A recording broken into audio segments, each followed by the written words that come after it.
Need fuel, and that fuel must change from oil if shipping is to decarbonise. Ships currently use 300 million tonnes of fossil fuel a year.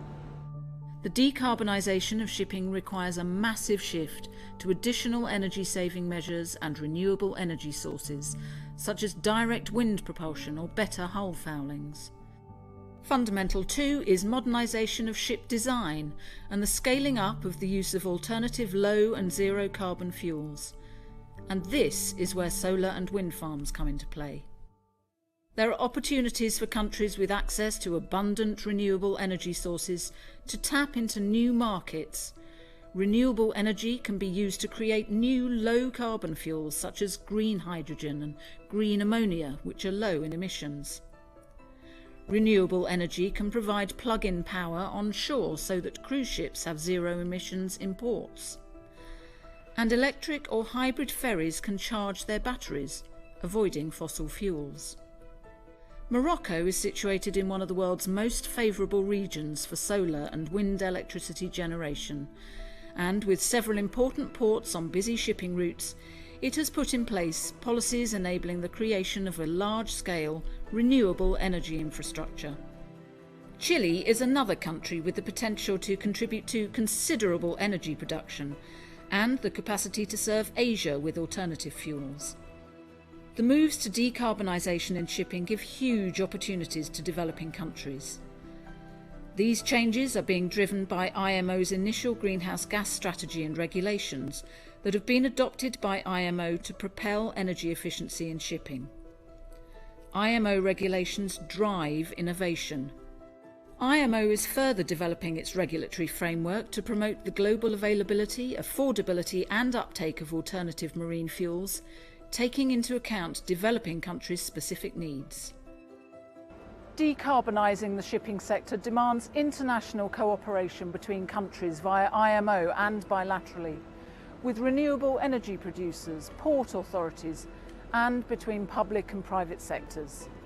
With IMO support, together we can change the fuels powering ships, and in doing so, help make the world a safer, greener place.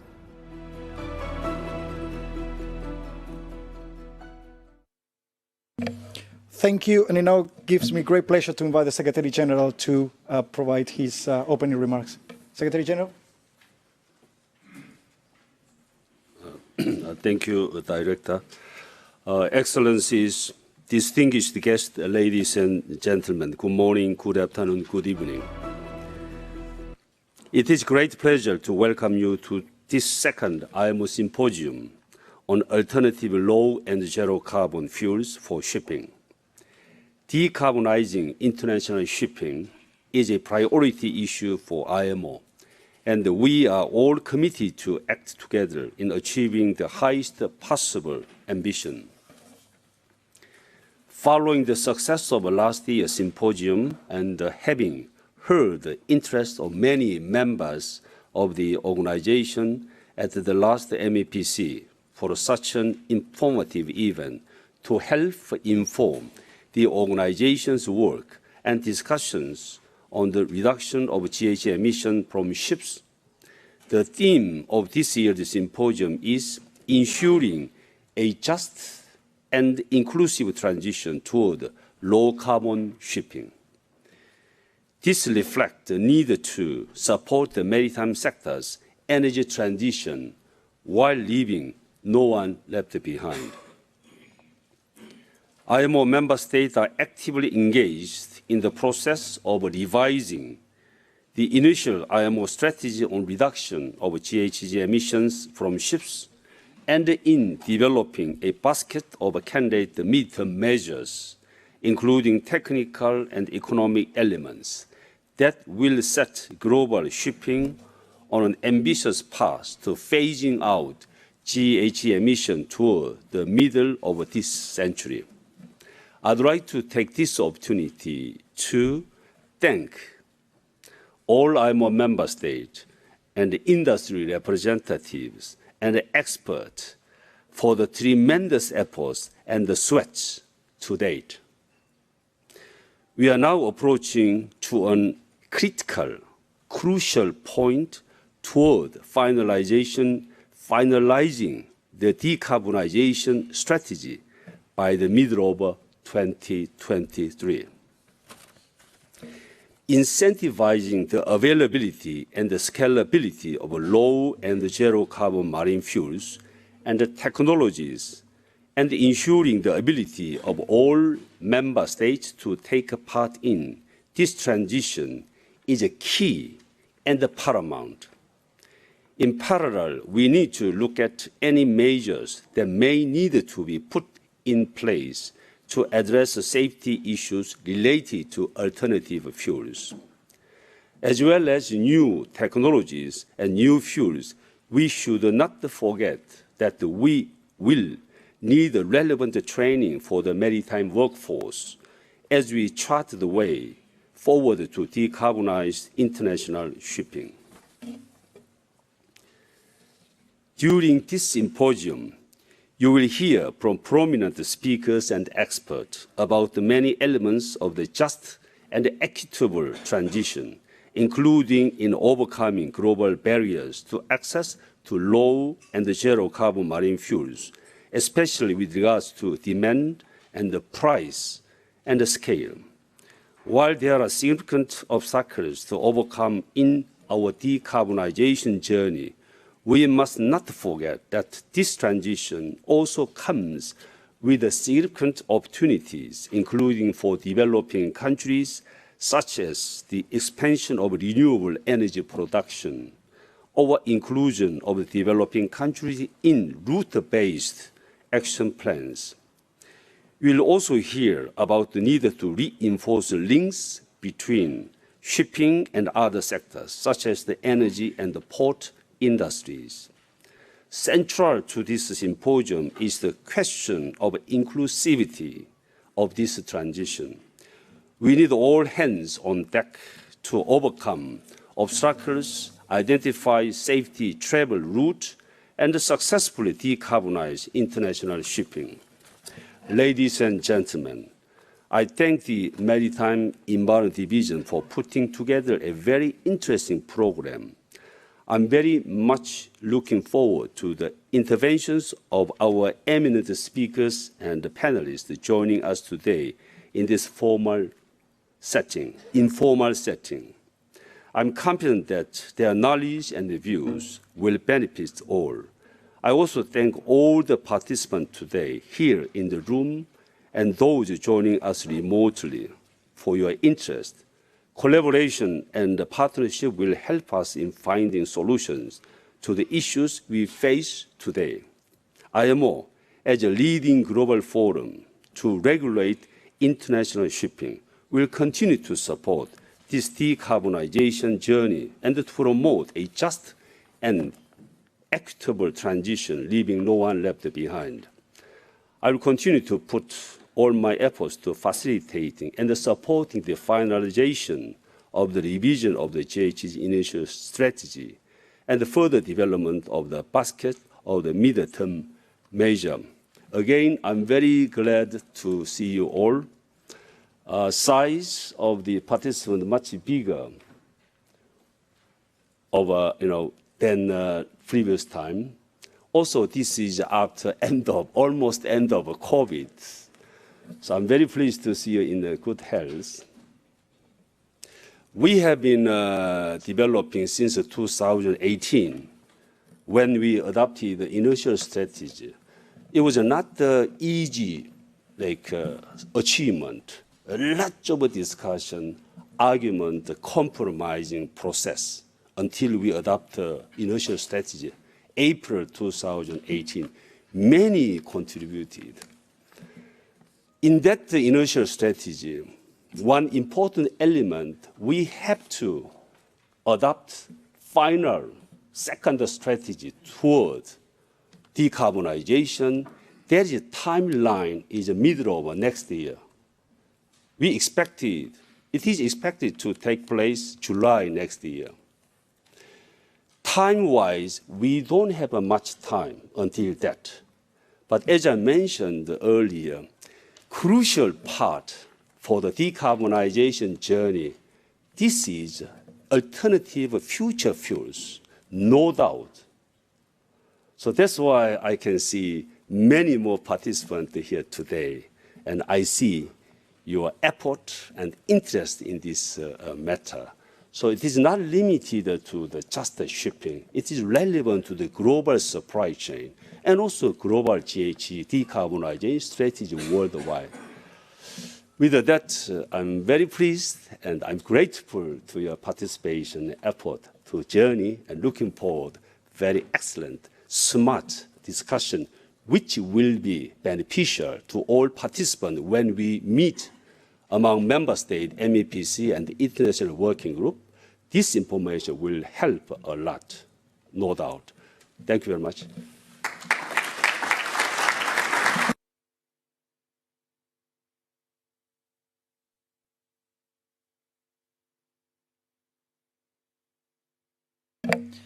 Thank you, Secretary General, for the message, for the update in the work of the organization, and of course, setting the scene for the rest of today. Thank you very much. Before we move to the first panel, we will play a video message from Mr. Diego Pardo, Minister of Energy from Chile.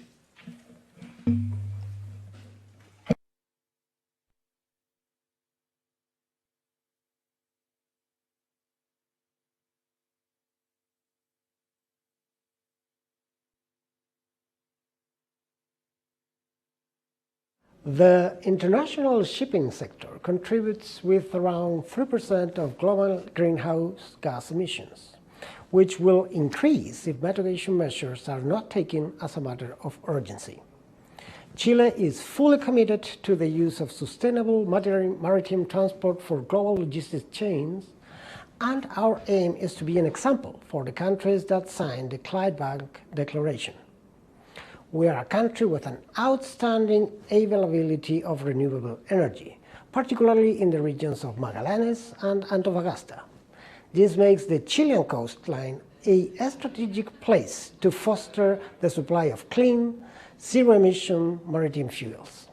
By working together with the local communities and governments, Chile will support a long-term effort for reducing the emission of the maritime sector. The decarbonization of maritime transport via the early implementation of green corridors is poised to become a leading example in international collaboration, private and public efforts, and long-term vision, which is in turn required to reach both national and international carbon neutrality goals.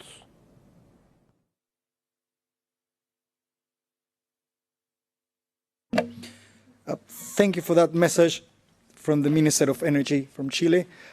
Distinguished delegates, we're now going to move straight into the first panel in order to make the best use of our time. The panel, it's Overcoming Barriers to Global Access to Low and Zero Carbon Marine Fuels.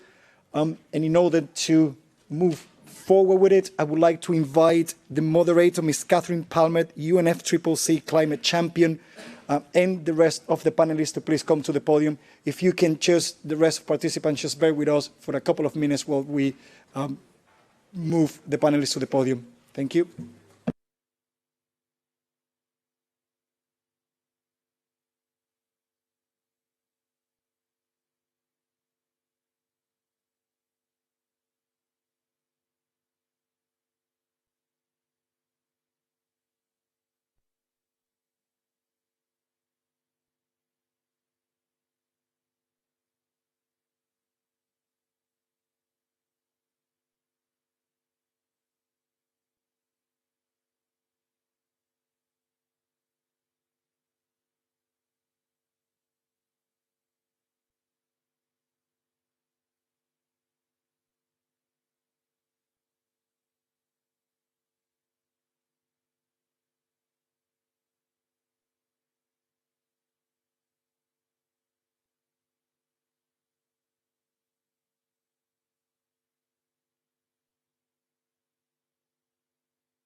Well, thank you. Thank you very much for the introduction, and hello and welcome to everyone who's joining us here in person or remotely online. It's my great pleasure to moderate the first panel of the day on overcoming barriers to global access to low and zero carbon marine fuels. So my name's Catherine Palmer, and I am the shipping lead at the UN High-Level Climate Champions team. And my role today is to guide us seamlessly through this first session, where my expert panelists will provide evidence and insights into supply and availability of low and zero carbon marine fuels. So we're currently seeing increased momentum in the transition to zero carbon fuels in the shipping sector, with many commitments from both industry and countries being made to put shipping on a 1.5 aligned Paris trajectory. And in order to achieve that, we do need zero emission vessels entering the water that are commercially viable by 2030. But not only that, alongside, we need the landside production, supply and infrastructure of zero carbon energy sources. And this requires bold and fast actions and confidence that green hydrogen production can scale to give the certainty to the maritime sector, whilst at the same time, strong demand signals from the maritime sector will provide hydrogen investors the certainty to support the rapid growth that is needed. So in work that is carried out by organisations and partners of the climate champions like UMass, they see that to put shipping on a least cost 1.5 aligned pathway, it would require about 5 million tonnes of green hydrogen this decade by 2030. And subsequently growing rapidly to 90 million tonnes by 2040. And a decarbonised shipping sector will therefore be one of the largest demand sources for green hydrogen. And evidence that is provided from industry initiatives like the Green Hydrogen Catapult, a collective of hydrogen producers, they show that the existing commitments today to make green hydrogen are enough to supply 90% of shipping's need by 2030. So we're in this dynamic cycle between supply and demand. And between us, working across that supply chain, we should be able to come together to be able to seek the investment needed and provide the demand signals that are needed to ensure that we have rapid scaling and investment into green hydrogen. So I hope that this panel this morning can provide further insight and evidence from our experts here to help give us that confidence that we can move forward and take bold actions and next steps. So what we will do is I will introduce our panelists and we'll listen to their presentations and their expert opinions and insights, and then we'll take questions both from the floor and remotely. So it's my great pleasure to welcome our 5 panelists. Joining us remotely, we have Elizabeth Connolly from the International Energy Agency. Elizabeth is an energy, technology and transport analyst and responsible for long-term projections of clean energy technology and adoption for road transport and the lead analysis on the shipping sector. We have Kenneth Sita, who is here in person and is the head of Green Transitions Group at Clarksons. We also have Jonah Sweeney, who's here in person from the European Marine Fuels at Argus, who is a market reporter and marine fuels price analyst covering Europe and African markets. And we have Chris Chatterton, the Chief Operating Officer at the Methanol Institute. And also joining us remotely, we have Dr. Shamika Surinami, the Director of the Division on Technology and Logistics at UNCTAD, who leads the Trade Logistics Programme, including work on trade facilitation, maritime transport and port management. So without further ado, I would like to move to our remote presentation by Elizabeth Connolly. Thank you.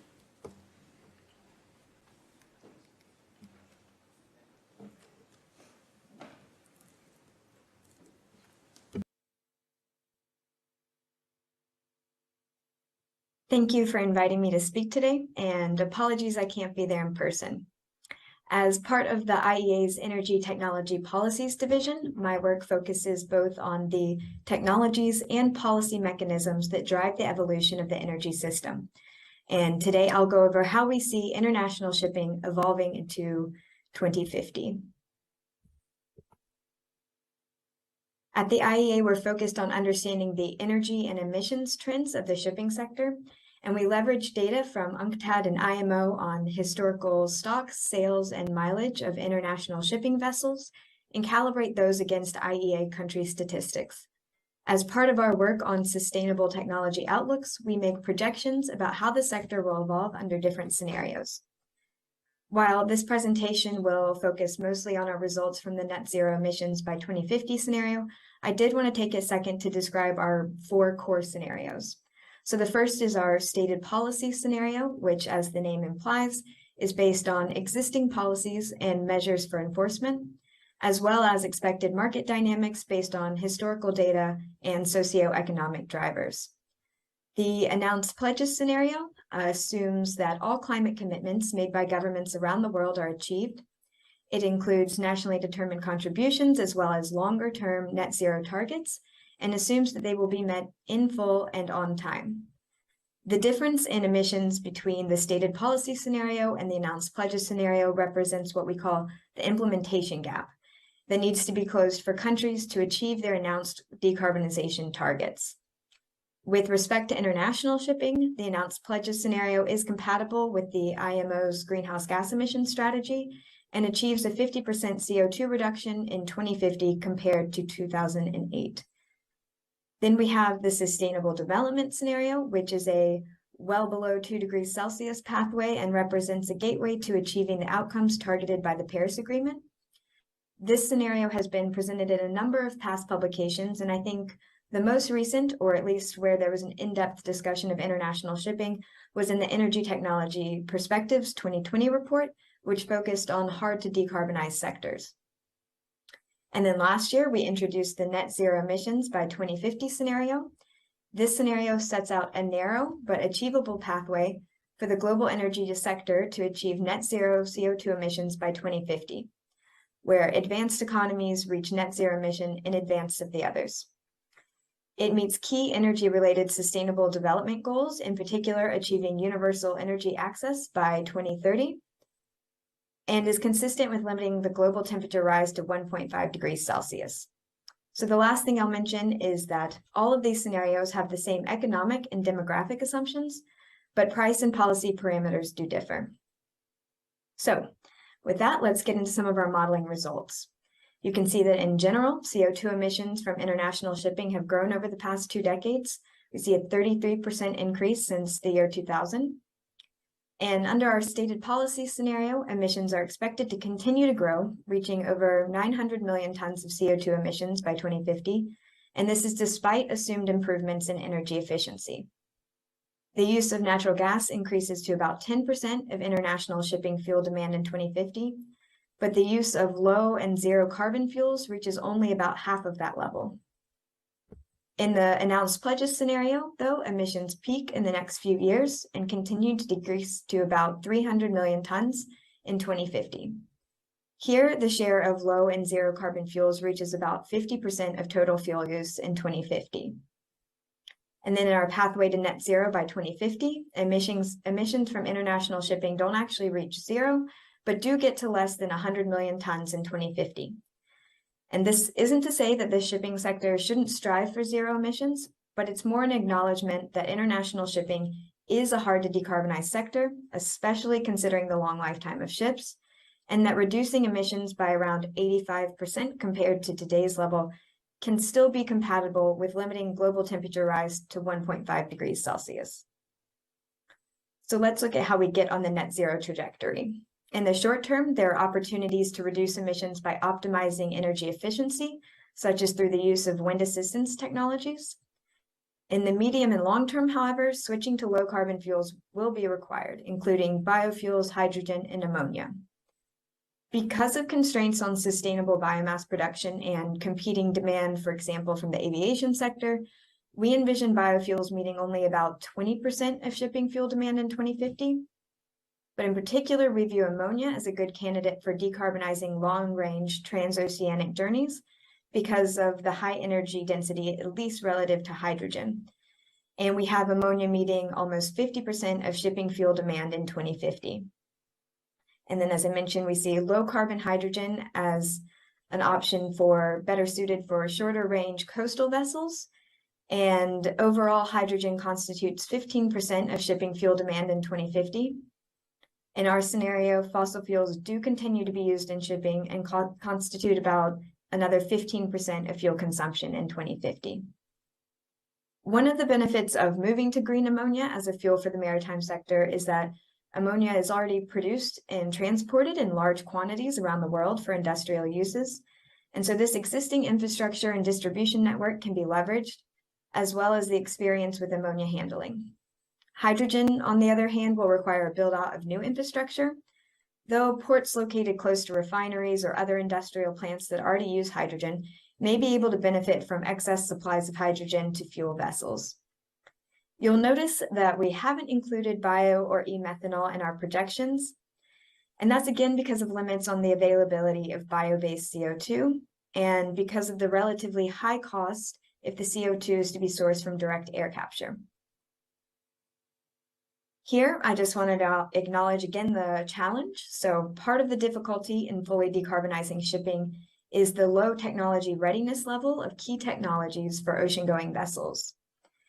In our net zero by 2050 scenario, over 50% of the emissions reductions in shipping are from technologies that are in the prototype or demonstration phase, and less than 10% come from mature technologies. In particular, ammonia engines for ships are still in the prototype stage, and there are technological challenges such as the low flame speed, which make it difficult to burn efficiently.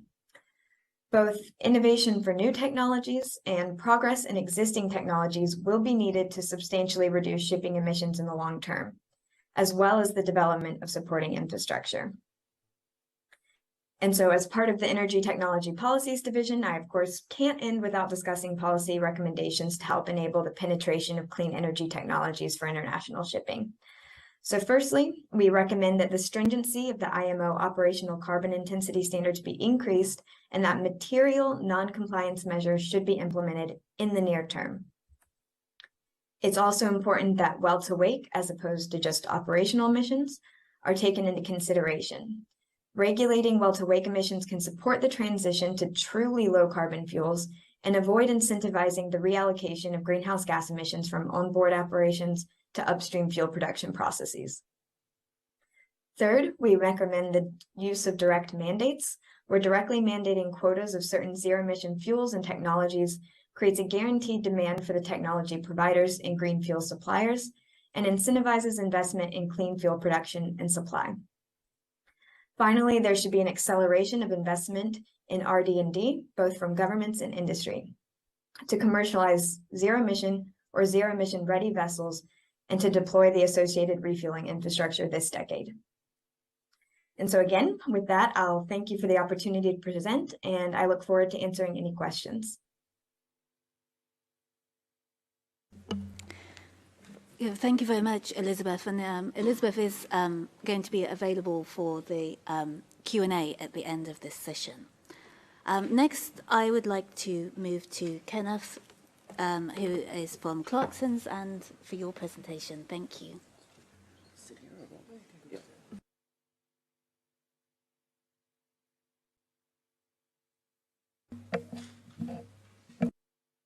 Ready's on? Okay. Good morning, everyone.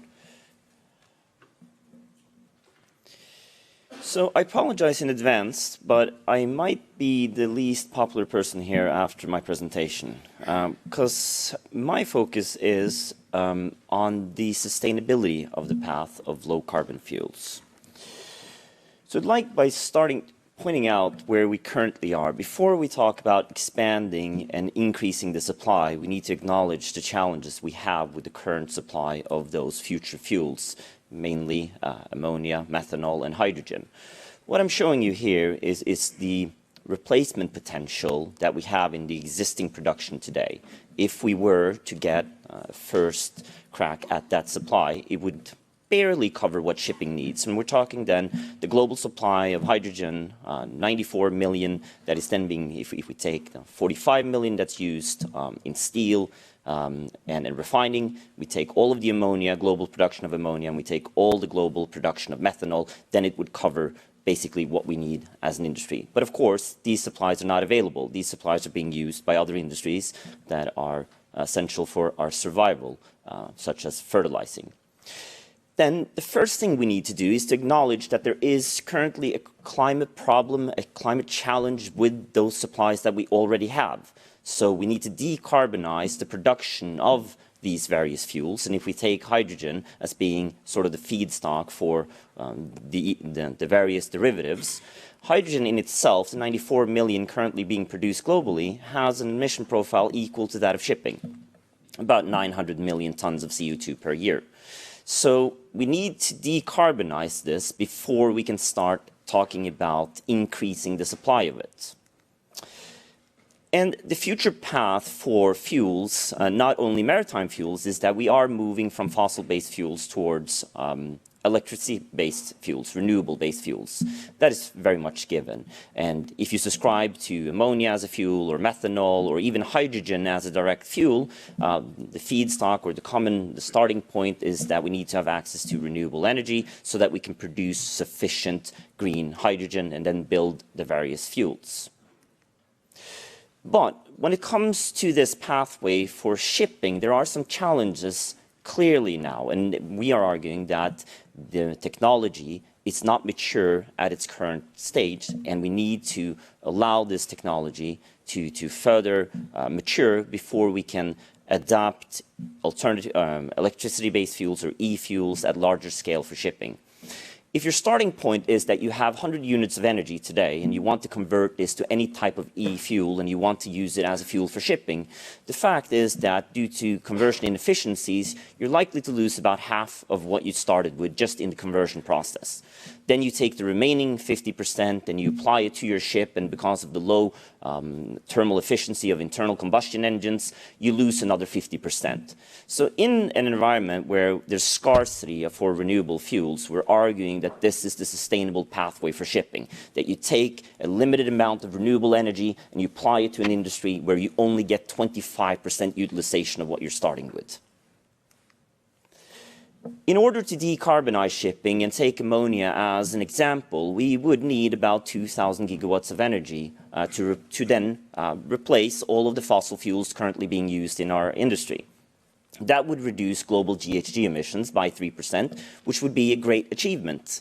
However, when you look at the alternative application that you could use those 2,000 gigawatts of energy for, such as decarbonizing larger parts of steel production and reduce global emissions by 7%, or replace 60% of coal power energy and reduce global GHG emissions by 12%. You should then question is it the right way to try and bid for these very limited supplies of renewable energy so that we can decarbonize 3%, or should we wait and allow technology to mature? So what about the challenges on the supply side? If we do decide that this is the pathway and we need to accelerate, and of course it is extremely important that we do accelerate the decarbonization process, but it is equally important that we do it in a sustainable way. And if we are to choose the path of following e-fuels, then the challenge is that we need to have access to a large amount of renewable energy.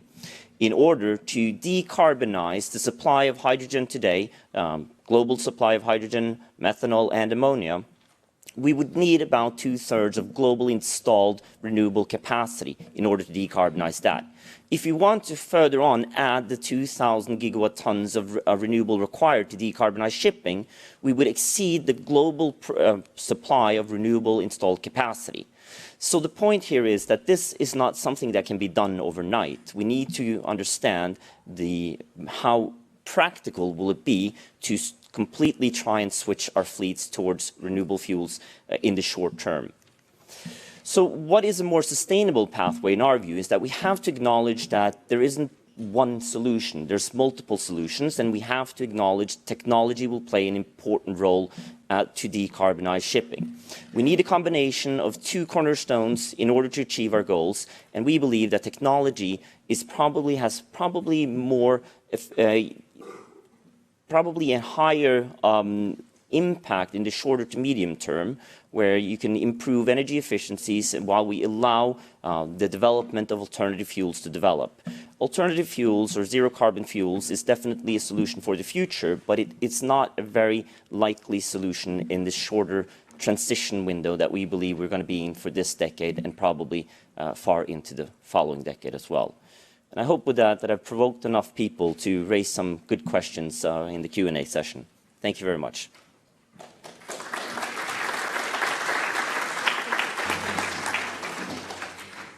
Thank you, Kenneth. I'm sure that there'll be lots of questions related to your presentation. So we'll now move to Jonah Sweeney, European Marine Fuels for Argus, for his presentation. Thank you. Good day to all, and thank you for having me. In this presentation, I'll be covering a few pricing considerations and going over a couple of examples of alternative marine fuels pricing. Now, before just getting into this, let me just draw your attention to this slide and ask you to consider it for a moment before making any decisions based on the data presented. Just a brief word on Argus and who we are and what it is that we do for those who are less familiar. Argus is a leading provider of price assessments, news and analysis for global commodity markets. When it comes to marine fuels, the daily Marine Fuels Market Report provides pricing news and analysis for the increasingly complex bunker fuels market. Now, users range from ship owners and charterers to bunker brokers and traders to marine fuel blenders and financial institutions. Now, as mentioned, marine fuel markets are becoming increasingly complex, not least because of the move towards alternative fuels. So as a consequence, we've developed a few different pricing solutions. Now, for mature and liquid markets like conventional bunkers, high sulfur fuel oil, low sulfur marine gas oil, we generate price assessments based on bids and deals and offers that are submitted to Argus from the market. But for less developed and emerging markets, such as hydrogen and so on, we've added some price calculations. Before going through that, let me just speak about regulation. This is a main consideration for pricing. Regulation is an umbrella, and it's a driving force for fuel uptake and for pricing. Now, this table is rather Eurocentric, given the market that I cover, but it does provide a useful illustration of the types of policies, taxes, and so on that feed down into pricing. Now, I'm not going to go into too much detail here, but here you can see the overarching IMO ambitions in green, and in blue, the EU's proposals, which changed after I submitted this, which is annoying. Now, it's primarily market-based measures that will have a large impact and an obvious impact on pricing. So, of course, these measures are designed to raise the cost of conventional fuels, thereby narrowing the competitiveness gap. So we have regulations. Now, the next thing we need to do is then consider the low carbon fuels, of which there are several on this table. Now, as I mentioned at the top of this presentation, for fuels with low or zero market liquidity, we have a different solution. Now, in our market report, we publish alternative prices that allow for a comparison between alternative fuels and conventional fuels. We compare alternative fuels to VLSFO and MGO, taking into account their energy contents measured in British thermal units. So the VLSFO equivalent is based on an assumed Northwest Europe conversion factor of around 40 million BTU per tonne. Now, there's lots of info on that table there, but the important thing to keep in mind here is that 1 metric tonne of VLSFO has about 2.2 times more heat content than that of ammonia, and about 2.1 times more than methanol, and so on. So it's important when you're looking at alternative fuel options that you compare like for like in terms of energy output. Otherwise, if you take the outright price of methanol, for example, yes, you'll have a substantial discount to VLSFO, but you need about twice as much. The other factor here is the carbon output of the fuels. It's important to keep in mind that when you amplify the costs of the fuel in line with the energy density, you are also magnifying the CO2 output. Another important point here is that tank to wake versus well to wake. These calculations are based on tank to wake emissions, but grey ammonia and grey hydrogen don't emit CO2 during combustion, so in theory they reduce emissions by 100%, but as we look forward to well-to-wake emissions, these will also change. Moving forward, this chart shows the prices of alternative fuels compared to VLSFO for September. The light blue addition to some of the columns represents the added cost of CO2, as well as the proposed tax on conventional bunkers from the EU. As you can see, in September, the outright price of methanol was slightly higher than outright VLSFO, but if you take into account the taxes and the CO2 costs, then grey methanol actually maintained a slight discount to VLSFO. This is a sort of stretched out version of the previous chart and just shows the change in alternative fuels, less VLSFO since March. Now, there are a few things that stand out here, notably LNG, which has experienced significant price volatility for fairly obvious reasons. For grey, natural gas-derived fuels like ammonia, there is some correlation there too. Grey methanol, interestingly, did not experience the same type of volatility, mainly because methanol producers tend to sign longer-term offtake agreements, thereby sort of minimizing the impact of natural gas price volatility for about 2 to 3 years out. Biodiesel prices, for B100, you notice there's a spike in August. Biodiesel prices are indexed against something called UCOME, used cooking oil methyl ester, the feedstock for which became very constrained during August, thereby pushing up the price of other biofuels. Speaking of biodiesel, now, biofuels have become increasingly popular as a quick way to lower GHG emissions because of their dropping characteristics. We've seen strong demand for marine biodiesel prices from a number of ship owners operating in Northwest Europe. And there are currently about 8 suppliers offering biofuels for bunkering in Northwest Europe. As a result of that increased interest, from September we launched a series of calculated marine biodiesel prices, B20, B30, B50 blends, and outright B100. To build these prices, one has to consider a few factors. So let's take B30 as an example. 30% of the price is based on a spot price, which is FAME, fatty acid methyl ester, biodiesel, FOB, so free on board ARA price, Amsterdam, Rotterdam, Antwerp. That's combined then with 70% of the price of VLSFO, which is the delivered on board price. We then minus the Netherlands renewable fuel credit. We add barging costs, storage costs, blending and throughput costs also, and we come up with a price. The Netherlands renewable fuel credit is very important in this equation.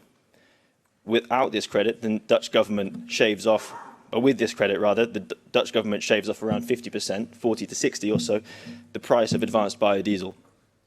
Without this, the price of biodiesel may be cost prohibitive for ship owners. I will say though, at Argus we've already begun to see and receive spot biodiesel prices, marine biodiesel prices submitted to Argus for assessment. So it's only really a matter of time before the market matures to an extent that we can assess this market in a more conventional way. I've spent a lot of time speaking about the European market, but as you can see from this map, which is also in the Argus Marine Fuels report, there are spot markets for all of these types of feedstocks in many regions and countries around the world. So at least from a pricing perspective, providing clarity for potential bunker markets is there and in place already. So with that, thank you very much.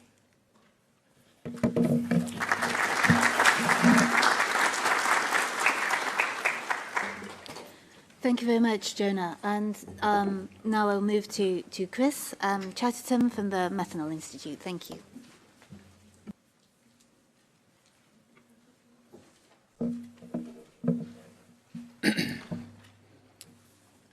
Okay, thank you very much. I'm going to talk a little bit about, or refer to methanol mainly, as that's what we do. And we have some interesting reference points to share with you. So with that, it's worth mentioning to start off with that, yes, predominantly the feedstock base is centered around coal and natural gas, coal inside China, natural gas ex-China. But once the molecule is produced, it's feeding into the derivative chemicals as well as the fuel and fuel blending sub-verticals.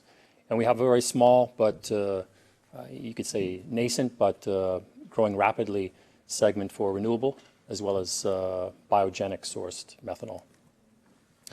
And that's important to note because we have about 100 million tons of methanol demand globally. And as you can see here, at the downstream or consumer markets are quite diversified. So again, that leads into the low volatility, which was mentioned in the previous presentation. And the split between, say, fuel-based applications and chemical-based applications is about 50-50 right now, although the fuel side of the equation is growing much more rapidly. The chemical side is predominantly tethered to a growth rate, say, on global growth rates, GDR, and that's based on increase in populations and the demand for durable goods. So that is all it's all well and good. It's led to very well established methanol hubs globally over the past, say, 50 years. And this, again, lends itself well to increased break bulking, distribution, the ability to conduct efficient swaps, as well as develop standards and harmonized standards and safe handling practices, which means that the barriers to entry for a new application, such as maritime bunkers, is quite good and reasonable. And on a micro basis, we understand from various studies we've conducted over the past couple of years that it's widely available inside the ports already, so it can be made available as a bunker with relatively little technical or economic support. As was mentioned previously, we're certainly in a transition period. We also very much buy into the fact that the future is going to be based on a multi-fuel environment. So there's no point in unduly promoting one potential fuel over another. There will be different advantages and disadvantages regionally as well as locally. But there is already, since we've been tracking these renewable and bio-based projects with respect to methanol, and there are about 80 now in total globally, we can see that there's enough of this combined capacity to cover or to support these targeted reductions as put in place by the IMO through the end of this decade and probably beyond. Over the past 2 years, both the sheer capacity as well as the number of plants has doubled. So I think there's considerable traction here, and these plants are split again widely between low carbon methanol as well as carbon neutral methanol. This is also very important to note because if we're truly targeting and committed to producing this 80% reduction by 2050, it means that the bulk of this effort is going to be borne by indirect electrification, as was mentioned by the two previous presenters. So basically converting renewable power into a green hydrogen molecule, which can then be brought forward through various process technology platforms to produce an efficient and sustainable fuel over the mid to long term. So if we understand, say, what we can do in the immediate term or the near term, such as looking at the overall logistics, digitalizing our vessels and infrastructure, and improving the overall efficiency rating of our vessels, we can only get so far. But we have pretty good visibility over results and the economic drivers around those. But moving into the areas of fuel switching as well as carbon capture technology, which will be vital to achieving this 80% decarbonization rate, they become more expensive, and therefore we require more visibility over how we're going to be able to provide ourselves a market return for these investments. So it's not just enough to be compliant. We understand how to do that, but it has to be competitive. Otherwise, any supportive policy in this respect is going to be largely inefficient. Yeah? It just won't be implemented. So there's no point in wasting time on it. And as has been flagged up previously, the requirement for this green hydrogen molecule is quite high. So the bar is very high. It requires significant investment, and not only on the hydrogen side, but as well on the renewable power side. So sourcing that and beginning from that base is quite important to keep in mind if we're truly going to hit these targets.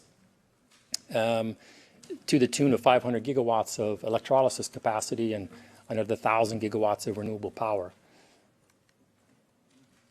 And based on our experience, again, across these 80 plants, some of which are still in a design phase, some of which are under construction, some of which are already been commissioned and are producing, we also understand that there is a pathway to get to a more reasonable or competitive cost structure. But it's going to take time, and it's going to take some support, additional support, and perhaps one of the most simplest and efficient means of demonstrating that support would be to accelerate the inclusion of a carbon credit or a carbon levy to, again, provide an additional level of scope and visibility for those who are considering making such investments. And in closing, I think we should commend ourselves for getting this far. I think we've covered a lot of ground over the past couple of years, especially given the fact that we had to deal with COVID in parallel.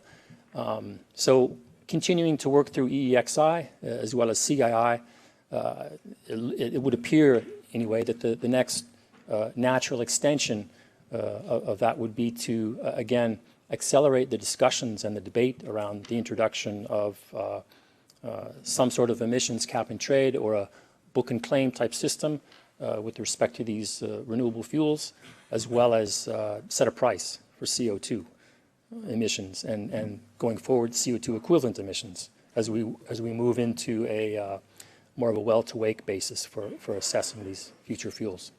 So that is our proposal and that's our suggestion, and thank you very much for your attention. Look forward to your questions.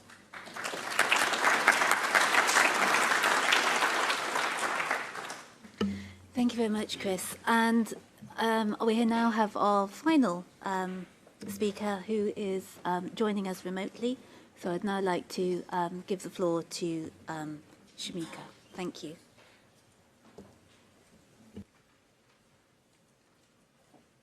Thank you very much, Catherine. Good morning to all of you. Distinguished delegates, ladies and gentlemen, I just want to let you know that we are about to launch our next review of maritime transport on 29th November, so please mark your calendars. And I can already share some of its findings with you at this important symposium because there's a lot of things that you said would resonate with the findings of this report. So after contracting by 3.8% in 2020, maritime trade volumes bounced back in 2021, driven by a surge in containerized trade. Now, the ability of shipping to navigate through the COVID-19 pandemic, Chris, you just mentioned, and the current challenging geopolitical landscape is a stark reminder to all of us of the critical importance of this sector for trade, economic growth, and social well-being in times of peace, pandemics, wars.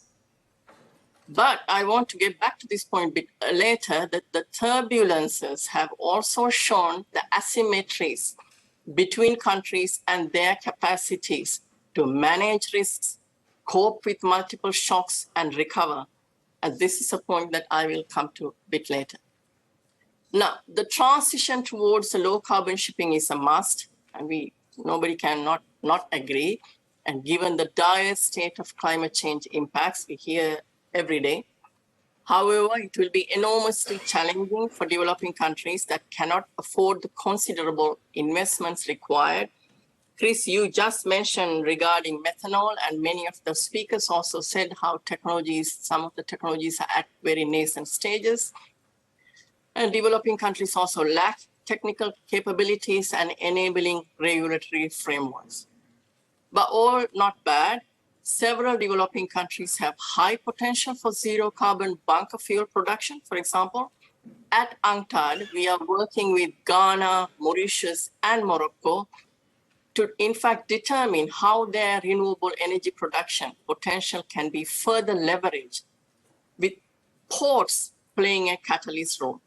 And there are amazing initiatives, good practices, and a lot of lessons that we intend to bring to other developing countries.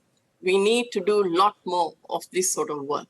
Now, on this regard, let me also tell you that we are organizing an event at the COP27 on 10th November with IMO, the World Bank, and the International Renewable Energy Agency to discuss these issues, especially to discuss the producing future marine fuels and the opportunities. So please join and you will hear some of the results of our work. Now, I want to get back to this asymmetry question. Faced with cascading food, fuel, and financial crisis on top of the COVID-19 pandemic, most vulnerable economies they will need financial and technical support for the low carbon transition. Let me share some of UNCTAD's numbers and facts that make a case for a nuanced approach to promoting this transition. You probably know the pandemic caused much greater economic damage in the developing world. The recovery has been uneven and quite fragile, and dependent in many cases on a further buildup of external debt, and then, of course, the triple crisis hit. You know, high shipping costs are still a concern. According to our own calculations, in 2023, a sustained surge in freight rates could lead to a rise in global consumer prices by 1.6%, and compare this to an 8% rise in consumer prices in small island developing states. As a result of rising inflation, government budgets are under pressure, and debt-distressed countries, this is more than half of low-income countries and about 1/3 of middle-income countries, are now edging towards debt default, and some have already defaulted. On top of all this, economic prospects are pretty gloomy for most developing countries as we go into the next couple of years, with the slowdown of the world economy, the rising cost of borrowing, and reversal of capital flows, and also repercussions from the war in Ukraine. So unfortunately, under these kind of conditions, short-term survival becomes the imperative rather than long-term sustainability, though we all know how important that is. So, ladies and gentlemen, here let me touch upon the ongoing discussions at IMO on market-based measures through setting a price on carbon. A price on carbon emissions in shipping, the exact format, the formulas are to be decided by the IMO member states. It will help achieve several objectives.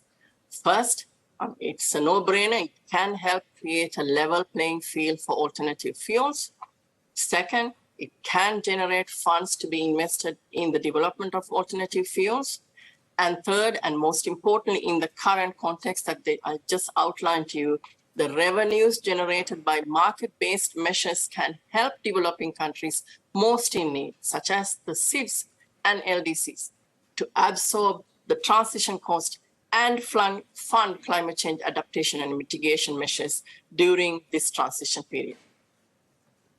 And also, funding can be used to help developing countries to reduce maritime transport cost, improve shipping connectivity, and in turn, trade and growth prospects, so they can focus on long-term sustainability rather than short-term firefighting. And our research at UNCTAD shows very clearly that investments in customs automation, smart ports, and trade facilitation will help greatly. So, in conclusion, the importance of collaboration among all actors, including governments, the industry, international organizations, and development partners, cannot be overemphasized in this endeavor of the transition. And so I'm very happy that we have these sort of conversations in the IMO symposiums.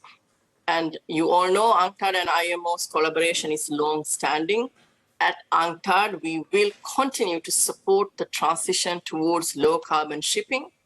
We stand ready to collaborate with IMO and the member states, especially to support comprehensive impact assessment of future measures, assessing possible impacts of a regulatory measure before its adoption and implementation is a good practice in terms of regulatory governance and not just in shipping and in many other sectoral work that we do. Insights gained will enable effective implementation and compliance, and most importantly, it will help a just transition. So, Catherine, let me stop here and give the floor back to you. Thank you very much. And I think we've heard some really interesting points made here by all our panelists and speakers. So I'm sure there's lots of questions from the floor. But I think I would just like to start with one question. And, we have to decarbonize shipping, and I think everyone is behind that direction. But I think what we've seen in the evidence given today is really just around how fast can we do this, and how fast do we need to do this in order to be aligned to a 1.5 trajectory. And what that needs is going to be a critical infrastructure is needed, and rapid and wide scale up of renewable energy production is going to be needed in order to produce zero carbon fuels. So I'd like to ask my panelists, because I think this is where some of the differences in the evidence we've seen is around, is this happening at pace to be able to meet the demand from shipping? And if it's not happening at pace, what are those signals that we as a maritime sector can give in order to be able to ramp this up? So I think I'd like to start maybe directing that to Kenneth first and seek your opinion on that. Thank you. I think one of the kind of key enablers to expedite this transition is obviously a cost on the carbon emissions. That it is inevitable that we cannot achieve this without a significant cost on carbon, so that alternative fuels will then be competitive. But as I pointed out in my presentation, I think that the goal of e-fuels and zero carbon fuels is something that is more likely to materialize further out in the future and not necessarily near term. And in order for us to meet the goals we've set forward, and in order to decarbonize now, we need to look at what are the alternatives right now. And the current discussion about future fuels is very much zero carbon versus fossil, and sort of LNG is by many considered not a future or a good alternative. But if you look at the numbers and sort of the challenges associated with getting there where we want to go with methanol or ammonia and the various fuels, we think that LNG right now will allow you to make a significant impact right now while we wait for technology to mature, while we wait for supply to increase. Combine that with the current technology that we have, and you will see that you can actually achieve quite a large reduction right now, rather than waiting for something that we think will take decades to mature. Thank you. And I think I want to sort of shift this slightly and say, rather than waiting decades for mature, what can we do as a sector that can signal the fact that investment and ramp up of green hydrogen production can happen at a quicker pace rather than waiting for that to mature? And maybe Elizabeth, you might have some insights into whether the rapid and wide scale production of renewable energy is happening at pace, or whether there's signals that we can send as a sector to ramp that up. I'd be interested in your thoughts. Thank you. Great. Yeah, thank you for the question. So I want to start just first by saying, kind of touching on the LNG aspect of things. I think we tend to think that LNG isn't kind of the best solution for this. So while it is available, I agree with that.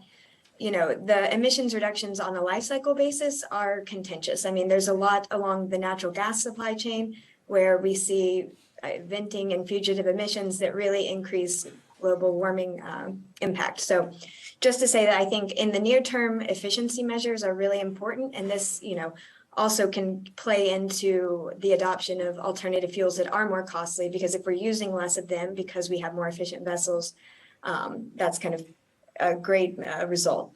In terms of are we on track for decarbonization of the sector?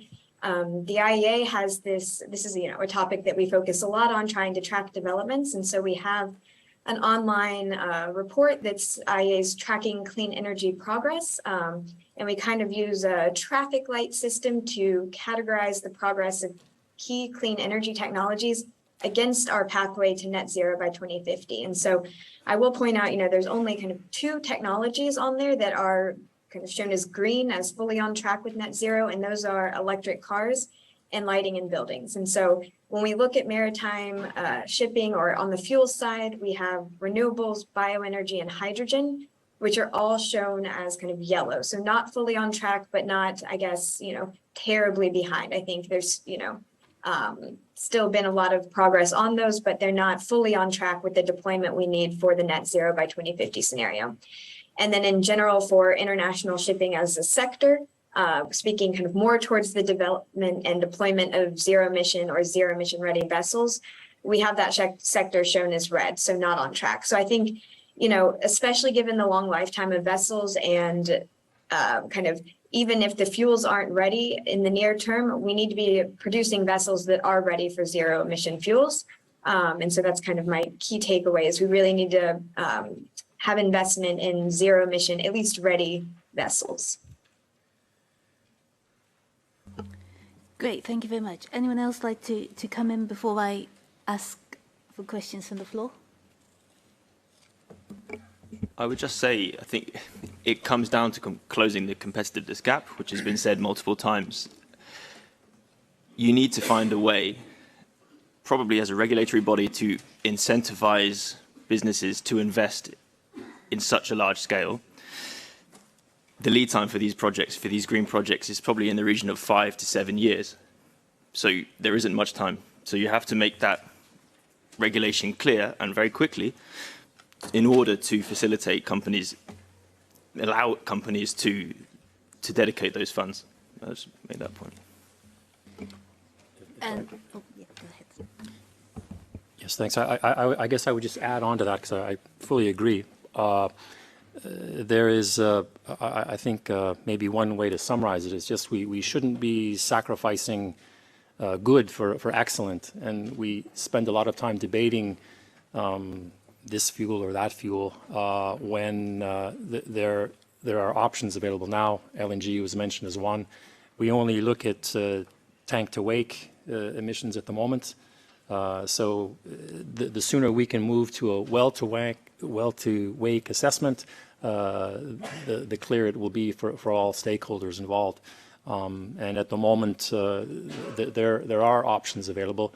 Methanol is one such option, and in fact, there's a very real retrofit potential, which is also important to take into account, because a lot of the vessels in the global fleet are not going to be scrapped in lieu of new builds anytime soon. So therefore, again, I would just I agree that there needs to be an acceleration of this discussion on what we can do in the very near term to provide additional clarity and visibility and some transparency in the market, so that investors can get on with building this critical infrastructure and making the transition happen. Great, thank you, Chris. Some really good points there. I'll just bring Shamika in, and then please do raise your hand or put your questions in the chat box, and I'll come to you after Shamika. Shamika. Thank you all. I agree with most of your points. Low carbon emission is a must. And I think we need to maximize what we have, the current technologies, and of course we need to continue to invest on the new endeavors too. Increase efficiency is a must, because I think there's a lot more can be done to increase efficiency in the sector. Now, the main point that I want to raise is that there needs to be international solidarity. This is not one country's and profit-making endeavor. Those who have technologies and capabilities need to share with those who do not have these capabilities. I'm talking about the SIDS and LDCs. I think this has to be kept in mind if you want to have a massive movement towards low carbon shipping. Thank you, Catherine. Thank you very much. I've got a question over here and then one over there and now lots. So we'll start with Tristan. I think you raised your hand first. Thank you very much. I'd agree with what was said by Elizabeth from the IA about LNG. It's astonishing that in 2022, with the temperature rise already 1.1 degrees above pre-industrial temperatures, we're talking about a fuel solution that does not have material greenhouse gas reductions on a well-to-wake basis as being a credible pathway for the sector. But my main point is really about being honest about what 1.5 really looks like. There are three shortcomings of the IEA's analysis, in our opinion. One of them is that they don't include the agriculture sector. They focus on energy and transport, and that is a sector which is genuinely hard to abate. It would be very difficult to get the well-to-wake emissions from that sector down.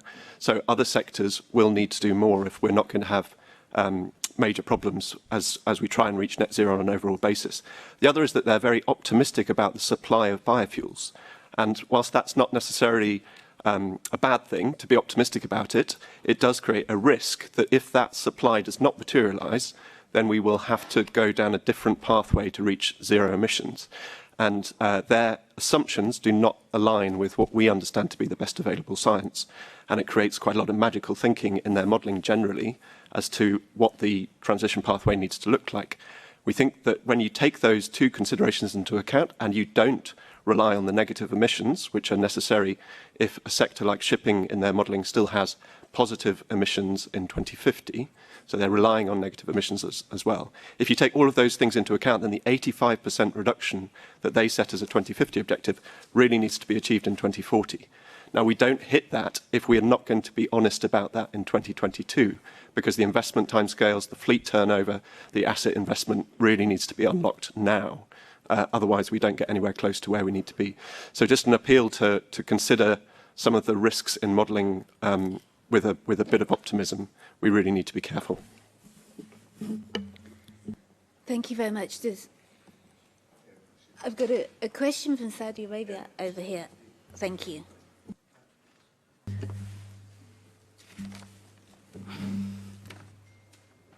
Thank you, moderator. Good day to all, and thank the IMO on this interesting symposium. I have a question for the panel, please.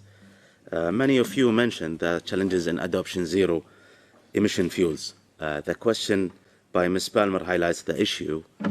Following from this, what do you think is a realistic adoption scenario for these fuels by the end of this decade? In other words, will there really have ammonia ships sailing by 2030? Thank you. Who would like to take that question? I will. I'm assuming that, yes, there will be ammonia ships sailing by 2030, but again, how compliant they will be and how competitive they will be would still remain unclear, I think. And there are other options available now at the moment which have already been sounded out. So methanol, for example, has almost 20 vessels trading now commercially, internationally. Another, I think, 70 vessels are on order, confirmed, and another about as many under discussion. So by 2030, I think we'll see a significant uptake in at least methanol, maybe a little bit with ammonia fueled vessels, and perhaps more biofuel as it's available. Thank you. Thank you. There's so many questions coming from all angles. We've got a question from a remote participant. So Germany, would you like to take the floor remotely to ask your question?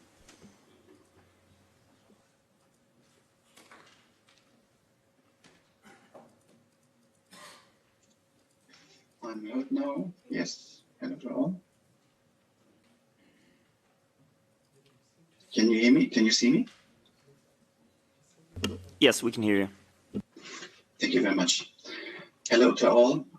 Good day, good evening, good night, whatever. For the hybrid participants, sorry that I'm not there participating in live. Thank you for all the interesting presentations and questions. And my first one goes to the second presentation to Mr. Kenneth Treater from Clarkson. Thanks for your, so to say, provoking presentation. On this question whether we should go for 3% or we should go for 12% on a global scale, I think this is maybe not the only answer, because yes, it's right, we generate more if we start greening the energy sector. However, we need to supply fuels for the aviation and for the shipping sector. We are discussing here the shipping sector, and the production of these fuels need to be done in areas where we don't have electricity grids, where we don't have cities in the direct area around these places. So we need to transport anyway from these areas where are good for green energy production. We need to transport this energy where it is needed. So it's not to, so to say, decarbonize the existing electricity nets for cities. In our view, it should also that we scale up production in areas that are not needed yet.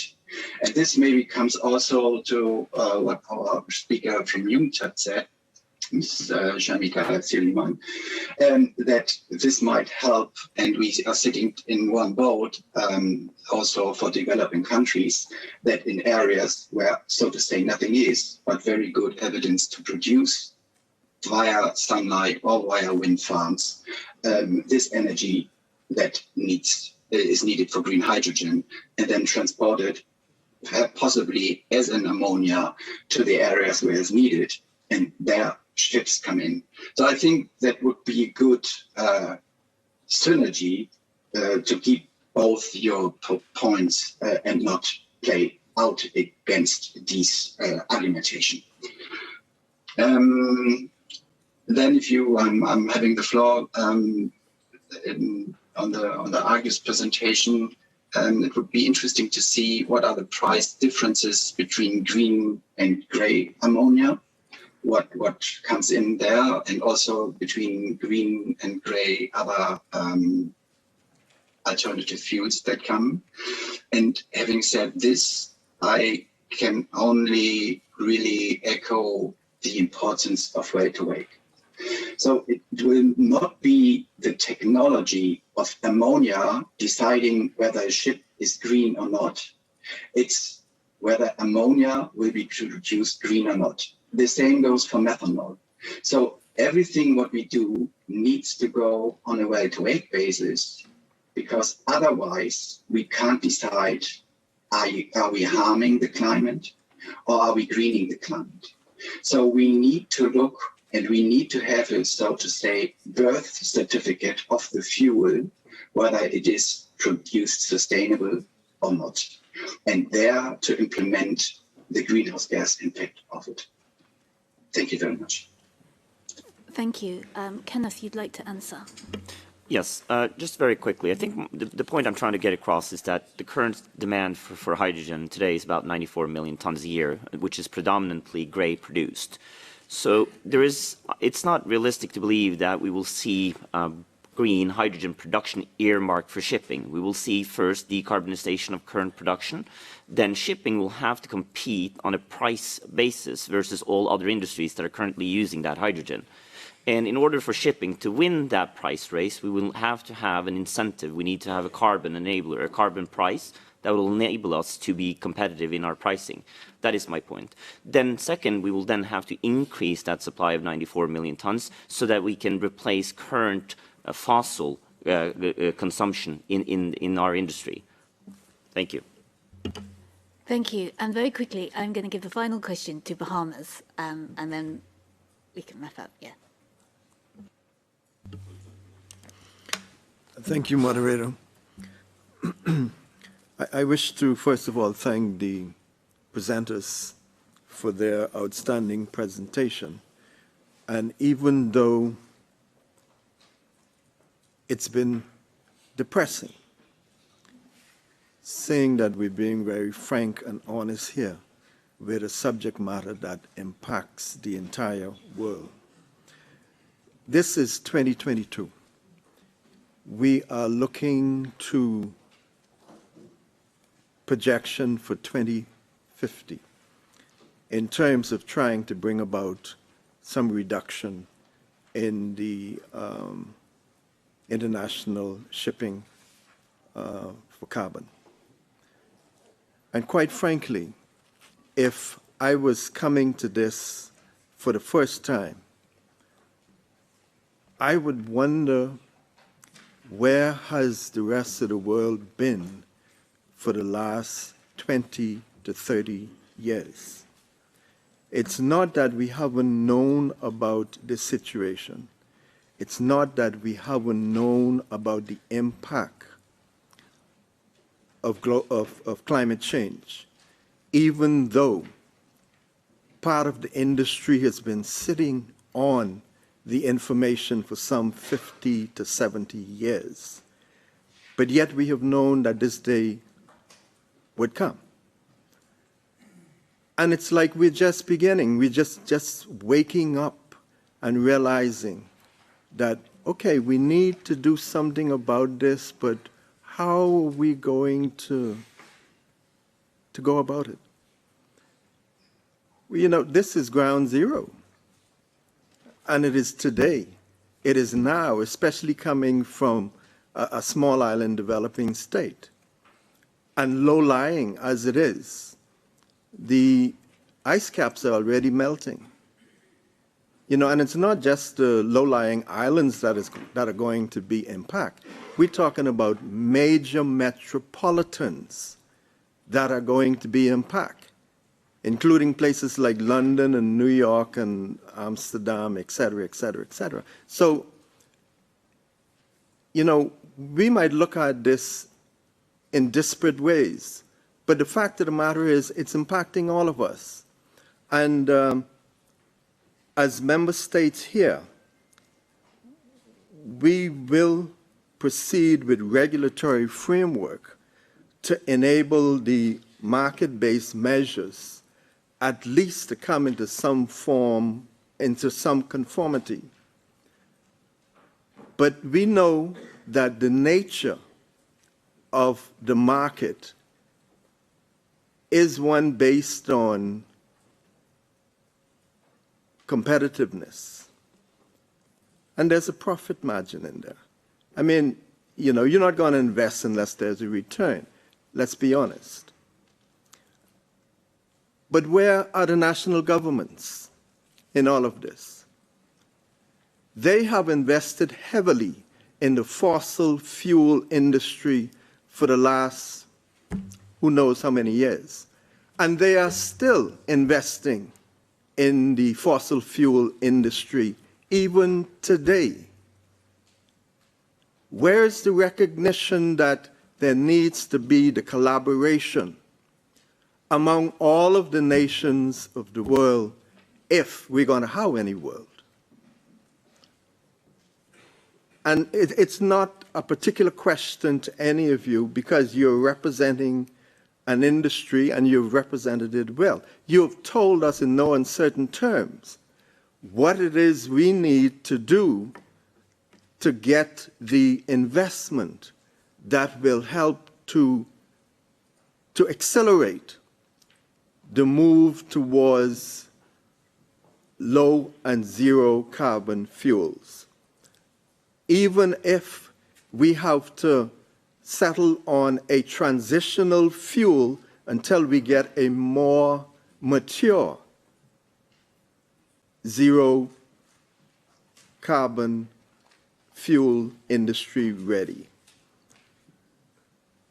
And so I guess what I'm saying is it's a plea, it's a cry, it's desperation We don't have time on our side. It is no longer our friend. Whatever it is we need to do it now. And we need the world to realize that we can no longer dither and delay on this subject matter. This is our very existence at stake. Whatever it is, let's put it aside and focus on what needs to be done for the survival of all of us. Thank you.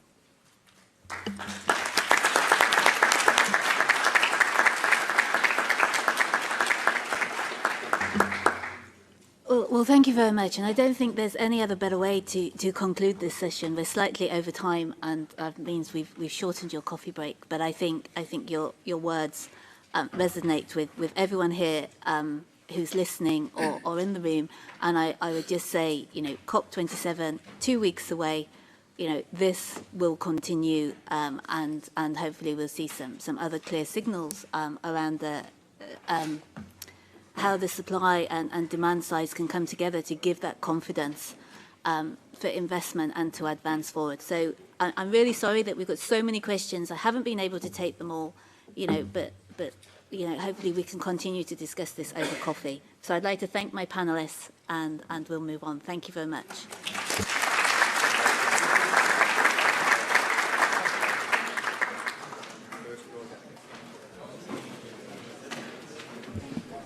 Thank you, Catherine. Just very briefly, thank you, Catherine, and all the panelists for this. We will come back in half an hour, please. And for those following us remotely, it should be around 11:35 London time. Thank you.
discussing that. Hello.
middle one. If you press the red one, you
I'd like to invite all the distinguished delegates and participants to please take a seat.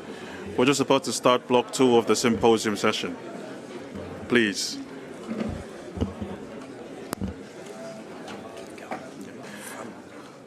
I'd also like to remind all those attending that we're not allowed to bring drinks into this plenary hall. Water is fine, but coffees are not allowed in here. Thank you very much. And I think if most people are in now, we can start. I'd like to begin by apologizing on behalf of Her Excellency Fanitabo Vava'u, who could not be with us today to moderate this session due to clashing engagements. And unfortunately for you all, she's asked me to moderate this session, and I ask for your patience in this matter. My name is Mr. John Fatimoana Kautoke, and I am an advisor on International Maritime Organization Affairs at the High Commission of the Kingdom of Tonga. And it's an honor for me to be moderating this session. I'd also like to thank the Secretariat for the work they've been doing to prepare for this symposium and this important topic. I'd just like to say a few things about the format of this symposium. So this block will be on opportunities of fuel transition in developing countries. We have 6 distinguished panelists before us today, and this session will be divided into 2 parts. First, the first three speakers will talk on their perspectives, followed by a Q&A session. And then the next 3 speakers will speak, followed by a final Q&A session. And at the end, I'd like to give the opportunity to each panelist to give us a 30-second takeaways on what on their perspectives and what they would like the audience to remember from what they had presented. And now, without further ado, I'd like to invite our first speaker, Ms. Claudia Octaviano, who will be joining us virtually. Ms. Octaviano is a climate change mitigation coordinator at the National Institute of Ecology and Climate Change. And I'd like to invite her to share her experience on renewable energy production to decarbonize the shipping sector in Mexico. Ms. Octaviano, you have the floor.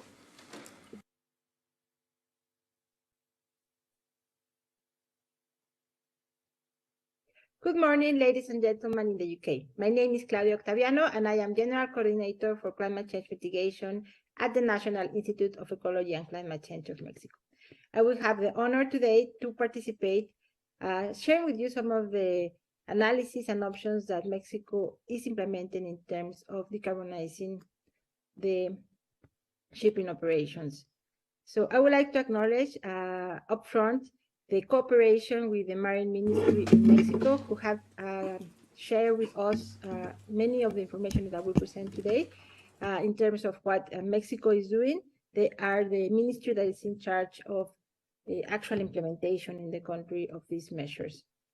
So first of all, a landscape of what the vessels in Mexico are. Mexico has around 669 flagged vessels from our country that represent around 1.1% of the world fleet.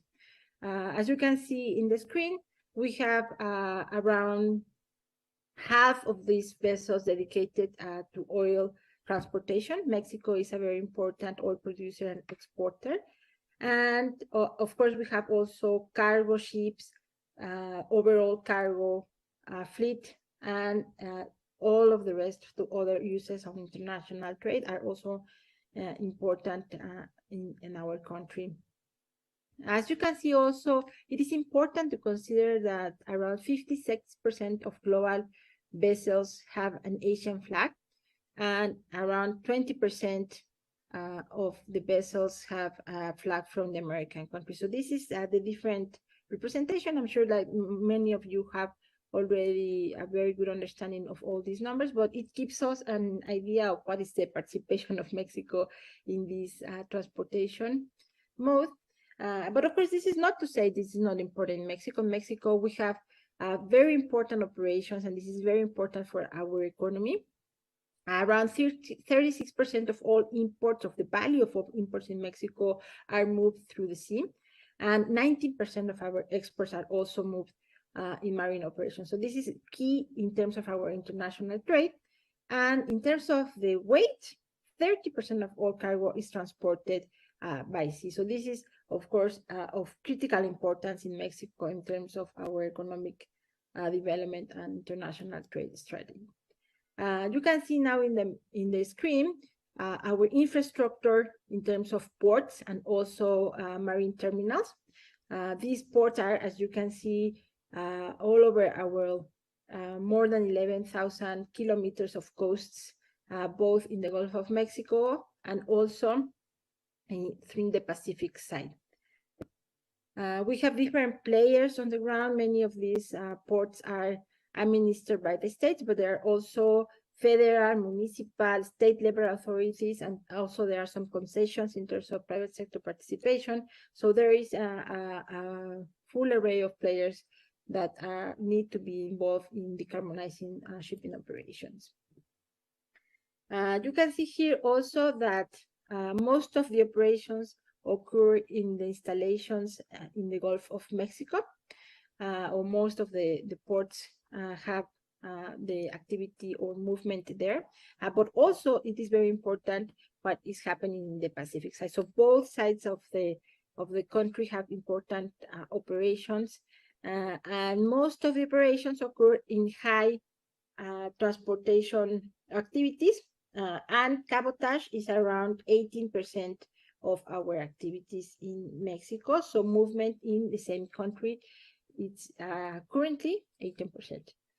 As part of our green operations, we want to include or improve to promote more short-distance marine transportation. This is in 3 levels of strategy. First, more cabotage in Mexico. Secondly, more cooperation with Central American countries. We call it the project of integration with Mesoamerica. And thirdly, we want to increase short-distance marine transportation also with the US. This is in terms of having less accidents, also more security, and of course, less emissions to have more secure and resilient operations and contribute to the climate change fight. In terms of emissions, Mexico, of course, has these inventories submitted to the UNFCCC that are done by INEC. We have around 1.6 million tons of CO2 coming from shipping operations or direct emissions from shipping operations in Mexico. And I want to emphasize these are direct emissions, not the whole value chain emissions. But it is important to say that this is, of course, just 1% of total transportation emissions. In Mexico, most of our emissions come from road transportation, and greening operations and having strategies for mode change, of course, will have an impact in overall change of emissions in Mexico. I would like to share with you that emissions in this category of marine transportations have decreased in Mexico significantly since 2015, going down on more than 40% from that year in 2019. We are also working in terms of assessing better our emissions, not only on the transportation and combustion side of the ship, but also in increasing our capacity of having assessments of all the shipping operations using some of the IMO tools.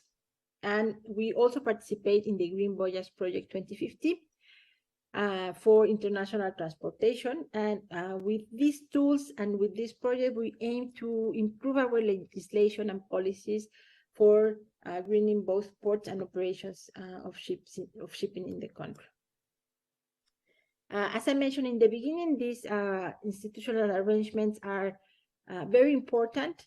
Our leading agencies are now in screen at the national level. We have the Marine Secretary with the General Coordination of Ports and Marines. This is Merchant Marines who have the leadership here in coordinating most of these activities.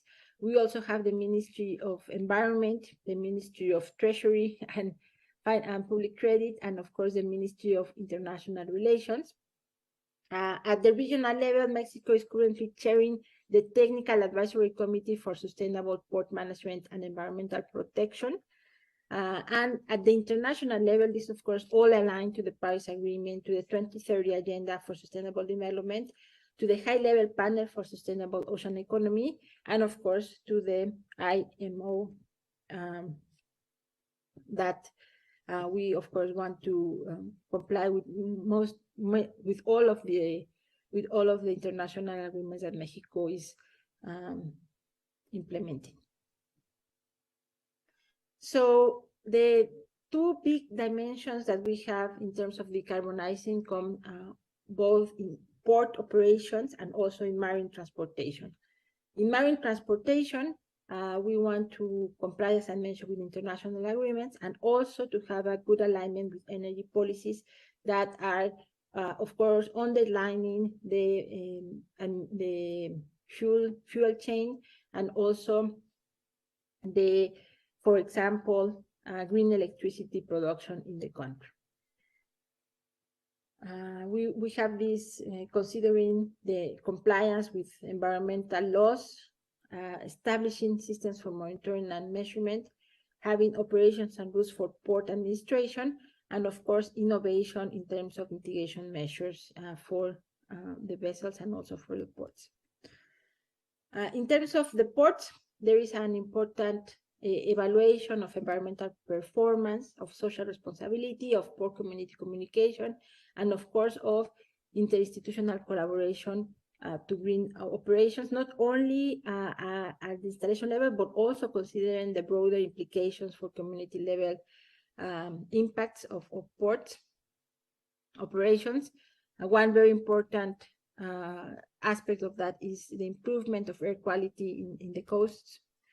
And as you know, and we've been discussing in this event, having this important goal of reducing CO2 emissions from shipping work will be key in our strategy, and having this goal of at least 40% by 2030 and 70% decrease by 2050 is something that will require investment and will require several changes in terms of the technology that our vessels are using.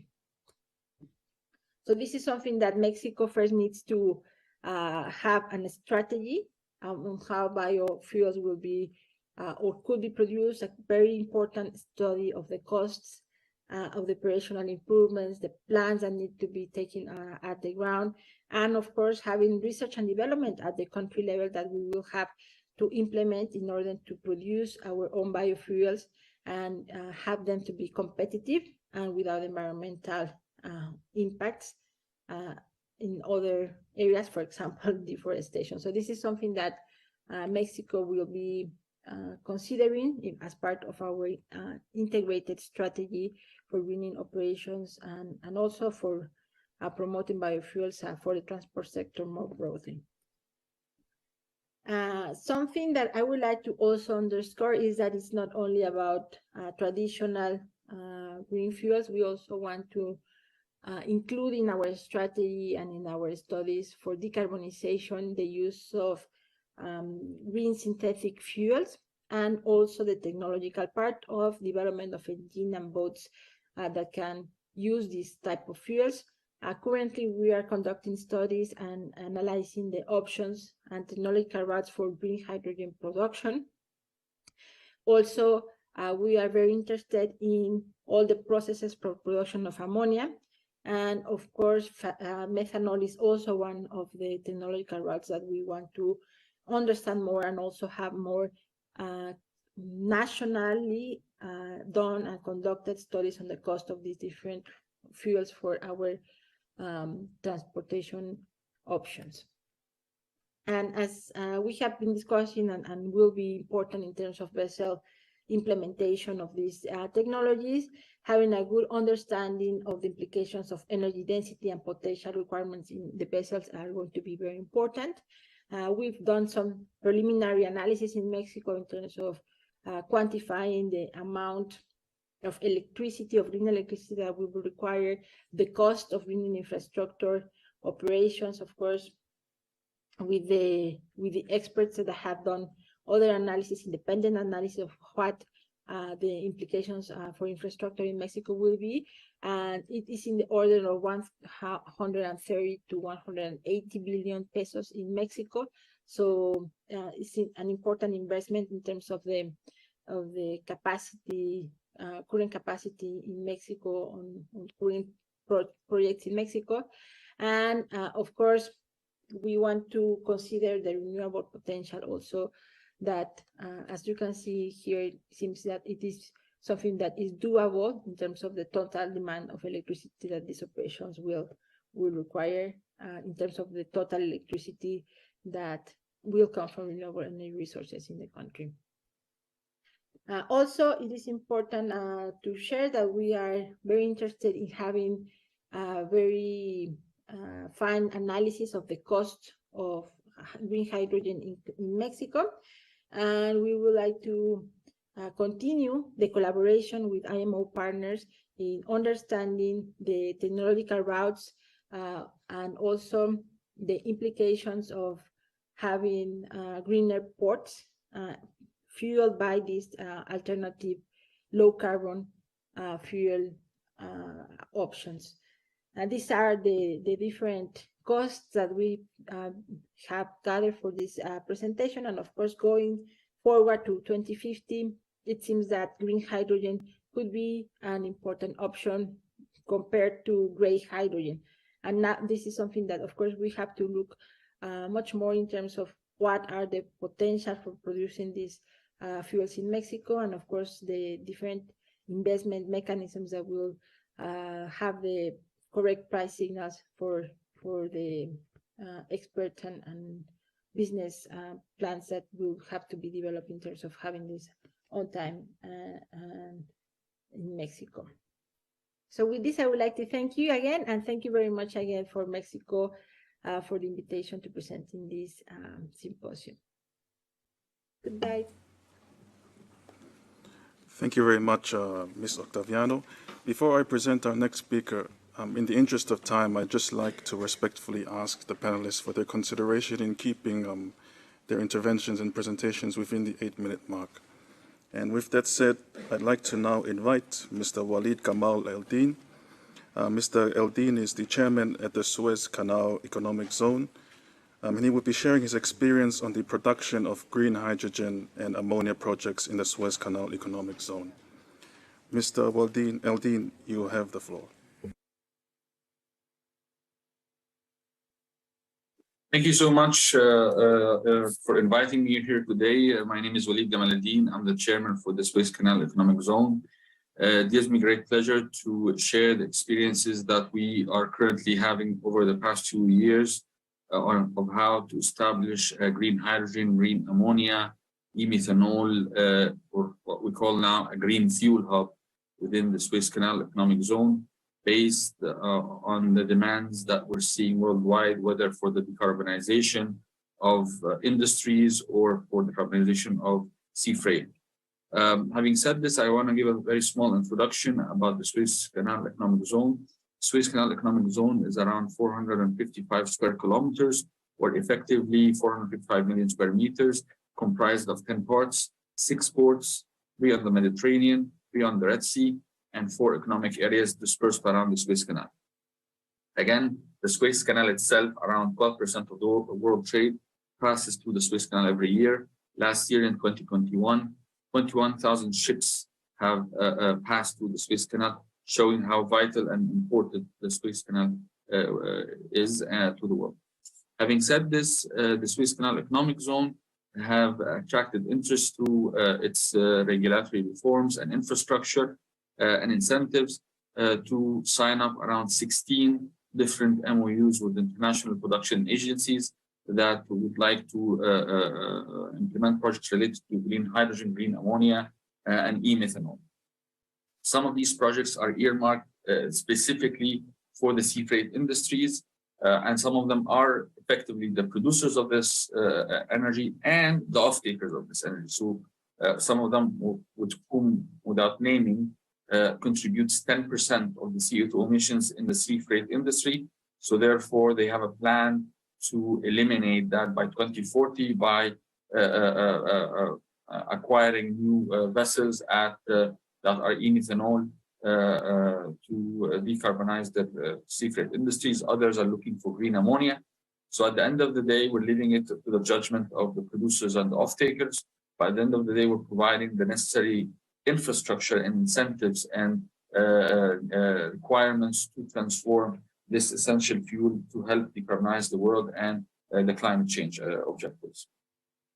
It should be noted that part of that exercise is providing a green bunkering license, which is going to happen with the producers. That will be giving the ability for doing those maritime service, whether in the 6 ports under the administration of the Suez Canal Economic Zone or the rest of the ports under the administration of the Ministry of Transportation in Egypt.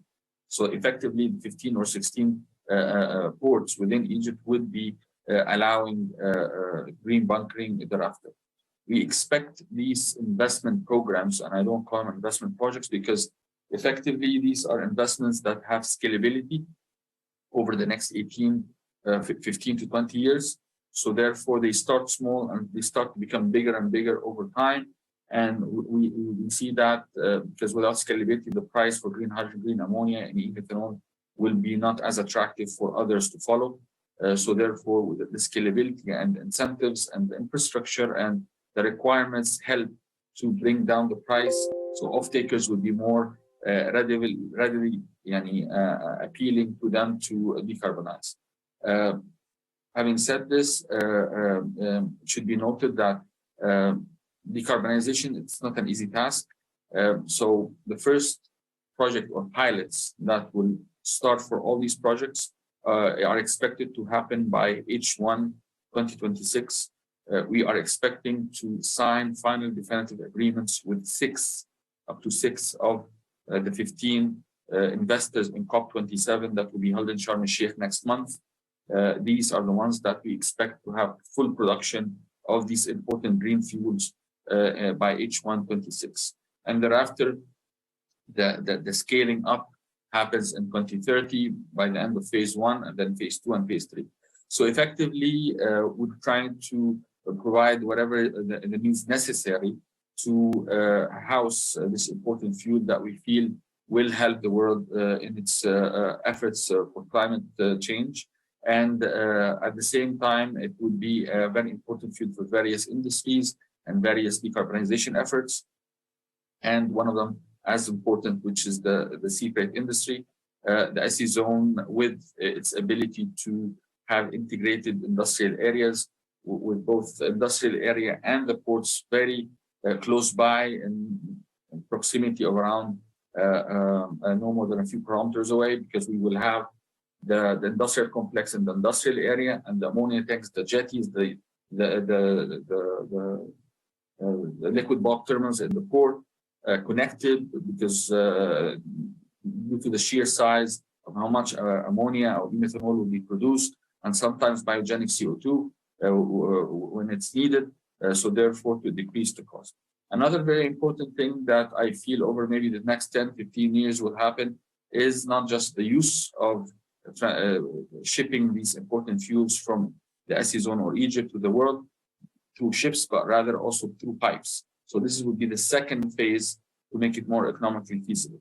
So, but in the first 10, 15 years for this infant industry, I feel it will continue to use the banking ships to deliver, and that's why we're in talks in other ports in Europe, specific, and proximity is very important for this industry.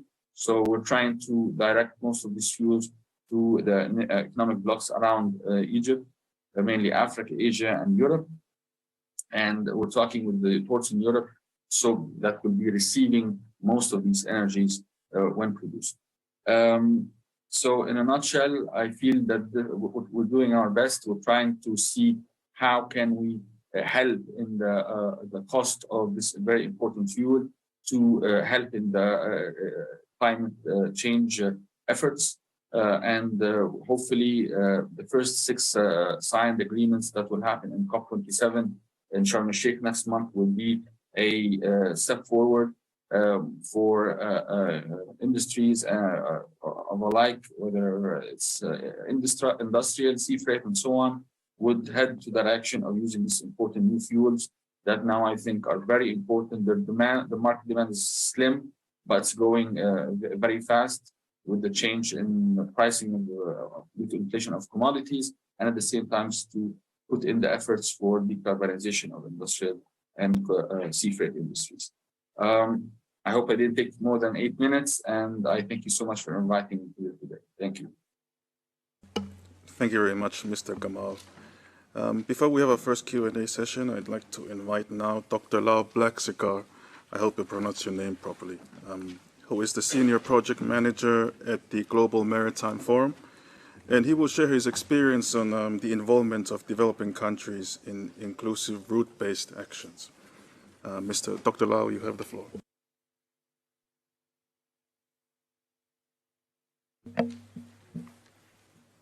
Thank you, John, for the introduction, and thank you to IMO for giving us this opportunity to speak, and to all participants in the room and following virtually.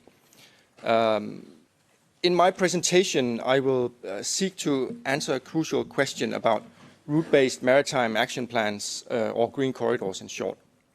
So how and why can we collectively as a maritime ecosystem not afford to not involve developing countries in green corridors?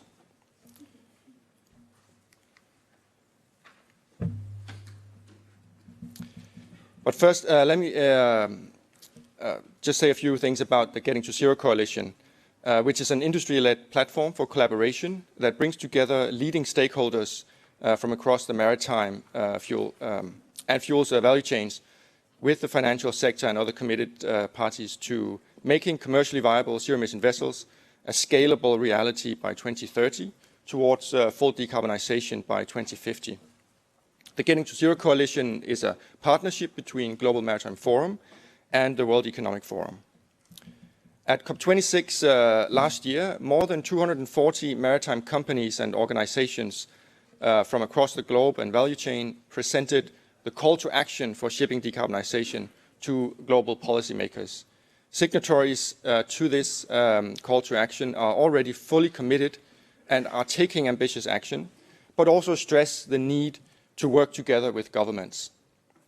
And that's what green corridors are about. Deployment of green corridors is just one example of impactful collaborative action that we can take this decade.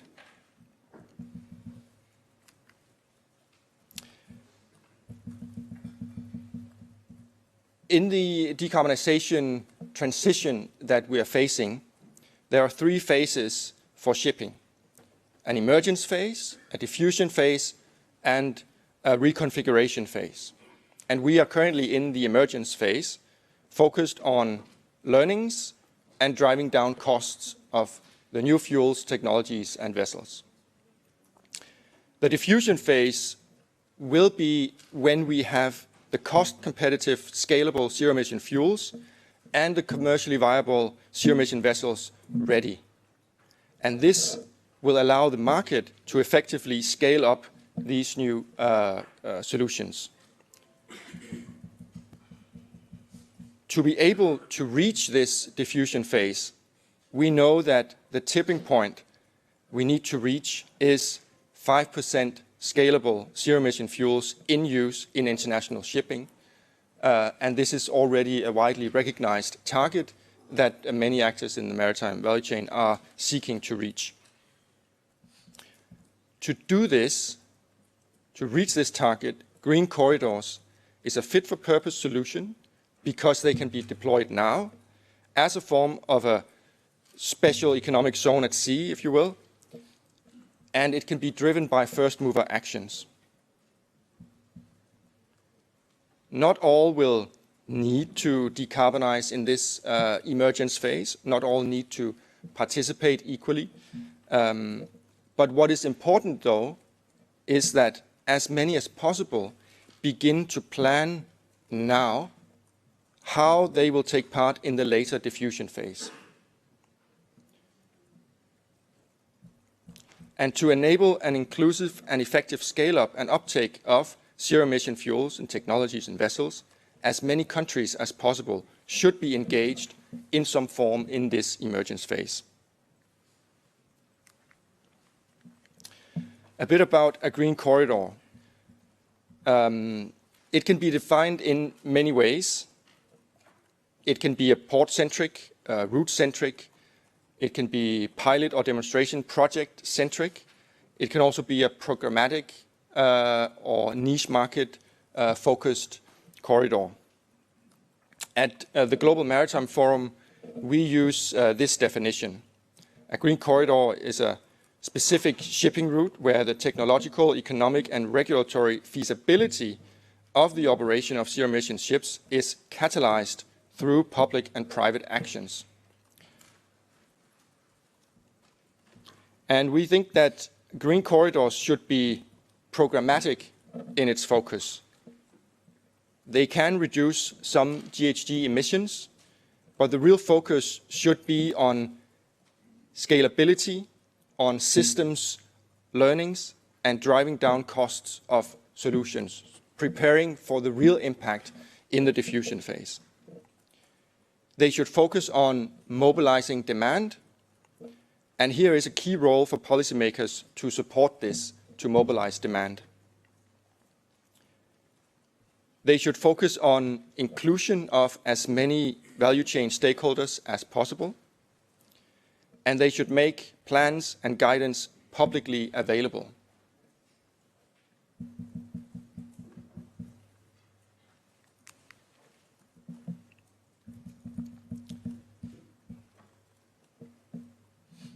So why is it that we can't afford to not involve developing countries in deploying green corridors in the emergence phase?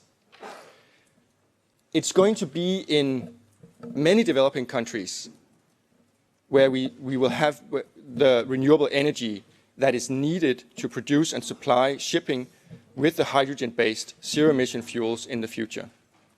And to be able to rapidly scale up production in the 2040s, developing countries should be included in this planning already in this decade. This will also help ensure an equitable transition. I can just give you a few examples of green corridors before reaching the conclusion. Some existing green corridors that's been announced are the Shanghai-LA green corridor. There's also a Chilean Green Corridors Network, a public-private project focusing on the feasibility of Chile as a hub for a green corridor. There's a Silk Alliance, a group of industry stakeholders focusing on container routes in Asia. There are some other potential green corridors. We've seen studies that highlight Asia-Europe container route. And we also have seen other studies highlighting that this can actually be financed through inclusion of shipping in the EU ETS, which is very promising. We also know that there's a lot of feasibility in a South Africa to Europe bulk carrier route.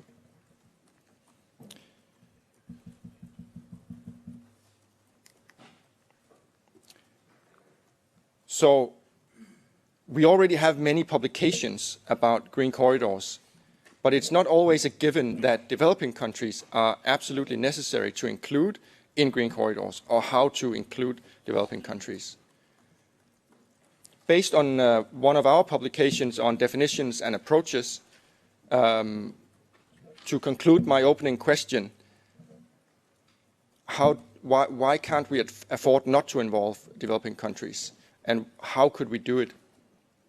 We can focus on either fuel clusters or use a multi-criteria approach, but we have to make sure to include governments early on, either directly or indirectly, but make the learnings available to align government policies and regulation to prepare for the future rapid scale-up of these solutions. It's important to notice also that anyone can take leadership in this. Any stakeholder can take lead. So it's really an equal opportunities for all to be part of this. But focus could be on stakeholder engagement and use of an open ecosystem approach to make the learnings, the plans, and the guidelines available so companies, also companies on the fringes of maritime, can begin to develop new solutions and prepare for the diffusion phase to really spur innovation as well. It's also important to identify funding early on and make use of development and climate finance, private investments that are already there and ready, and use of well-known and effective instruments like contracts for difference and long-term offtake agreements. So to conclude, why can't we afford not to involve developing countries? We just can't afford not to, and this is also a great opportunity for developing countries and for the decarbonization of shipping. Thank you. I hope that was within 8 minutes, John. Yes, I think it was. Thank you very much, Dr. Lau, for that very interesting presentation. Now we will have our first Q&A session. We'll have 10 minutes for questions. I'd also like now to invite our speakers who are joining virtually to please switch on your cameras and your microphones and be ready to take any questions. I'd just like to start by asking my own questions to each of the speakers. We know that for each country, the energy transition in the shipping sector will be something unique and unprecedented. And so my first question is directed at Ms. Octaviano. How do you see developing countries, especially SIDS and LDCs, positioning themselves as producers and or exporters of alternative low and zero carbon fuels? And what opportunities are there to use this production in the shipping sector? Ms. Octaviano, you have the floor. Thank you very much for your question. And it is really critical that developing countries participate. I think this is something that we heard in the last intervention. And of course, we share that view. It is important to have a global energy transition because we have globally integrated trade, and shipping is, of course, one very important component of this trade chain. I think that something that we need to be very upfront about is the issue of technology development and transfer. So it is good to share learnings and share policy and best practices, but if we don't have the technologies to actually produce these low carbon fuels in the countries, it is going to be always the question of dependence and also the question of cost. So I believe that one of the most important cooperation initiatives that we need to have in order to accelerate the energy transition is on the area of technology development and transfer.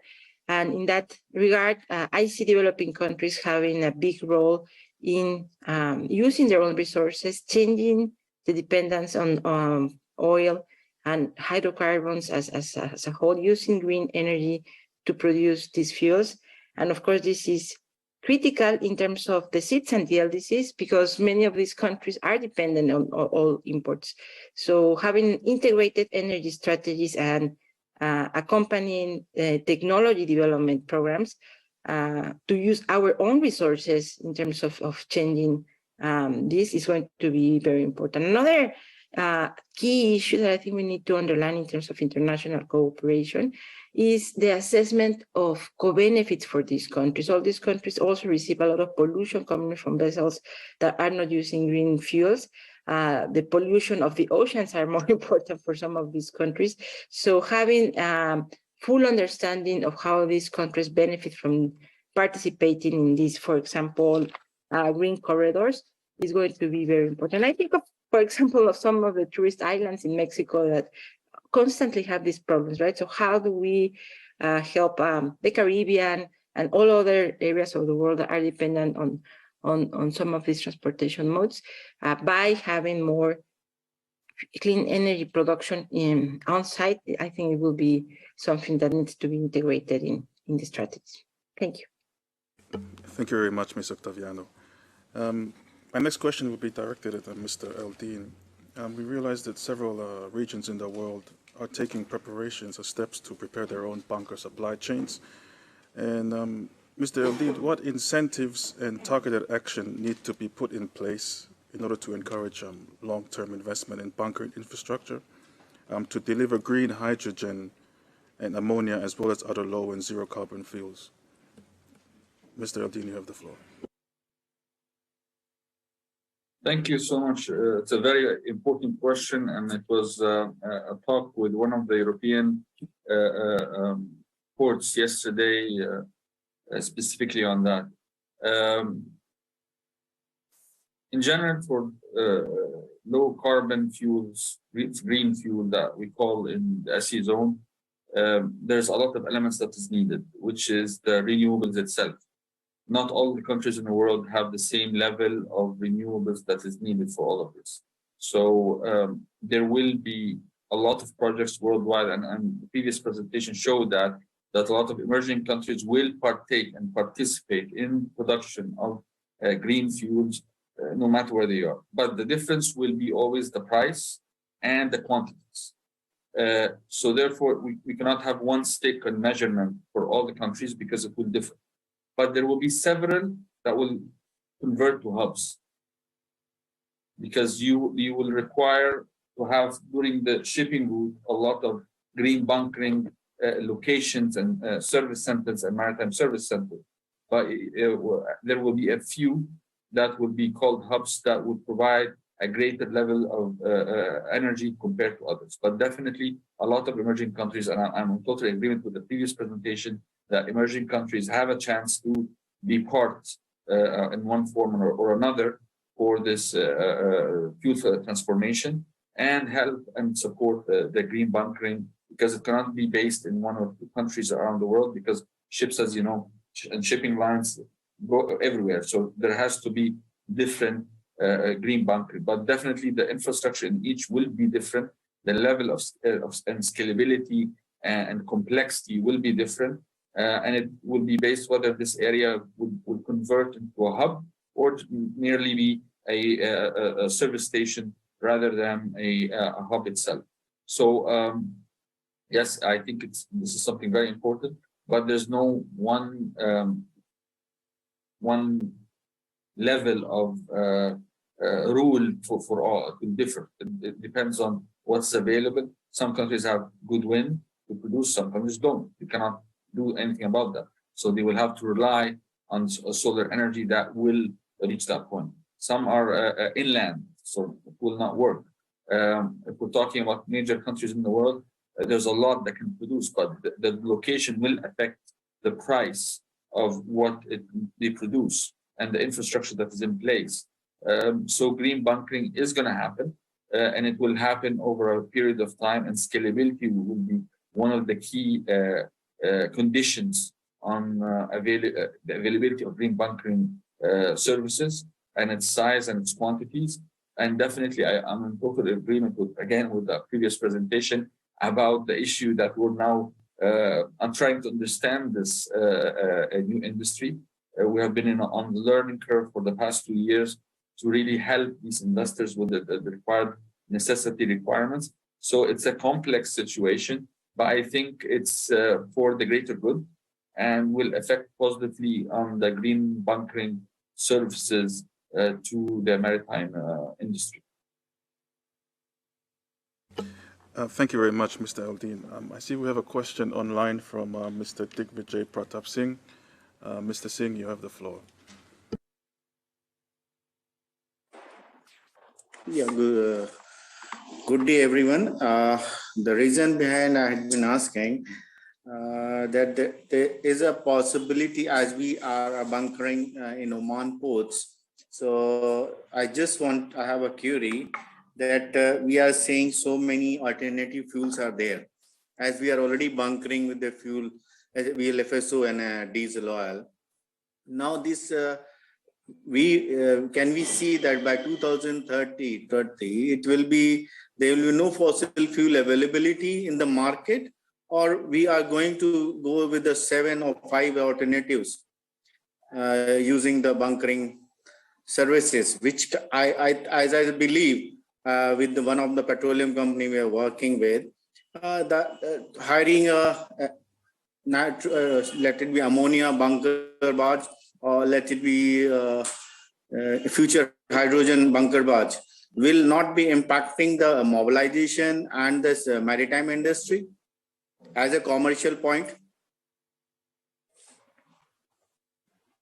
Thank you very much for that question. I don't know which of the panelists would like to take this question.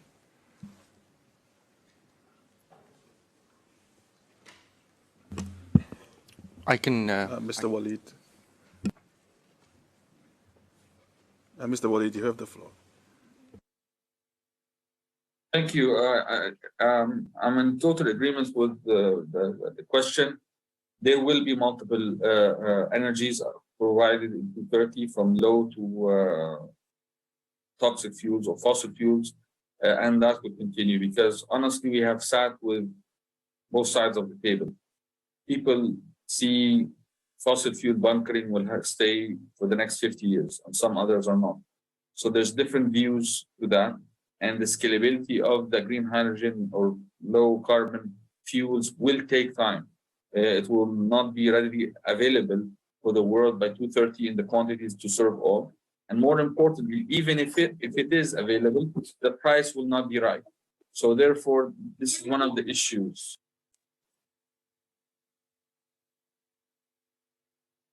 Thank you very much, Mr. Walid, for answering that question. And I do apologize, but in the interest of time, I think we will have to move on to the next part of this block too. And I'd like to thank all of the panelists for their presentations and for all the questions that they've been able to answer. I'd like to now invite Mr. Stuart Neal, who is the Director of Strategy and Communications at the International Chamber of Shipping. He will share his experience on a clean energy marine hubs. Mr. Stuart Neal, you have the floor.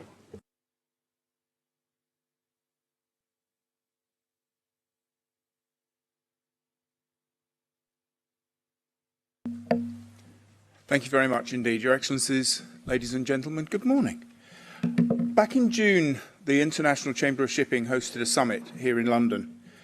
And this was to bring together leaders to try and find those practical steps that we need to take to advance our decarbonisation journey and do that rapidly. We brought together over 200 leaders of the entire maritime value chain, from the energy sector, the producers, right through to the consumers. And what came from that were a number of things, and one of those was a CEO-led task force to try and de-risk that investment value chain and share the knowledge, because as you'll see, there's a very diverse and confused picture coming forward. And that task force was really there to drive forward this idea and this concept of the clean energy marine hubs, which I'll talk to you about. I should have flicked. There we are. That was our meeting. So last month, we've been working now with the Clean Energy Ministerial Secretariat, which is a intergovernmental organisation of 29 energy ministries, plus another 21 partner energy ministries. And in September, we announced with the United States, hosted by the United States, that the ICS, along with the International Association of Ports and Harbours and the Clean Energy Ministerial Secretariat, will start making progress towards developing these hubs. And what is it? So it's a truly public-private partnership dedicated to getting the maritime industry ready to unlock the global energy transition. So this doesn't duplicate other initiatives about what's happening around shipping and how you decarbonise shipping. This is about the entire energy system and how we can do that in a very fast way, because the transitions that we've been used to in the many years have been relatively evolutionary, and we're now moving into a much more revolutionary period. And we've launched this with Canada, Norway, Panama, the UAE and Uruguay as our initial partners to develop these hubs, but we are talking to others and more will come shortly as well. So looking at what this energy picture is, and this is a slide from Bloomberg New Energy Finance about where are the fuels going to be used. And shipping's a very small player in the overall picture. And I'm from the energy sector before coming to shipping, and just understanding the scale of this transformation shipping is a relatively small part, and you can see there's we've heard earlier the amount of demand there's going to be in other sectors, and this is from power to steel, and yes, from the agriculture sector as well. But according to the International Renewable Energy Agency, 50% of these new fuels are going to be transported by ship. So we need to really understand that and talk to people to find out what's really going on. So, for example, I was talking to the board member of a Saudi renewable company just the other day, and they have a project to produce 650 tons of green hydrogen, which will deliver from 2026, but it has to be converted to ammonia, and they'll be exporting and transporting 1.2 million tons of ammonia, and that's for the steel production. And they've just signed another deal to produce between 5 and 10 million tons of green ammonia by 2030 for the power generation in a different country. So again, a lot of things are happening, and we've already heard others as well. But you're seeing a lot of inefficiencies in the system because that hydrogen has to be converted to ammonia, which slows things up. So the hubs are an initiative focused at ensuring that the entire value chain is ready for this transition as well, because it takes a bit of time to build a ship, as we here in the IMO know. It's not something you can turn on and turn off. And when you look at the bilateral agreements, and this is a study that was done before the recent issues around the energy market, you can see that there are 3 hubs that are really pushing forward on the demand side. That's Germany, Japan, and Korea. And all of these varying different countries, some in the developed world and some in the developing economies, are already having those agreements and relationships. And all of them will be transporting by ship. And as I say, the scale is probably quite something we don't always understand. We're talking about an 18-fold increase in the amount of renewables that we already have. So it looks like all of the renewables we've got to date, times that by 18, and that's the scale that we're talking about. So we can't do that in developed economies because there's just not land space. So that's what we're trying to do. And we're working with energy ministers to try and understand and unpick what's actually happening, because we're seeing some countries, they've got great plans for export, but they're going to do the domestic supply right close to the ports and their export supply miles away. So again, we need to have those sort of conversations. And in a world where energy security is king, shipping is going to provide that flexibility. And we're going to see much more north-south traffic than east-west traffic. And for me, I come to this shipping from Sustainable Energy for All, which is a UN body advancing energy for developing economies. And this is very much an opportunity for developing economies, not just to be a receiver of support, but to take ownership of the future. So this is a win, potentially a win-win for everyone, and creates those production centres and where we can move forward. But as we know, there's only one current ship operating, which we see here, which can actually move liquid hydrogen, the Suso Frontier in Japan. And that took 10 years to get to this stage and 2 years for training. So again, as we'll talk about this afternoon, we need to start thinking about training the trainers and then training the people to be able to use these new ships safely. And that's obviously a very important thing, especially when you're talking about things like ammonia. So as I come to conclude, in the past, sort of powers dictated how our energy system was going to be. Here you have an image of Singapore, and that was created as a bunkering hub because governments said that was going to be, and they invested and they put the money in. Now we're in a much more fragmented world. So what the Hubs initiative is about is understanding where we are as an entity throughout the value chain, so that we have the ships at the right time, because ship owners aren't going to buy a ship and have it sitting idle. Ports aren't going to invest and then not have an offtake for this. So how can we align all of these pieces so that we can be part of the solution for the global energy transition, and then that will support us as an industry as we decarbonise as well. But it's the thing that is all about is speed. In the past, it took a long time. This is fast, so we need to work much more collaboratively with other sectors to really move and deliver the solutions for the whole world. There we are. Thank you.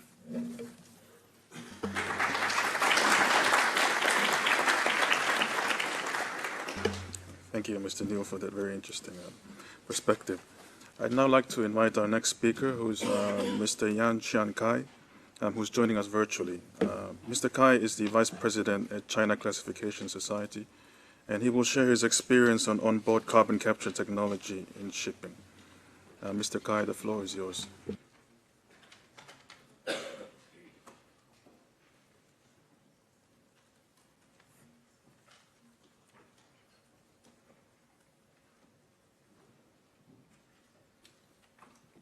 Ladies and gentlemen, first of all, thank you very much to the MO Secretariat for inviting me to speak in this symposium. I'm delighted to have this opportunity to share with you CCS perspective on the potential of onboard CCS in shipping decarbonization. Speaking of shipping decarbonization, using alternative fuel is widely seen as the most promising path. According to CCS research, the development of alternative marine fuels will exhibit two typical features. That is scenario-based diversification and gradual greening of various marine fuels, including LNG, methanol, ammonia, hydrogen, and battery. But in reality, there is still a long way to go for the value chain to reach maturity. In this context, we talk about OCCS, considering its potential to reduce CO2 emission on board, and the fast development of the CCUS industry onshore. We believe that OCCS may provide another possibility for shipping decarbonization. Now, let's look at the key technologies and the solutions of OCCS. Comparing with the onshore carbon capture, OCCS requires high levels of safety, reliability, and energy efficiency, as well as more compact design and arrangement. Such attention should be drawn to four aspects. First, low energy consumption and high purity separation should be assured as a first step to successful OCCS operation. Second, multi-stage liquefaction technology is a cost-effective way to realize efficient liquefaction of captured CO2. Third, accurate control and management of the temperature and pressure is essential to the safe operation of the system. Last but not least, compact OCCS and onboard arrangement optimization is critical to minimize installation space and then reduce loss of cargo space.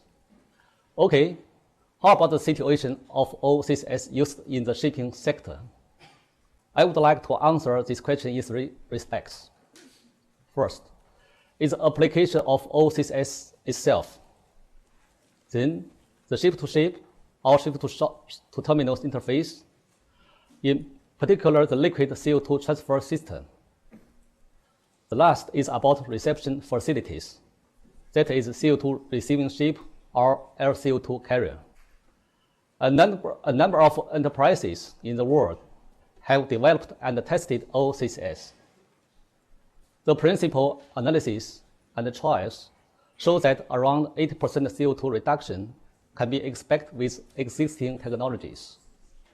More and more in-principle designs of OCCS have been applied to different types of ships, and many of them have been approved by classification societies, including CCS. In terms of CO2 offloading and transfer, mature ship-to-shore and ship-to-ship transport devices have been developed and in place. For example, Technip Energies has developed LCO2 loading arm. Wider application of OCCS will also promote faster development of LCO2 carriers. Small-size LCO2 carrier, similar to LPG carrier, in terms of ship type and cylinder tank is a well-proven technology. Currently, the industry is carrying out R&D and the construction of larger LCO2 carrier. This needs more innovations, in particular novel tank design, arrangement optimization, and material selection. While seeing the opportunities, we shouldn't ignore the challenges facing OCCS. First, lack of onshore CO2 receiving infrastructure, as well as insufficient capacity of downstream storage and utilization.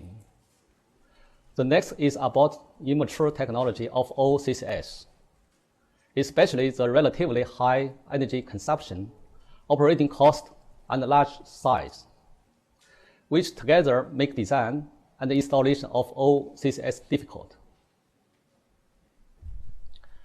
Regulatory framework is also a big challenge. For instance, OCCS is not considered under the existing energy efficiency framework. With the acceleration of the shipping decarbonization pace, it's reasonable to expect that more and stricter emission reduction regulations will be adopted and released. In the near term, OCCS offers flexibility to achieve fixed emission reduction targets, while in the future, OCCS may further help achieve negative carbon emissions on board when carbon-neutral marine fuels are used on board large scale. Okay, then which ship types are more suitable for installing OCCS? We see, as CO2 liquefaction needs a large amount of cold energy and sufficient space, it's believed that LNG carrier, LNG port ships, VLCC, and VLOC are suitable for installing OCCS. For the OCCS itself, it's expected to integrate desulfonization and denitrification functions in the future, just providing more fuel choice for ships. In addition, pre-combustion CO2 capture technology with lower energy consumption, coupled with onboard reforming to produce hydrogen, is also considered as a promising solution for the future hydrogen-fueled ships. As a feasible technical pathway for shipping decarbonization, the wide application of OCCS will not happen without cooperation and collaboration of all stakeholders. Therefore, we suggest regulators, including IMO, together with X-class societies, develop regulations and rules to provide the foundation and the basis for the promotion and the application of OCCS. The shipbuilding industry should continue to increase R&D in OCCS and make breakthroughs in some key areas. Governments, ports, and terminals upgrade shore-based CO2 receiving infrastructure to address OCCS application concerns. The shipping industry itself should also work together with downstream industries to build a sustainable green fuel supply system for shipping. To conclude my presentation, I would like to thank the organizer again for your invitation and thank you all for your attention. I wish the symposium a great success. Thank you.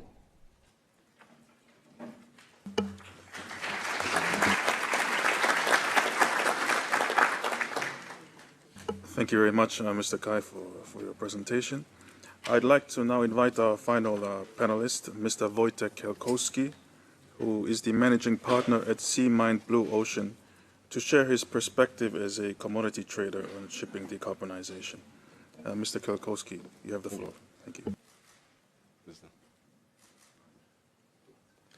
Well, good afternoon. Let me start with thanking IMO for inviting me to take part in this debate. I'm deeply honored and delighted to be here. And delighted especially because it gives me an opportunity to put to work two of my passions, shipping economics and consulting for change for this important subject. So we heard earlier today from Tristan and from Shemika about the market-based measures. I think there is a wide consensus that are needed in order to accelerate the energy transition. They are needed because we need to close competitiveness gap between the fossil fuels and green fuels, and we need it because there is a need for level playing field. Otherwise, it's very difficult to scale up the investment. But I have much sympathy for IMO, even though it's receiving a lot of bad press for not moving fast enough, because it's a consensus-driven organization, and there's over 170 countries that take part in this discussion.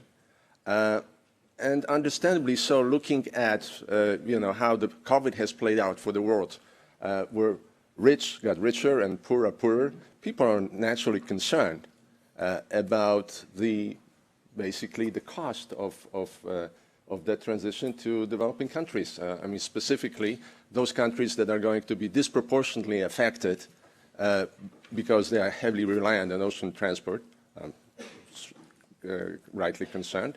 And also there are other countries that are maybe not so developing, but they have a concern that the trade patterns will be disrupted and they will be on the wrong receiving end of it. And so the right question would be to ask, okay, what is the actual cost of introducing market-based measures? But paradoxically, I would like to reverse the question. And the question that I think that needs to be also asked, a no to market-based measures fast enough means yes to what?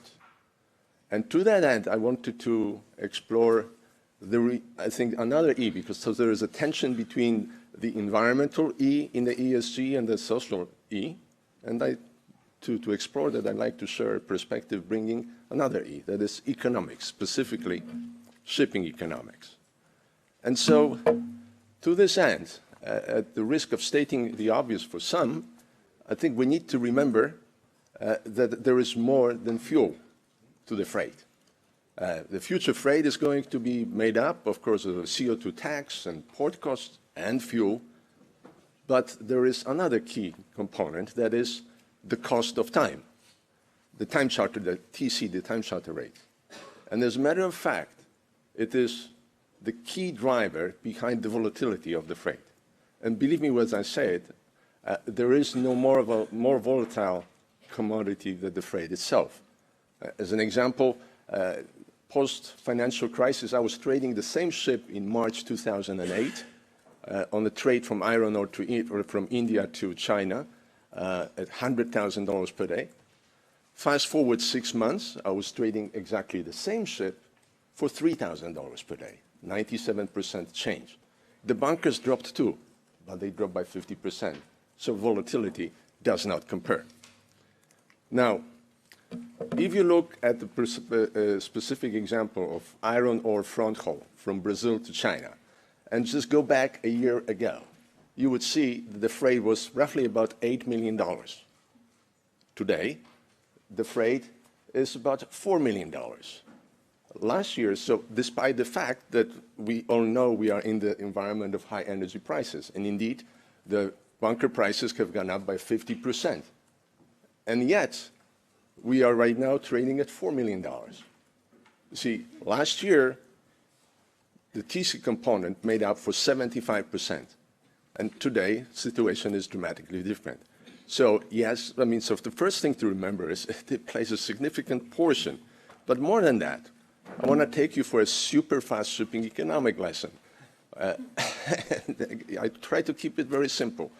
So what you need to know is that volatility in dry cargo is driven by what's referred to as hockey stick economics. What's important about it? Well, let's start with the very obvious fact that freight is driven by a derived demand for the commodities. It's only a very small portion of the value. And so it's very insensitive to, the demand for freight is very insensitive to prices. So you do not switch off the light. Perhaps I'll give you a different example, which is close to what I do because I'm involved in the grain trade. So when you are shipping wheat from, for example, US to Southeast Asia, the cost of grain makes up about 7 to 8 cents in $1 of bread that you buy. And the portion of the freight of the 7 cents is perhaps, I don't know, 10, 15%. So the freight can go up, can quadruple, quintuple, and people will still ship the cargo. Now, the other element that's very important is the supply, how it behaves, what is its dynamic. So it moves quite dramatically from a perfect elasticity to perfect inelasticity at the time when the global fleet is utilized sort of at the levels 85, 90%. And we've seen example of that during the super cycle between 2004 to 2009. And we've seen an example of that last year. Everybody heard, I mean, the shipping made headlines with container rates going through the roof. But indeed, the fuel prices between 2020 and 2021 moved only by 50%, 50, 60%. But the cost of container freight went 4 or 5 times over. And so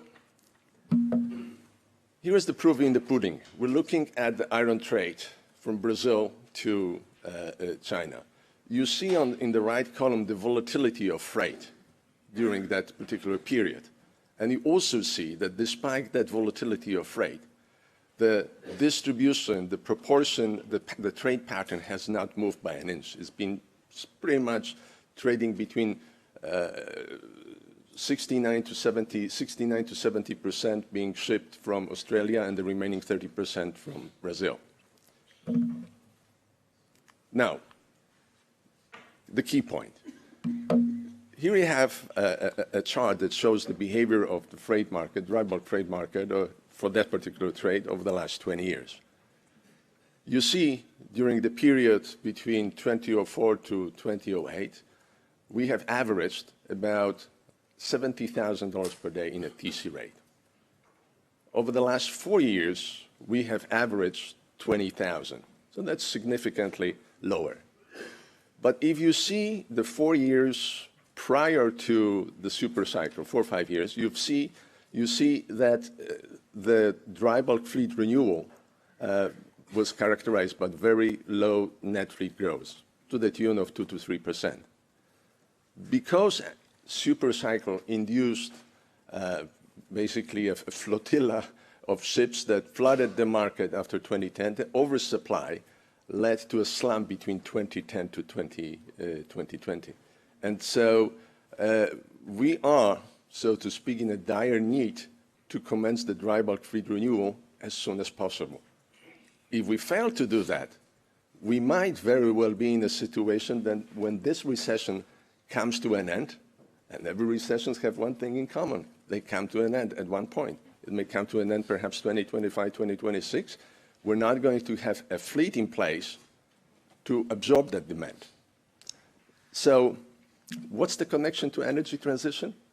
Well, the problem is that unless we have in place a clear pathway of market-based measures for owners to actually make investments, they will wait and see for the industry to sort out. So, in fact, if you look at that from that perspective, introducing fast enough market-based measures is not only the right thing to do, it's not only the right thing to do for sake of climate, that Tristan referred earlier this morning to the consequence of not reaching to 1.5. It's not only for fleeting opportunities that Shemika was referring to. It's not only for fleeting opportunities related to revenue cycling possibilities for developing countries, but it's also setting us up for a failure and possibly experiencing an increase of cost of ocean transport far, far greater than the introduction of the CO2 tax would induce. So this last slide shows effectively introduction of the impact of introduction of a $100 CO2 tax on this particular trade. And you would see that on the trade from Brazil to China, we're looking at about 360 million tons. That introduction is increasing the cost by about $1.3 billion on the $40 billion. So it's about 3 to 4%, okay? For the TC market to move, to effectively be at the break-even, we only need to move by $12,000 per day. Believe me, I've traded the market that was moving by $10,000, $20,000 per day in a week. So with that, I'd like to end, and I hope I hope to be able to answer any questions you might have. Thank you very much.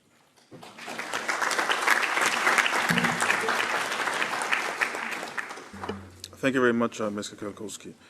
I'd like to invite all of our panelists and those attending online to please switch on their cameras and their microphones to take any questions. And I'd like to open up the floor for any questions to all of our panelists. Before you speak, could I ask, for the benefit of all here, to please present yourself before your question is asked? Thank you very much.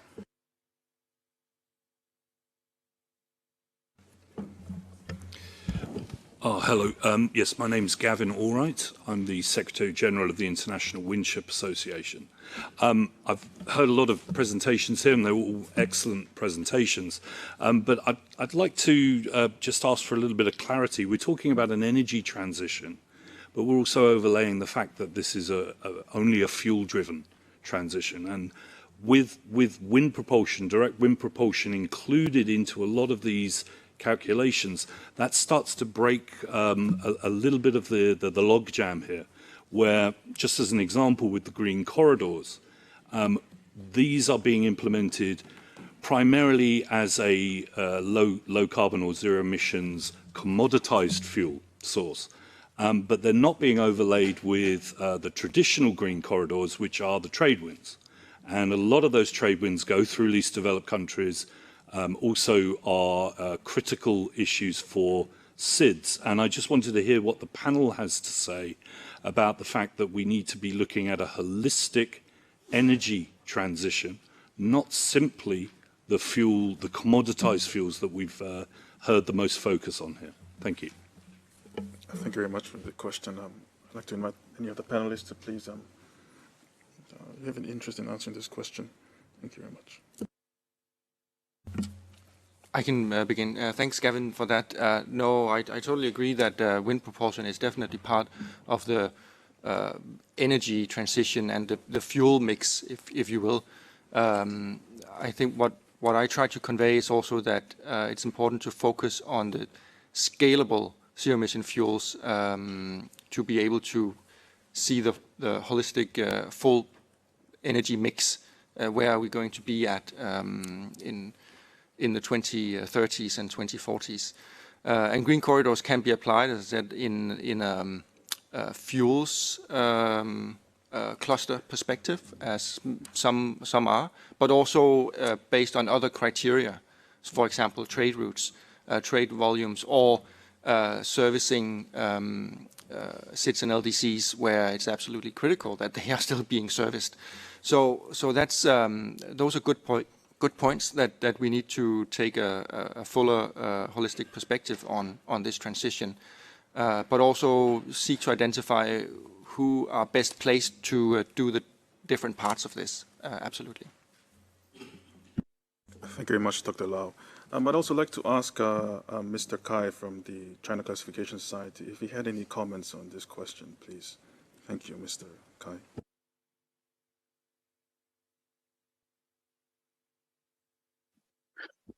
Actually, for the technology of the clean energy, I fully agree we should use wind energy. It's also we can use combined green electricity energy and combine with some CO2 emission. We can how can I say to reforming to nitrogen and also some green hydrogen, and then we can how can I say to support the clean green energy transportation. But for corridors, green corridors for wind energies, actually we can use the auxiliary power. How can I say like the auxiliary power driven like some ships install the wind energy generation on board, he can reduce some CO2 emissions. For some inland waterways, we can use the wind energy to how can I say, for fuel cell battery, and also for battery power, and then we can play the role on inland waterway and also some coastal service. For ship size, it can be for battery power, it can use small or middle size, but for deep sea, it should be look like it's difficult to play a role of the wind energy. Thank you. Thank you very much, Mr. Kai. Are there any more questions from the floor?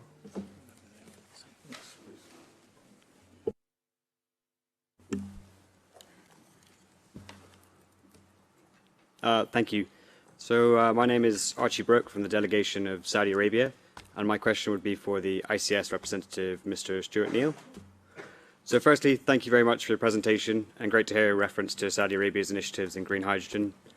I wanted to ask you about the ICS Clean Energy Marine Hubs, and to ask how this initiative aligns with other decarbonisation initiatives such as the IMO CARES or the IMO Coordinated Action for the Reduction of Emissions from Shipping initiative, and how duplication of effort can be avoided in this sphere, which is getting steadily more and more crowded. Thank you. No, thank you for the question. And I think we are actually talking to the IMO about the CARES programme and how that integrates. So we are very keen not to duplicate, but where we're coming from is much more of a private sector perspective and an energy sector perspective, and we've seen here, even in this morning, a myriad of approaches, and what that does is create very high levels of investment risk.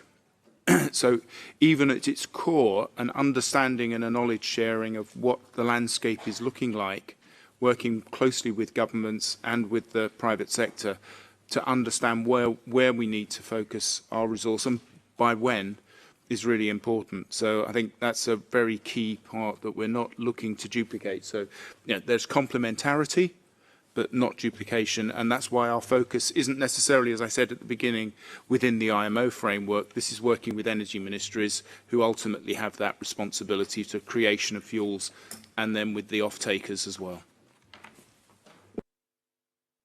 Thank you very much. I'll take an extra question from the floor.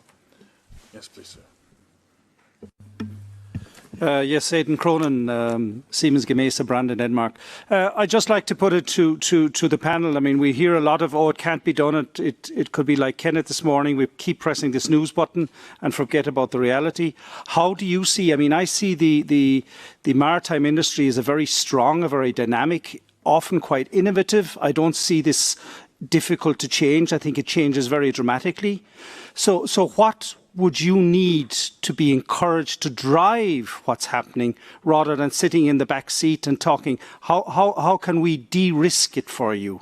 Because, I mean, you have incredible punch politically, economically in the world. So if you turn around and say, okay, let's drive this, then we can actually deliver even more quickly.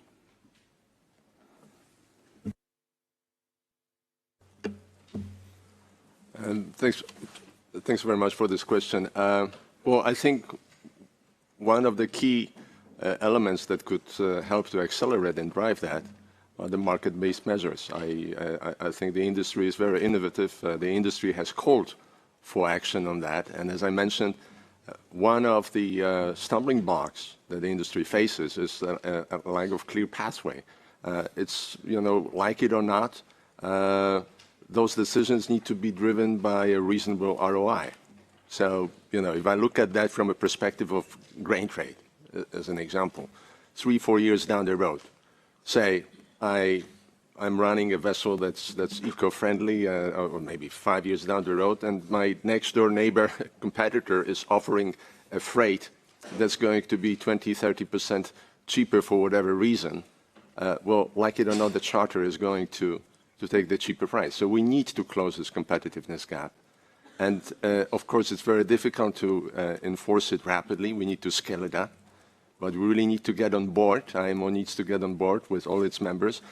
Else, we see that EU has already taken initiative. Probably US is next in line. And the result of that is going to be even greater complexity. And as you know, markets hate uncertainty. And complexity means uncertainty. So I think one of the remedies that would accelerate that would be, reasonably fast action to get on board with market-based measures on a global scale from IMO.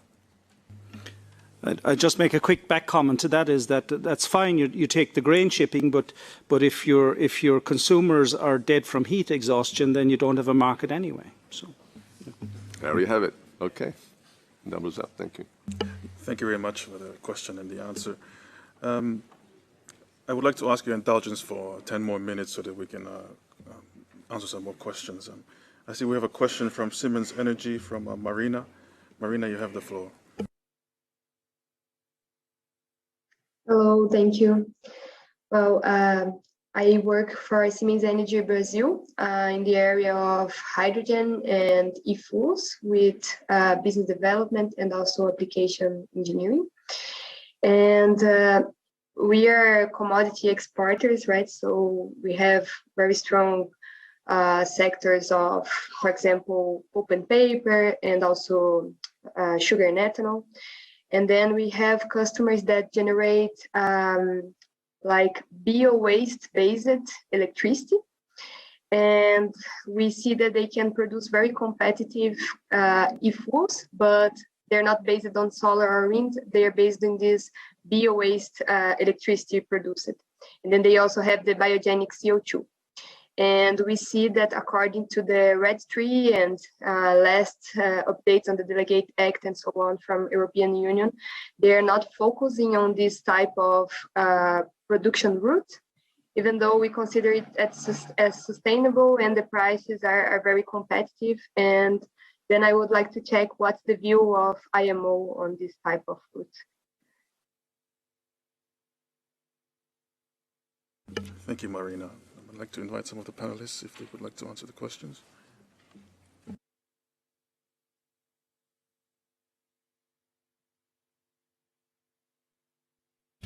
Well, I can just shortly remind everyone of Tristan Smith's comment earlier that sustainable biofuels is going to be part of the mix, but perhaps not the biggest part. And so it's important to notice and keep in mind, but also to focus on many of the other fuels, especially the hydrogen-based scalable fuels. Thank you very much. I'd also like to leave some time for... Is there another question? Okay. Sorry, Claudia. Would you like to answer the question? Thank you. No, I just wanted to add that, of course, the solutions will depend in different countries, also depending on their own resources. So if this is a scalable solution in Brazil, of course, that's something that Brazil should pursue. And I'm sure the developing countries also would be very interested in seeing the cost level that Brazil can get from the residues of biomass. So that's something that it's really very interesting. So thank you very much for the comment. And I think this is something that many countries will have to think very carefully. What are the clean energy resources on site for the countries? Thank you. I'd like to now move on towards the end of our session. But before that, I'd like to give 30 seconds to each of our panelists just to provide key takeaways of their perspectives. And I'd like to begin in order with Claudia, please. Claudia, you have the floor.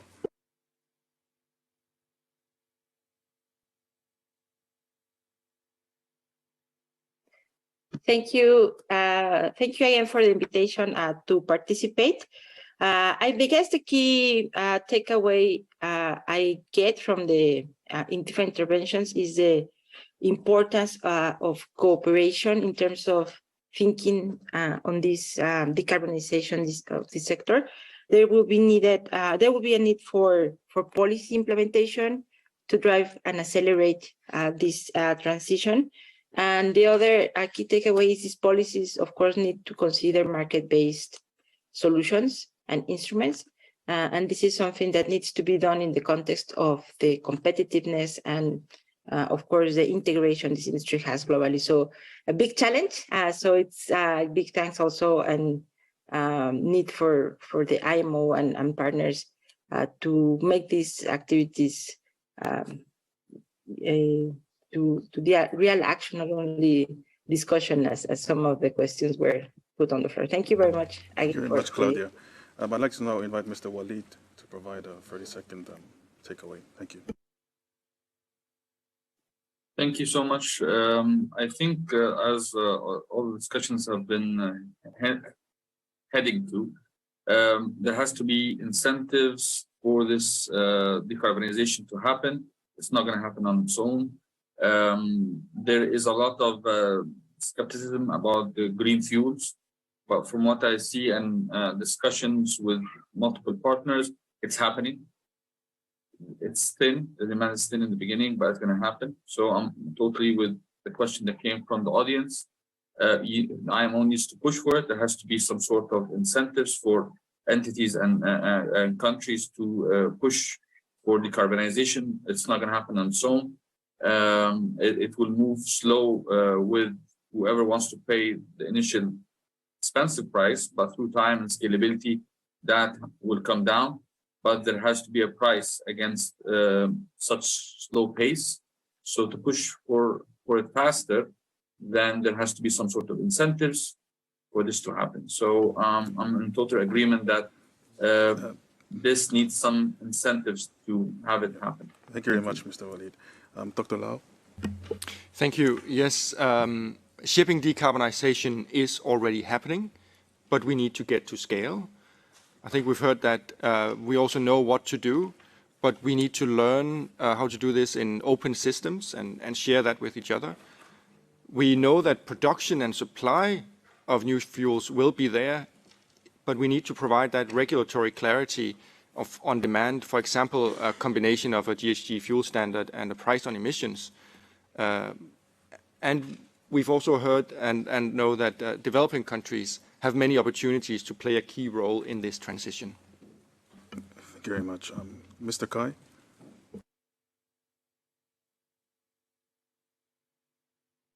Thank you, Chair. Now we are still facing regulatory and technology uncertainties. And shipping decarbonization will probably need a combination of multi-alternative fuels and technology solutions. While the value chain of alternative fuels is not mature yet.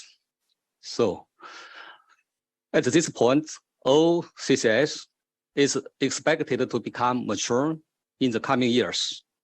So it provides another possibility for shipping decarbonization. All CCS could be a feasible technical pathway, but all stakeholders must work together to overcome barriers and to promote its application. Thank you. Thank you very much. Mr. Stewart? Thank you. I think we've heard that there's an awful lot happening. So we're moving from a very boring world for shipping to a very confusing and very fast-moving world for shipping. So I think collaboration is going to be vital.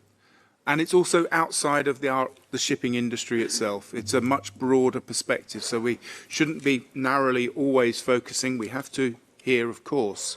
But we need to understand where the opportunities are. And there are phenomenal opportunities for us as for nations, but also for businesses to work together to seek a solution and not be part of a problem, but be part of the solution. Thank you very much, Stuart. And now finally, Mr. Helkowski.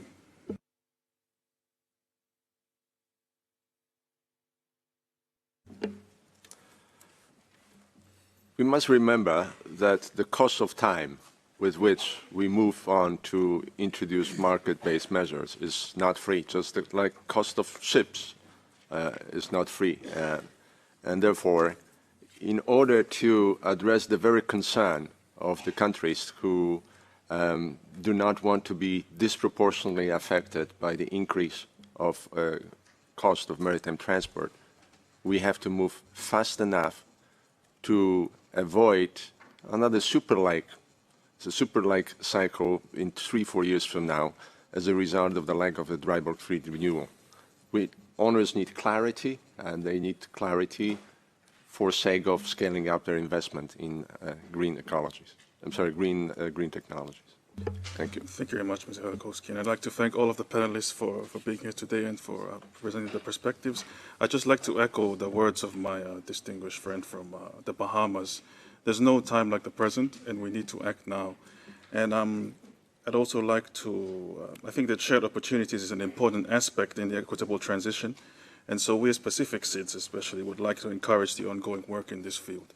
And I thank you very much for your time, and sorry for cutting into your lunch. Malo opito. Thank you very much.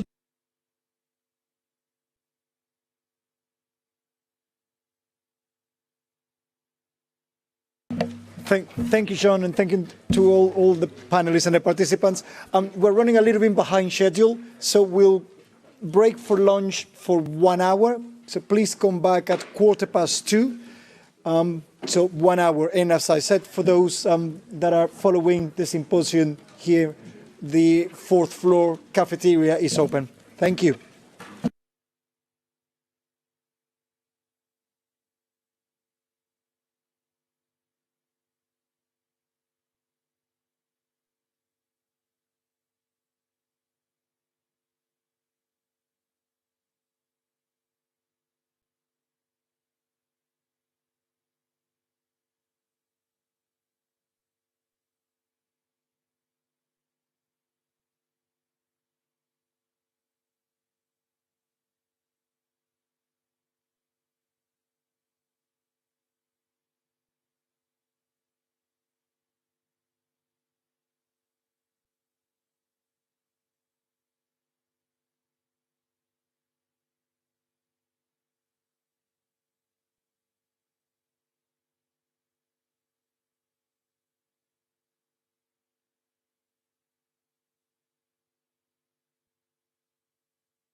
Good afternoon, ladies and gentlemen.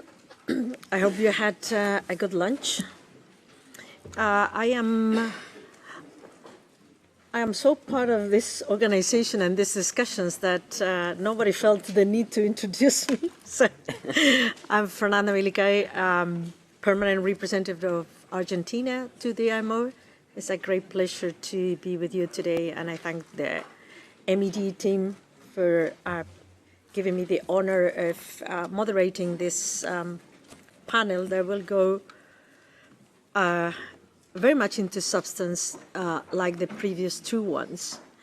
So colleagues, the whole objective of this symposium, and this is the last panel, so if you didn't have the opportunity to ask questions, do now. But this symposium is aimed at addressing the need for just and inclusive transition. In the first two panels, we have explored the potential of production of alternative fuels, addressing probably what I would say is the inclusivity part of the equation. This third panel gives you, or will give you, a good examples of opportunities, but at the same time, we'll try to address the aspects of the justice, or some would call it equity, side of the equation. Our panelists will share experiences in using low carbon fuels and also on how to define just and fair transition in shipping, how to allocate revenues of carbon pricing, possible measures, how to ensure access to climate finance to developing countries, in particular the most vulnerable ones, how to address the need for technology access, some called it today technology transfer, and how to address another important part of this, the transition of workers in the maritime sector. So our panelists are, it gives me great pleasure to introduce Ms. Christian de Buckeler. He's a senior lecturer in culture and climate at the University of Melbourne, here to my right. One of his main research themes is how to make shipping more sustainable. He's also one of the co-authors of the recently published article called "Why Should We Talk About Just and Equitable Transition in Shipping?" He will present his findings today. And then we will go to other, I will just mention them, if you bear with me, Christian. Atina Schutz, Goran Dominioni, Fabio da Silva Vignado, Gerardo Borromeo, and Metab Osmir here to my right. I will introduce them properly before they speak. So without much further ado, we'll go to Christian de Buckeler. Please go ahead. Thank you very much, Chair, and thank you for the invitation for me to speak here today. I'm presenting work on behalf of myself and my co-author, Dr. Ali Shaw, and I think our question is obvious enough. Why should we talk about just and equitable transition in shipping? And this year, there has been much talk at the IMO for the need for a just, equitable, or just and equitable transition. The interventions from most member states at MEPC 78 last June are testament to the importance of this issue, as were the opening words of Mr. Kitak Lim this morning. There is, however, no clear definition of what these terms mean and how they can be used in this transition. The absence of a universally accepted definition is fine. That's not necessarily a problem, though clarity about the issues at stake is needed to facilitate constructive engagement, and that's what we're trying to do here. A key issue is that we unfortunately do not depart from a global situation that is already just and equitable. UNCTAD tells us year after year that LDCs and SIDS already pay higher than average prices for maritime cargo transport. These countries also suffer from the climate crisis more than the rich countries that caused it. Even so, SIDS and LDCs do not have the funds to cover mitigation and adaptation costs. At the same time, the decarbonization of shipping will see their transport costs rise further, as the graphs here illustrate, and I'm sure you're familiar with the data presented here. In this context, addressing disproportionate negative impact from shipping decarbonization when and where it occurs is crucial, though it is unfortunately insufficient to ensure a genuinely just and equitable transition. Given the general agreement at the IMO not to take a bifurcated approach to shipping regulation, this raises question about how to ensure that SIDS and LDCs can support the most ambitious climate targets in the revised strategy at MEPC 80. And of course, doing that without compromising the present day and long-term well-being of their citizens. As you know, shipping is and has been a driver of global trade, which in turn has helped radically reduce material poverty since at least the middle of the 20th century.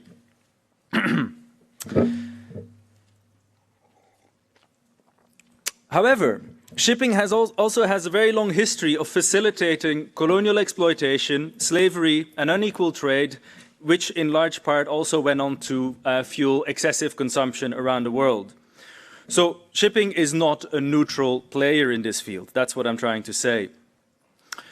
However, while the shipping industry is not and should not be expected to solve all the world's problems, because these are really big underlying issues, the current energy transition that we face should be and could be an opportunity to really improve lives around the world. The shipping industry could therefore decarbonize while ensuring no one is left behind by focusing on policy and action that prioritizes a transition that is environmentally effective, procedurally fair, socially just, globally equitable, and technologically inclusive. And I'll expand on that in a second. But what I want to focus on first is the very simple observation that not every transition is just and equitable. And we have to be careful in how we use those terms and how we refer to this concept in the broader debate. The way Ali Shaw and I see it in the way we wrote up this paper is that there are basically kind of three main ways in which shipping decarbonization could play out. The first one is a transition that is or could be unjust and inequitable. Because in the absence of targeted interventions to help SIDS and LDCs, disparities would widen and inequalities worsen. This is unacceptable because they are the least responsible for the climate crisis while they are most affected by it. And it would deepen deeply entrenched inequalities in global trade. The second option is the kind of middle option, and that is a transition that could be more or less just and equitable. And what we mean by that is that with targeted interventions to address disproportionate negative impacts, disparities and inequalities would likely remain more or less static. So the world wouldn't get any worse, but it wouldn't improve either. This is helpful, but we argue insufficient, as it is essentially unjust and inequitable because it reproduces current global inequalities. Third and finally, a genuinely just and equitable transition is one that uses shipping decarbonization as an opportunity to do better. Careful and targeted policies, as well as strategic allocation of revenues from a carbon levy, for example, could help diminish disparities and inequalities. The last option, we argue, is the only option that truly leaves no one behind. Now then the question is, of course, what does this look like in practice? Because we academics, we can talk all we want and we can do that for hours on end, and I won't bore you with that. But what we try to do is kind of disentangle this whole idea of a just and equitable transition. I still stumble over the concept. And kind of highlight what are the constituent elements and how they relate to each other. We don't propose a tight definition or a checklist that you can simply follow, but this is an analytical tool that should help anyone involved in this discussion to identify how they want to relate to this concept and how they, and I'm referring to NGOs, member states, and anyone involved in these negotiations, to clearly articulate how they locate themselves in this framework.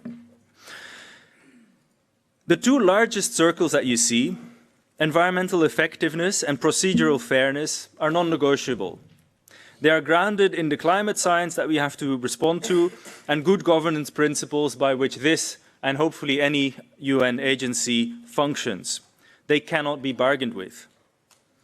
But perhaps more importantly, when really speaking of that notion of just and equitable transition, the three smaller circles that we propose focus on social justice, which includes workers' rights and safety, global equity, which includes addressing historic responsibilities and support for climate vulnerable countries through the disbursement of carbon levy revenues, and finally, technological inclusiveness, which focuses on technology transfer and capacity building.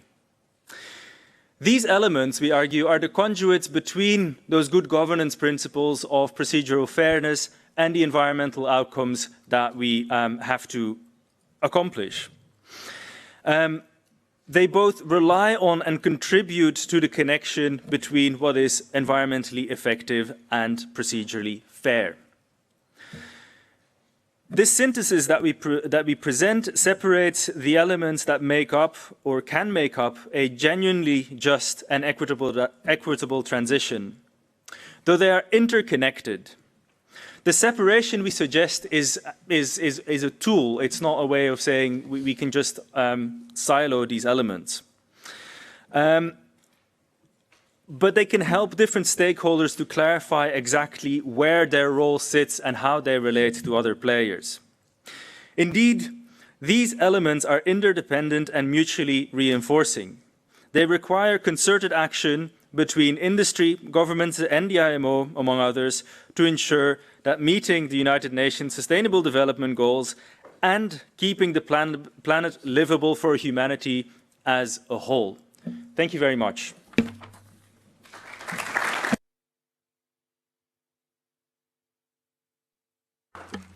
Thank you very much, Mr. de Boeckelaer.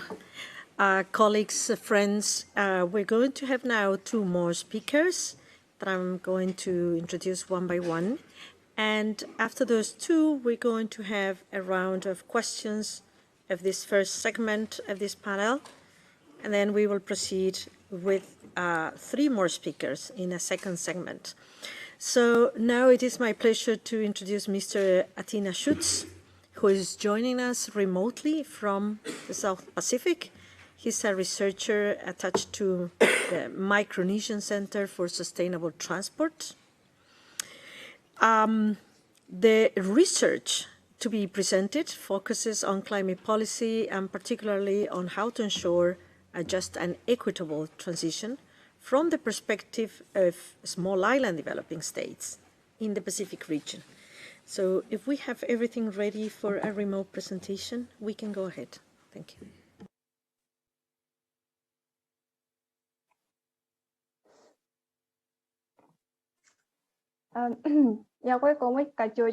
Greetings to you all. Firstly, thank you, Fernanda, for the introduction, and to the organizers for this opportunity to present some thoughts from the Pacific.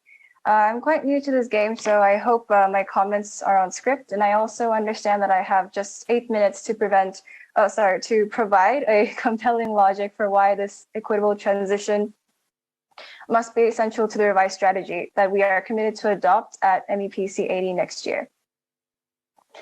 Before I begin, I would first like to start off by saying how pleased I am to be here. It often seems like the speed of change is intolerably slow, but the interest in this workshop proves that wrong.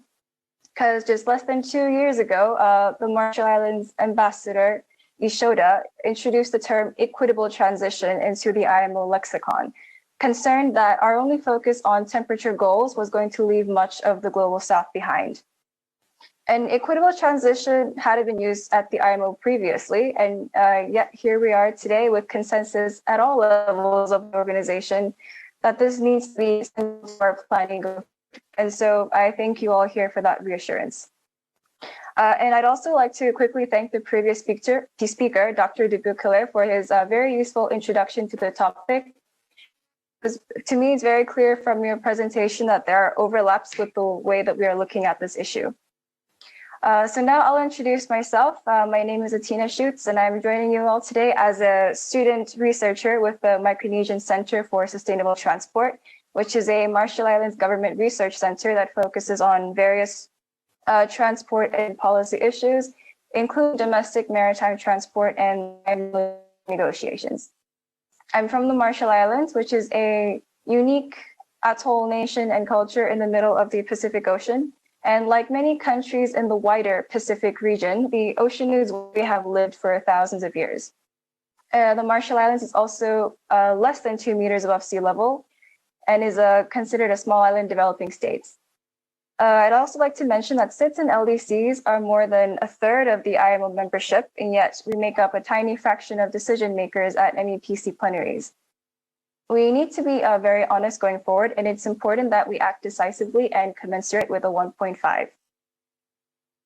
I'm also a youth who's still in university, and being in my early 20s, I'm probably the youngest panelist in the room. So for me, there is a serious intergenerational aspect to the maritime decarbonization and the climate change debates in general. At the rate of increasing emissions, the world that my generation is set to inherit is with less biodiversity, higher temperatures, sea levels, bigger storm intensity and frequency than any that the previous generation has experienced. And as it appears, my generation might also be the unpaid bill of the true cost of fossil fuels that has polluted and continues to pollute under business as usual. I'm also a student and an aspiring scholar. And it's also important to, I'm aware that it's also important to base our strategy on the science and to mobilize enough political will to act within the science. Through research, I'm listening as carefully as I can to the best experts on technologies, fuels, economics, emissions, and legal scholarship. And it appears that an equitable transition could be technologically available, economically achievable, and morally justified. I'm also an up-and-coming member of the maritime industry, and as I've mentioned, I'm a student researcher with the Center for Sustainable Transport. It is also, the Marshall Islands is also host to one of the largest registries, and the foreign exchange earnings are critical to our national budget. We are heavily invested in the sector, and we need the transition to work for the industry. The challenge is certainly high, but then so are the rewards of getting it right. The realities also seem reasonably straightforward. We have no choice but to undertake the greatest and fastest technology revolution in shipping history, and we need to do it in a manner that lifts all ships evenly and leaves none behind. The economics is clear. The kicking the can costs much more than acting decisively now. We need the lowest cost option, and we need a real carbon price now. This is a trillions of dollars transition, and the investment opportunities for a responsible industry are enormous. What we understand that responsible industry is asking for is not to delay or to defer the transition, but for the IMO to provide a certainty of speed and trajectory of change required. And that is certainly what our latest country submissions are attempting to provide. The industry has nothing to gain and a lot to lose by not doing all possible things to limit global warming now. It's not that our ships will face bigger storms at sea, but all global trade will face ever-increasing headwinds with every increase in temperature. Finally, I'm also a law student who believes in the power of the law and that the way that we use principles of international law in the revised strategy is going to be critical to its longevity and the delivery of a truly equitable transition. And much of the heavy lifting for ensuring an equitable transition is already provided for us here in the well-established principles of polluter pays, of highest possible ambition, and of equity. Now, I hope that while I was introducing myself, I had successfully illustrated the various ways that inequities currently exist in this space. And at this point, I would like to echo the wise words of my colleague from the Bahamas in the first session today. Time is not our friend.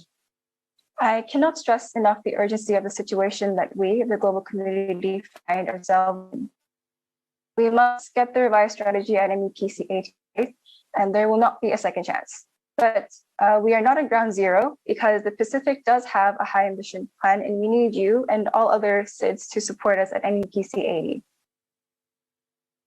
It is also clear that there is consensus to accelerate our ambition to 100% no later than 2050. And I note the intervention from Dr. Tristan Smith earlier that this has to be compatible with 1.5 degrees. If we need to have it at least 80% by 2040. And it is also clear that we need more than just temperature limits. We need an equitable transition. But what does that actually mean? For the upcoming ISW 13, we are asking that states consider an equitable transition is, in addition to being 1.5 compatible, needs to be, firstly, procedurally fair. We agree with Dr. de Buchler and Dr. Shaw on this point. We all need to be at the table if we want a sustainable and durable solution. SIDS and LDCs are a third of the IMO membership, but constitute a fraction of MEPC plenaries. And this could be a pretty easy fix for the IMO, and our leaders have been asking for action on this for a number of years now.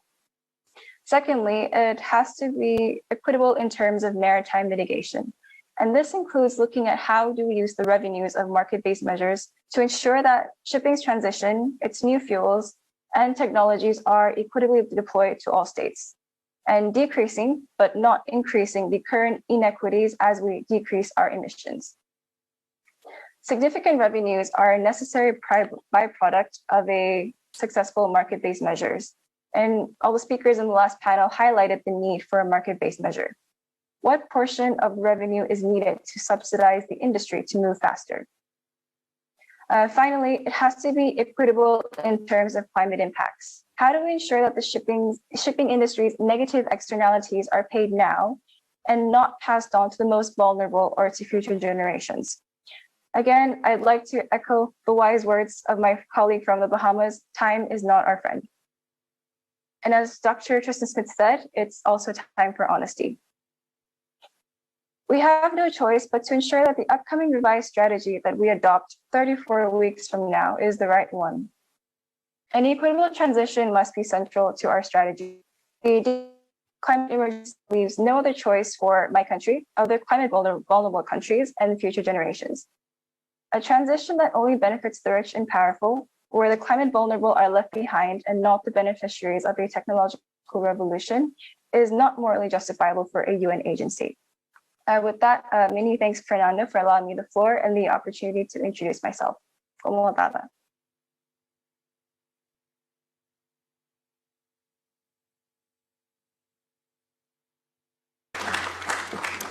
Thank you very much, Atina. It gives great hope to see somebody so young making very important remarks, including the fact that we're all the time talking about our instruments at the IMO, and she brought the important aspect of the fact that there are principles of international law that are already there, and we need to take into account, in particular, when we review the initial strategy. So thanks for that. And with that, Mr. Goran Dominioni, unfortunately, due to unforeseen circumstances, he will be joining us remotely today. It is a pity not to have you here. He's a consultant of the World Bank and permanent assistant professor in law at the Dublin City University School of Law and Government. His research focuses primarily on climate change and carbon pricing. In this capacity, he's co-author of a paper on carbon revenues from international shipping. He will, in the short time that is allocated, he will try to present his findings today. So, Goran, you have the floor. Good afternoon, everyone. My name is Goran Dominioni, and together with Dominic Englert, I'm one of the authors of the report that I will be presenting today. Let me start by thanking the organizers for the opportunity to be here, even though only by video. I was hoping to be there with you in the room today. Unfortunately, yesterday I tested positive for COVID, and so I couldn't travel to London. The report I will be presenting today focuses on the use of carbon revenues from international shipping, and in particular on their enabling potential for an effective and equitable energy transition. In the next few minutes, I would like to focus on the following three issues. The first one is to identify which carbon revenue use options are more aligned with guiding principles that are included in the initial IMO GHG strategy or that are often mentioned in the debate at the IMO, and other desirable key features. Second, I would like to discuss whether carbon revenues should be used only in sector or also outside of the shipping sector. And third, I would like to identify who would be best positioned to be the recipients of carbon revenues from shipping. Before we get to these three questions, let me discuss which carbon revenue use options we have considered in this report. The first one is financing in sector climate change mitigation. This could include, for instance, financing the production of zero carbon bunker fuels or other technologies that allow to reduce greenhouse gas emissions from shipping. The second option considered is enhancing maritime transport infrastructure and capacity. This could be, for instance, upgrading cranes or upskilling maritime workers. The third option is to finance climate change action more broadly, so also outside of the shipping sector. The third option is to finance development more broadly, and so aligning the spending with the Sustainable Development Goals. The fifth option is to finance instead the general fiscal budget, and so without the earmarking for specific carbon revenue use options. The sixth option considered is to cover administrative and enforcement costs related to the functioning of the carbon pricing scheme. And the seventh carbon revenue use option that we consider is the a revenue neutral fee-based scheme. I'm now not going to go into the details in this video, but this in essence is a mechanism under which more polluting vessels pay a fee, and the revenues are then transferred to less polluting vessels. One thing that I want to stress regarding these 7 options is that 3 of them relate more closely to in-sector carbon revenue use, while the remaining are out-of-sector uses.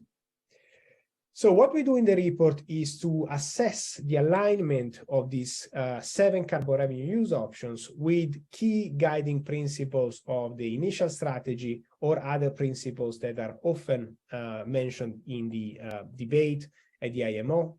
And these include, for instance, the need to be cognizant of the common but differentiated responsibilities and respective capabilities principle, but also the need to address disproportionately negative impacts.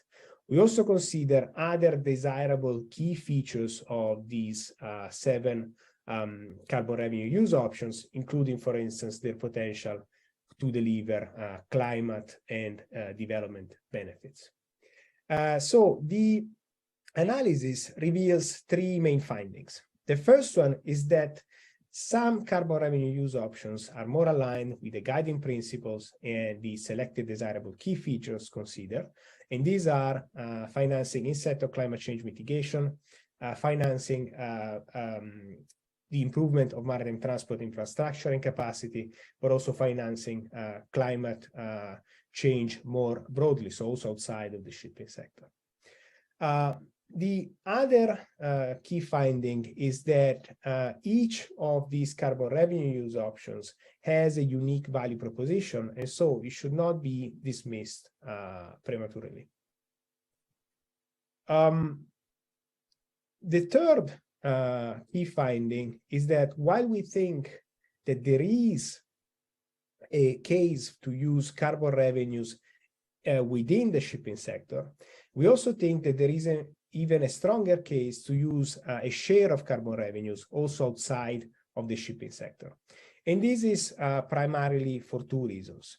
The first one is that it is unlikely that using all the carbon revenues within the shipping sector will lead the most cost-effective and therefore also the greater climate benefits. And this is because, in essence, it's unlikely that all the climate opportunities that are out there that are more cost-effective relate to the shipping sector alone.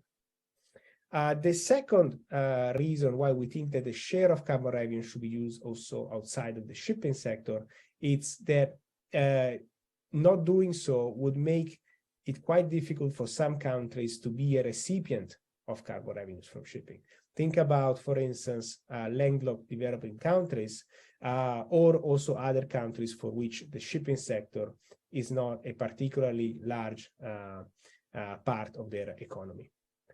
In any case, we also foresee the existence of a win-win situation whereby spending carbon revenues outside of the shipping sector can help decarbonizing the shipping sector itself. Think about, for instance, the spending for producing green electricity that then can be used to produce zero carbon bunker fuels. With regards to who is best positioned to be the primary recipients of carbon revenues, here we distinguish three potential groups of recipients. The first one is governments, the second is the private sector, and within the private sector we distinguish the shipping sector. And then we look at which of these group of recipients will be best positioned to be the recipients in case the following three broad aims were pursued. The first is to achieve maximum climate and development outcomes. The second is to support an equitable transition. And the third one is to ensure an adequate functioning on the distribution of revenues. And here our key finding is that a substantial part of the revenues should go to governments, especially of developing countries. And this is because the link between vessels and one country is often quite blurred. And so to address equity consideration more effectively, it's better to direct carbon revenues to governments. At the same time, we recognize that the share of carbon revenues could also go to the private sector and including the shipping sector if this helps to achieve maximum climate and development outcomes. With this, I just wanted to give you the reference to our report and some of the previous work that the World Bank has done on zero carbon shipping. And I thank you and I look forward for the discussion.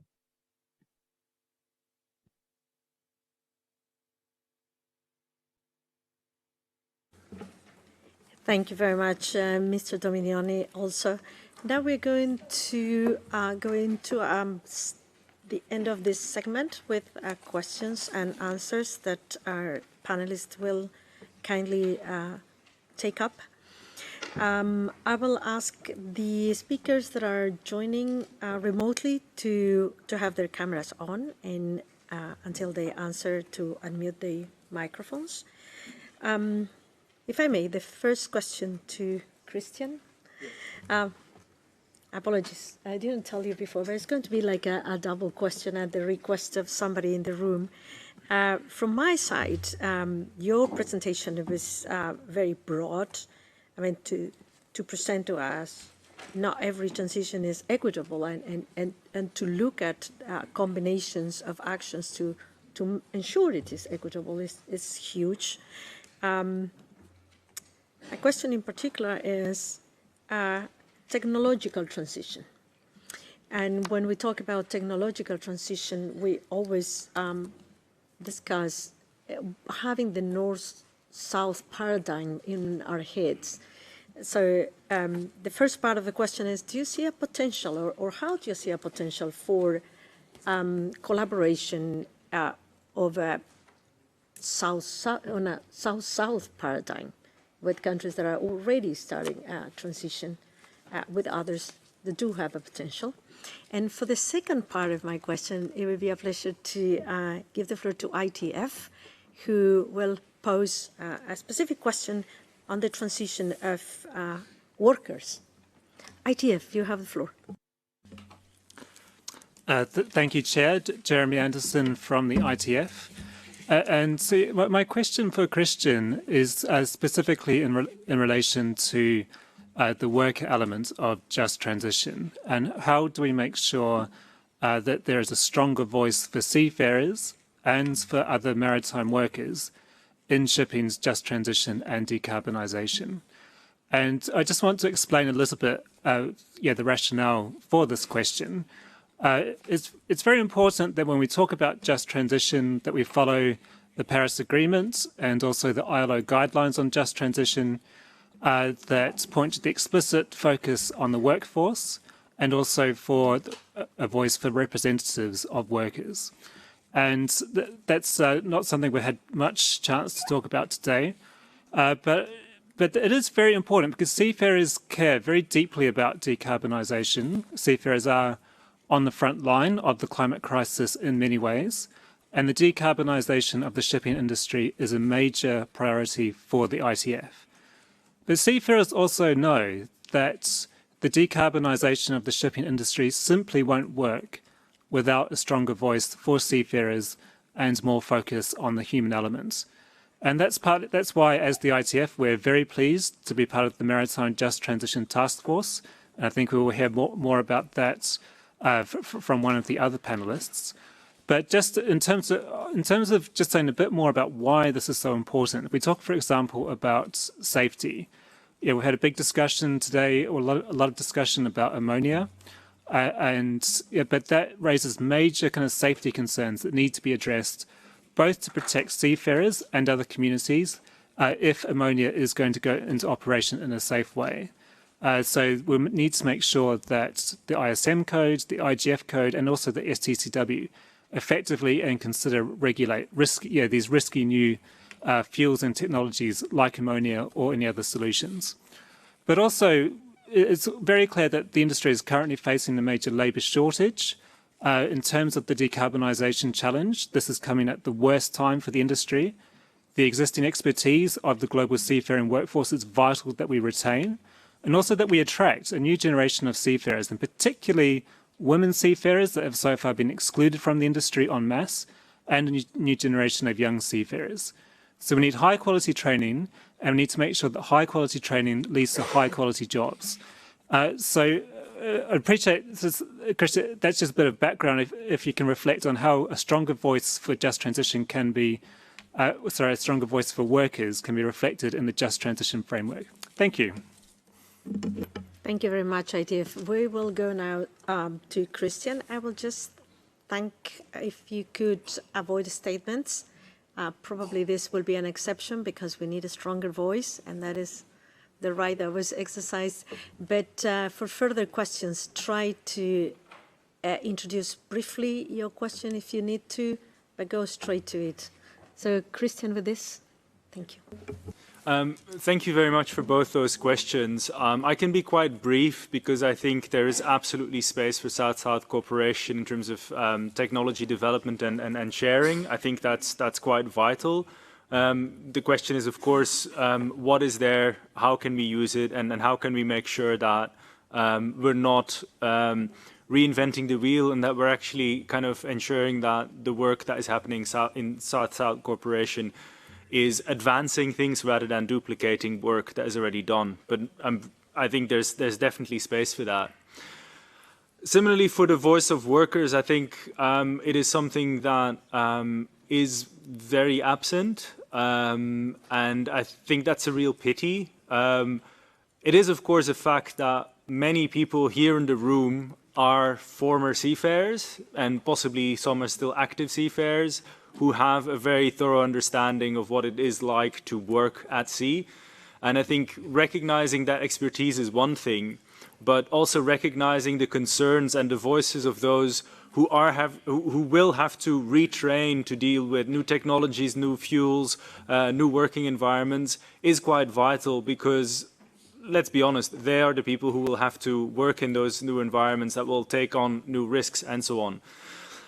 Beyond that, I want to stress that what I presented is hopefully a helpful framework to kind of engage with the questions of what we have to do precisely, but neither Ali nor I wanted to be too prescriptive in telling you what to do, because we are not delegations, we are not elected officials, we are not government representatives. We are observing and taking, these negotiations and taking part in them as those observers, and we just thought this would be a helpful tool to kind of advance the deliberations. So that's where I'll leave it for now. Thank you. Thank you very much, Christian. And if I'm allowed briefly to go to Tina, she was very clear in her presentation. And we all know, and she also referred to that, and also Christian, to the fact that seeds and LDCs, very much in particular seeds, are very much exposed to climate change. So they face manifold challenges. They need support for mitigation measures. They need support, like other developing countries, for the technological transition. And of course, they also need support for being able to achieve other legitimate development aspirations. Assuming that equity, intergenerational equity and intragenerational equity should be mutually reinforcing, how do you see, Tina, that the IMO, with the mandate it has, could support small island developing states? Thank you very much for that question. Yes, how can the IMO basically help support SIDS and LDCs in its climate and development aspirations? Well, firstly, one of the things that we're aiming for is, as I've mentioned and as you also reflected on, is our very extreme vulnerability to climate change. And so one of the main things we're aiming for is just decarbonization on all sectors. And with the IMO's mandate, decarbonization for the international maritime sector. The second thing with regards to helping to climate, trying to help us accomplish our climate and development aims is, you've noted really well the need for funds, and as it's something that we're always advocating for in all these international forums. So one of the things we need is, the effectiveness of a market-based measure, or just something that generates revenue as a byproduct. And one of the things we propose is $100 per $100 tax on carbon emissions, or not just carbon emissions, but greenhouse gas emissions in general. The byproduct of that revenue, part of it will help go into subsidizing maritime mitigation, and the others would go into, helping the climate vulnerable countries adapt and mitigate to climate change, as well as help fulfill other climate environmental related development aims. Thanks. Thank you very much, Tina. Are there any questions from, one, two? Please go ahead. Well, it's a question and a comment, and I would try to make a comment as brief as I can, but I would want it to build on what Atina has just said, that the revenues from market-based measures are a byproduct. And connecting to what Christian mentioned and the other presentation, I think we can easily appreciate how complex it is to agree on a fair and equitable division of those revenues. And this will take time. And so I would pose a question, wouldn't that perhaps make sense to agree what are our must-win battles and what is their sequence? Then perhaps the first must-win battle is to get the market-based measure passed because they are needed to accelerate decarbonization. And we all know it makes sense. And then we will have a nice problem to have, that is how to divide that revenue. But I think we can start from collection, because if we make putting in place collection subject to agreement on how we're going to share it, then it may take far more time than we have. And as Athena mentioned, time is not our friend. And last but not least, not only the cost of environmental change is compromised, but also I hope that I was able to drive that point. Just because of economics, the countries that are concerned with the increase of ocean transport, the cost of ocean transport, may find themselves in a situation 3 years from now that without the tax, the cost of ocean transport is much, much greater, because we need the dry bulk fleet renewal and we need it urgently. Thank you. Thank you very much for that. If you allow me, there is an issue that you mentioned, and I wonder whether a fair and equitable is limited to the division of revenues. But for this question, if it's okay, I would invite Goran Dominioni to respond. And then we have 3 more questions, and with that, we would close this segment. Goran, would you like to go ahead? Yes, thank you, Chair, and thank you, Captain Philip, for the question.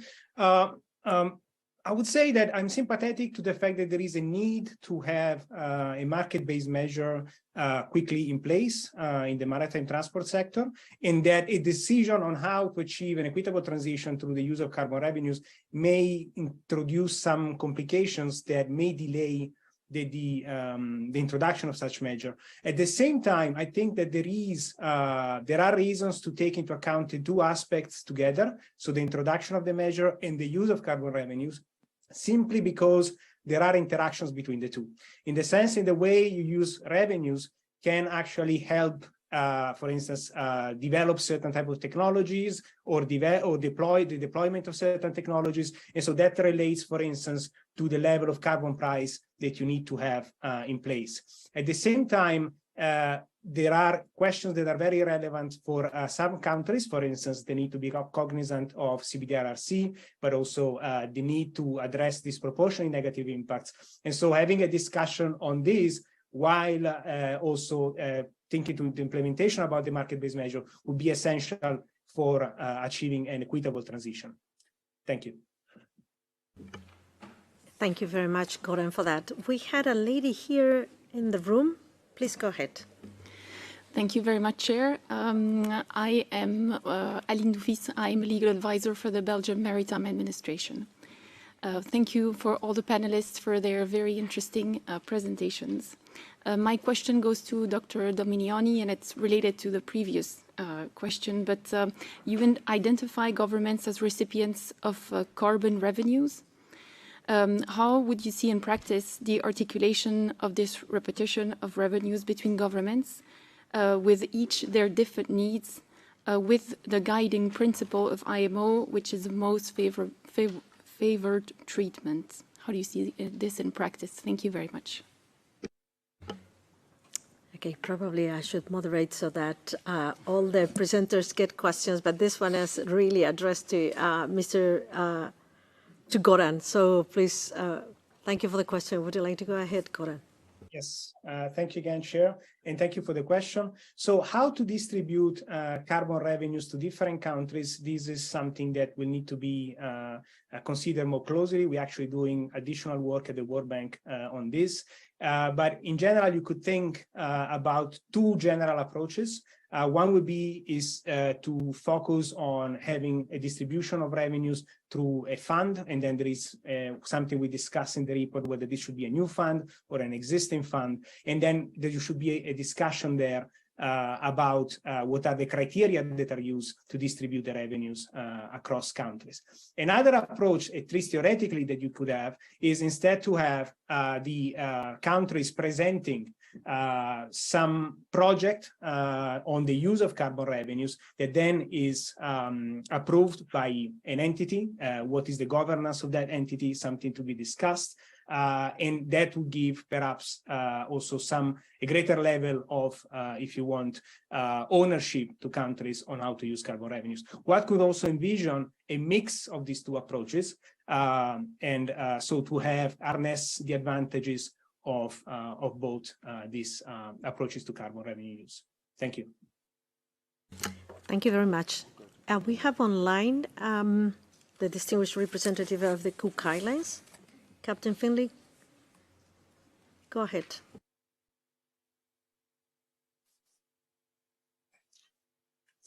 Kirana, moderator, thank you so much. First, may I say how proud we are of Otina in representing our region at this important symposium. We very much welcomed her presentation. She and others amongst our youth are our future, but it is the actions of others that have put our future in jeopardy. In saying that, now I'll come to my question. We in the Cooks are 90% reliant on ships and shipping for essential services, foodstuffs, medicines, building materials, etc., etc. Our reliance for fuel is 100% dependent on ships and shipping, and even in an era of alternative fuels, it will remain reliant on shipping to get them to us. Now, we don't see any common understanding from the three speakers that have addressed us, and I thank them all, as to precisely what a just and equitable transition will include, or indeed what it is. There certainly doesn't seem to be any common understanding. So our question is to each of those. How in the measures going forward, and market-based measures seems to be in the fore here,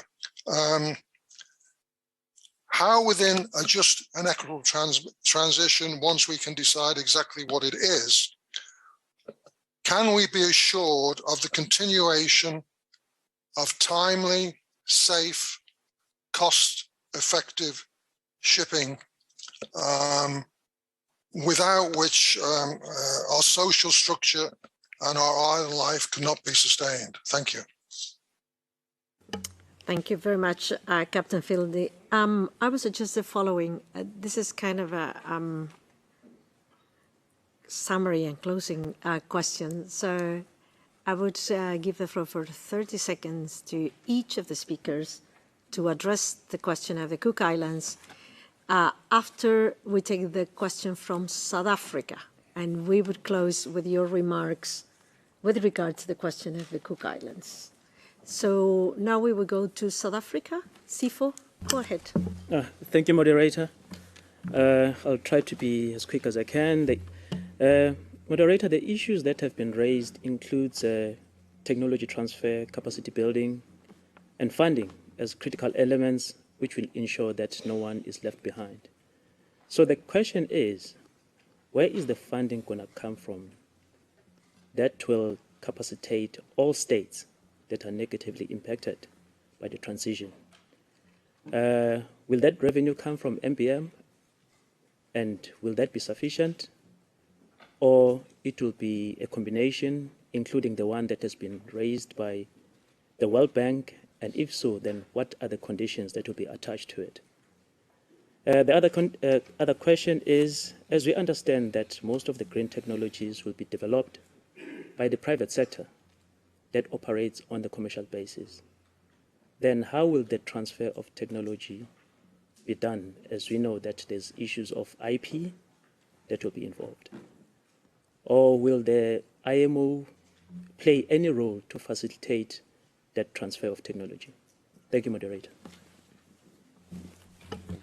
Thank you very much. If I'm allowed, Sifo, we might divide this question into two. Whether the part of where would the revenue come from, I think is more or less clear. Would it be enough for all? I guess you're referring to all developing countries. Maybe Goran can respond that part. And then we will go to Christian to make a reflection on technology transfer. So, Goran, would you like to go ahead with the first part of the question?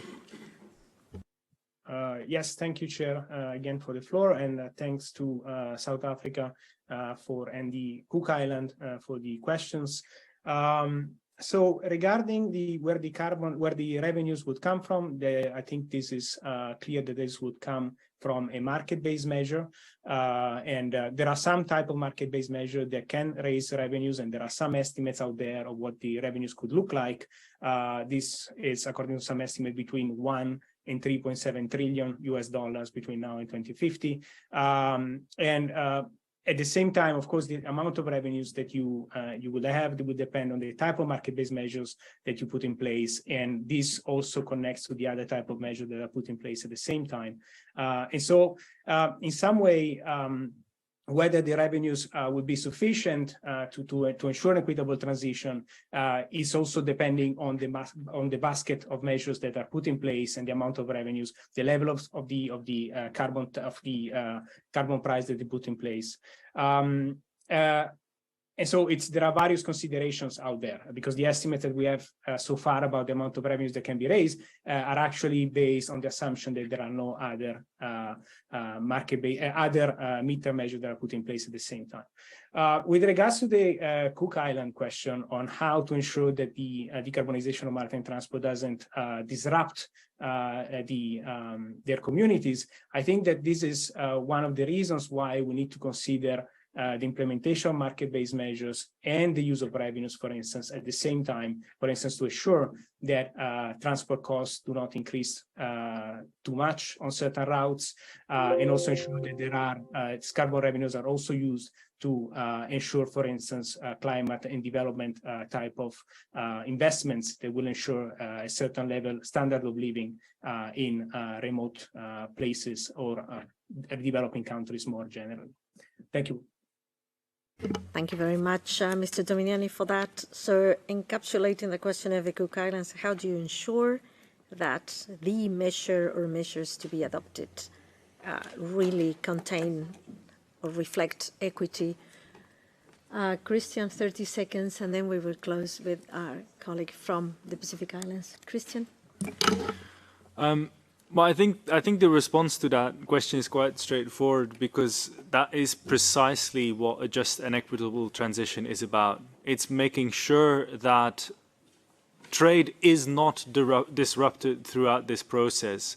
And as I mentioned, the trading costs for SIDS and LDCs are already significantly higher than for developed countries, and they stand to increase even further.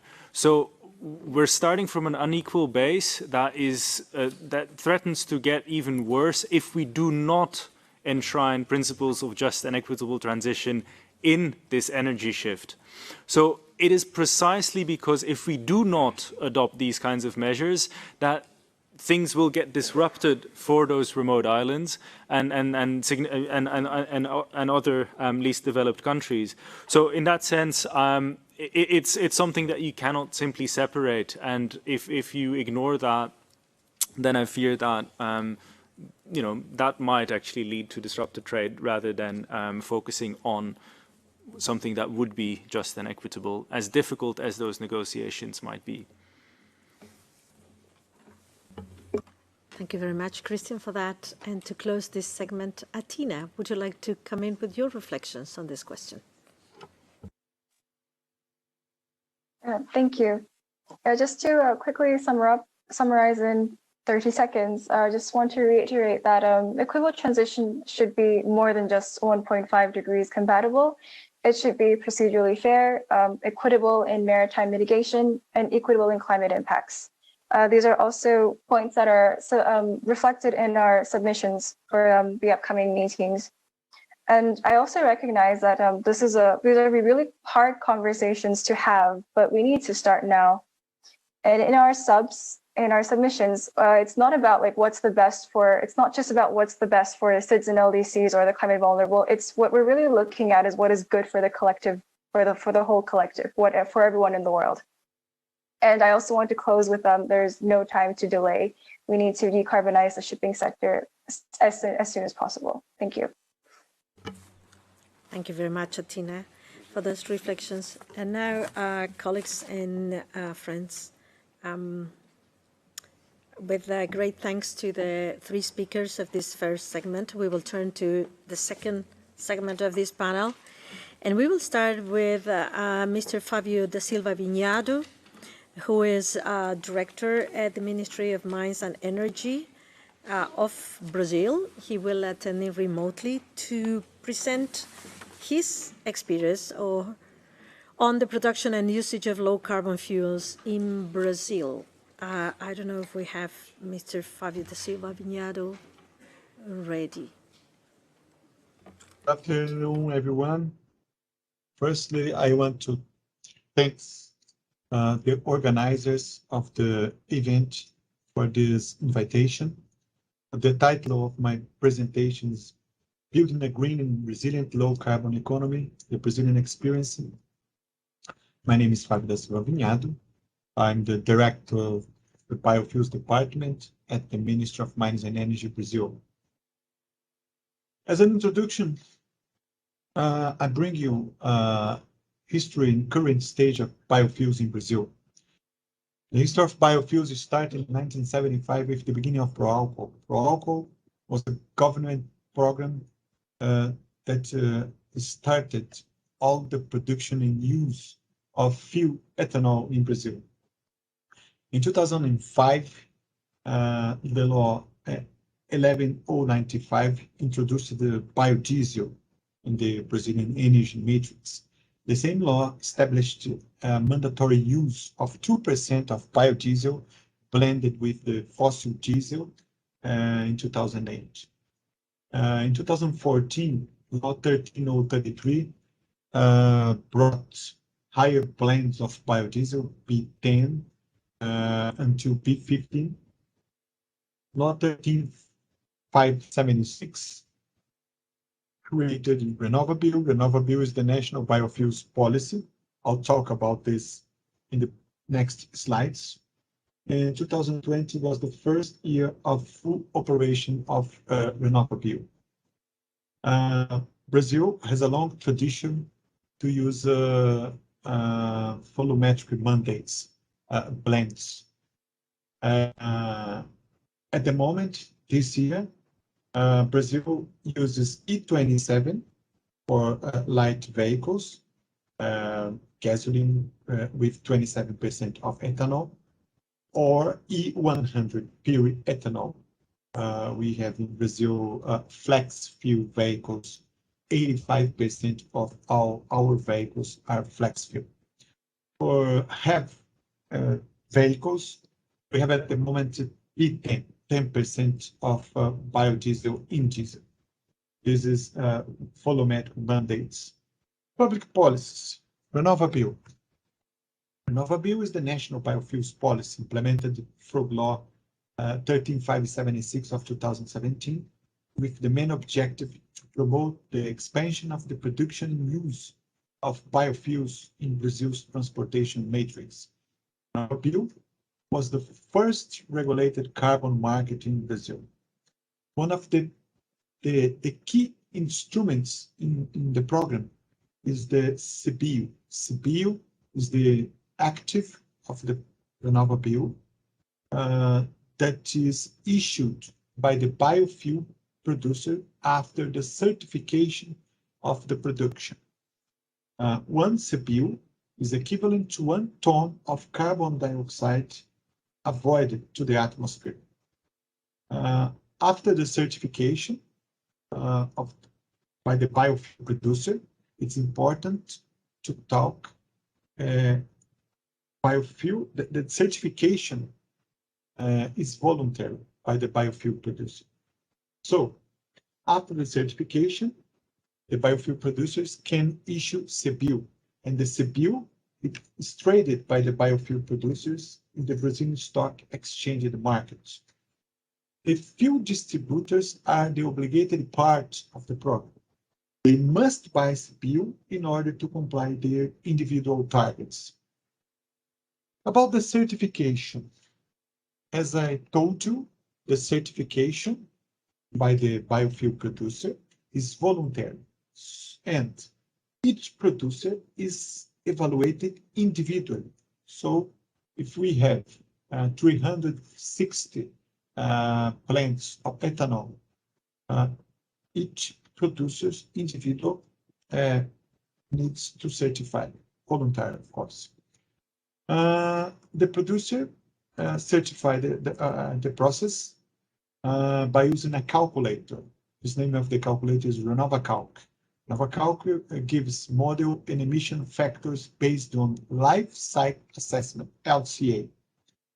The model, the calculator, brings input of agricultural data and industry data.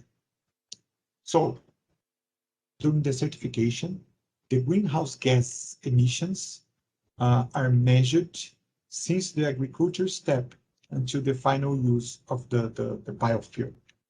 Another key point of the certification in the program is the eligibility. Eligibility gives the fraction of the volume that is accounted to issue CBIO. And this fraction measures how sustainable is the land use. So in the RenovaBio, sustainable land use is important, is considered. 3 points about this are considered. The producers needs to comply zero deforestation, meet compliance with the Rural Environmental Registry, CAR, in Brazil, and meet compliance with current agroecological zoning, ZAI, in Brazil. On the right of the slide, I show you all the roads considering in the calculator until now. Another public policy, more recent, is the National Program for Hydrogen. This program is in the phase of discussions. We have a governance defined, but now the National Council of Energy in Brazil established different working groups to conduct the studies on the National Program for Hydrogen.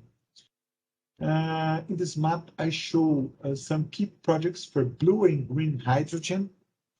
Green hydrogen in Latin America has the potential to be exported to Asia and Europe. And we can see 3 more relevant projects in this slide. In Porto de Pecém, the biggest, in Porto de Suape, in Pernambuco, in Porto de Açu. So the idea is show the potential to produce low carbon hydrogen in Brazil. And Brazil has the potential because we have competitive advantages here. We have a renewable electric matrix. In this chart, we can see our sources. Hydropower is the main source of electricity in Brazil. It responds for more than 60% of all of the electric matrix. Wind is increasing, almost 10%, and solar photovoltaic about 5%. So we have a clean electricity matrix in Brazil, more than 7 or 8%. And biomass, of course, 8.5%. We have another advantage. We have a free market, and the free market for the purchase and sale of electricity promotes the competition. And we have incentives and policies, for example, RenovaBio. All these situations will help the development of low carbon hydrogen in Brazil in the next years. Possibilities for use low carbon fuels. Biodiesel, of course. Biodiesel is an important biofuel for the maritime transport.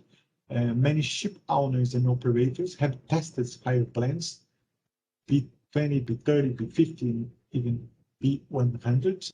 Another possibility and relevant possibility is methanol in maritime transport. In this picture, I show you a study, recent study published in Nature Communications this year by a research group, a Brazilian research group.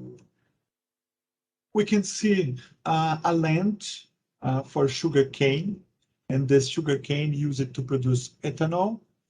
Ethanol is, of course, used in the fuel, in the road transport in Brazil. But during the fermentation of ethanol, carbon dioxide is produced.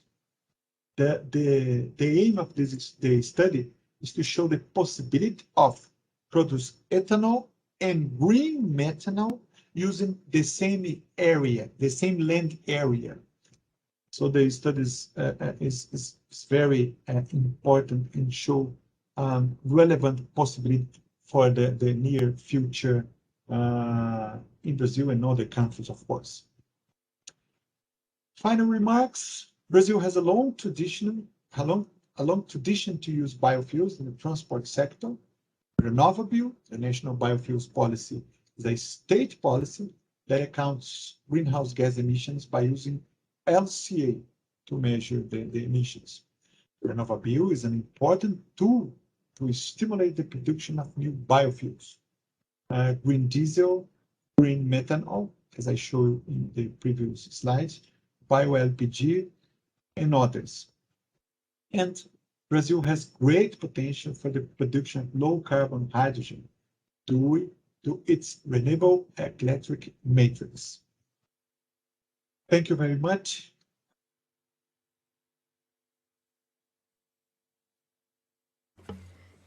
Thank you very much, Fabio, speaking to us from Brazil.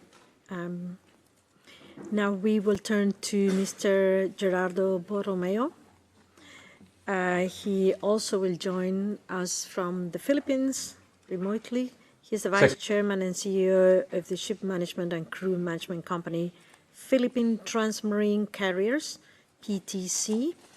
And in that capacity, he is closely involved in the Just Transition Task Force, which focuses particularly on the needs of seafarers in the transition to low-carbon shipping.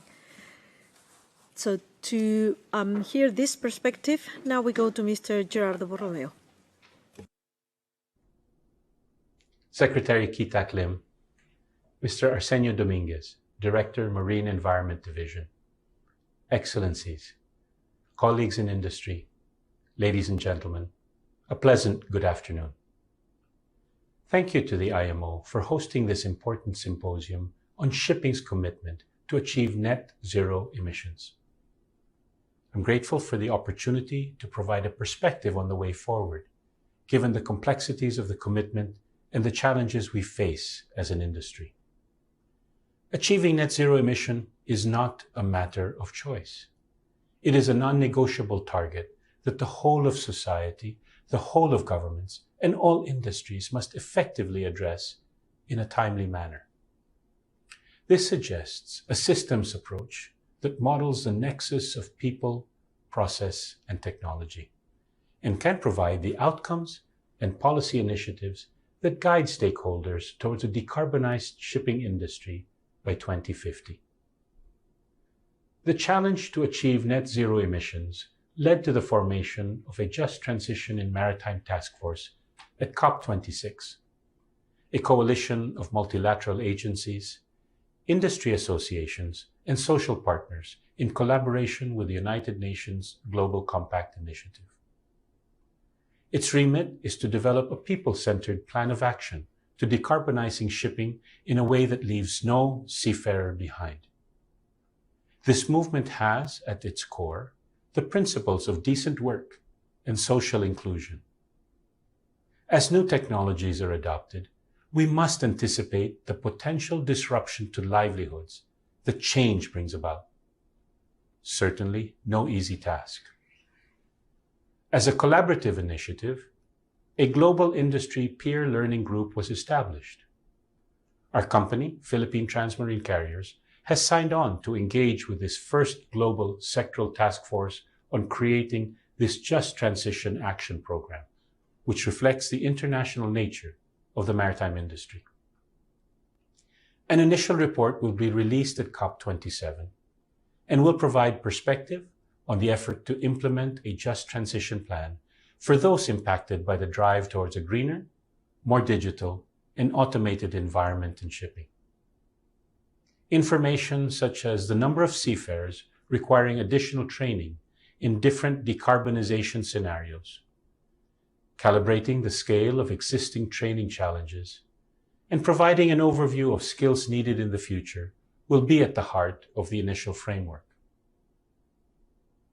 Countries like the Philippines must contemplate a future that requires an understanding and readiness for a digital and decarbonized world. What will it take to equip Filipino maritime professionals with the technical skills needed in the new scenarios for the country to remain as a seafaring capital of the world? How do we attract the best and brightest in a changing maritime environment? While labor-supplying countries are not able to bet on which technologies will ultimately win the day, they must anticipate what a digital and decarbonized future will require.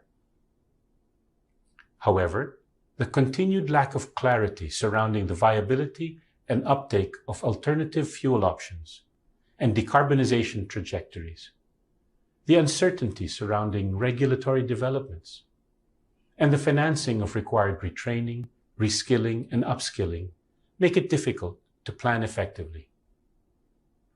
While the debate rages, countries like the Philippines should align their K-12 educational system towards a STEM or STEAM-based program of study.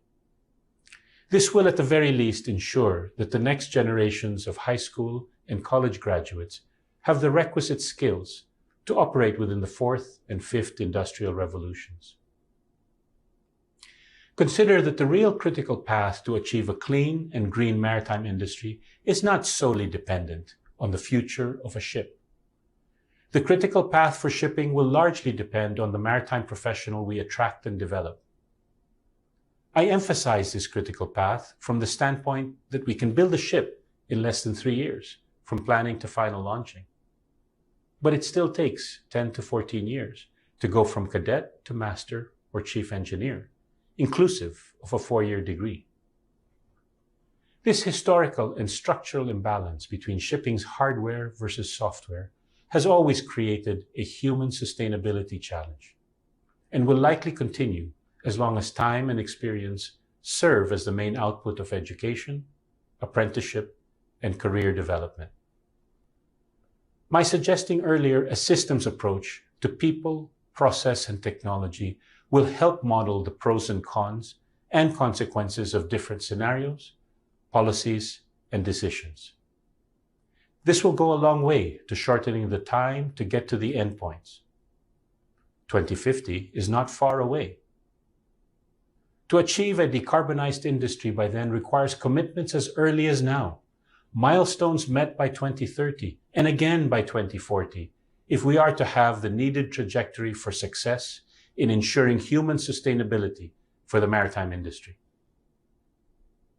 Food for thought in this regard, as we take a moment to determine how we can attract the best and brightest of the next generations of seafarers, is to position the maritime industry as an attractive industry, with a career that one can be proud to be part of.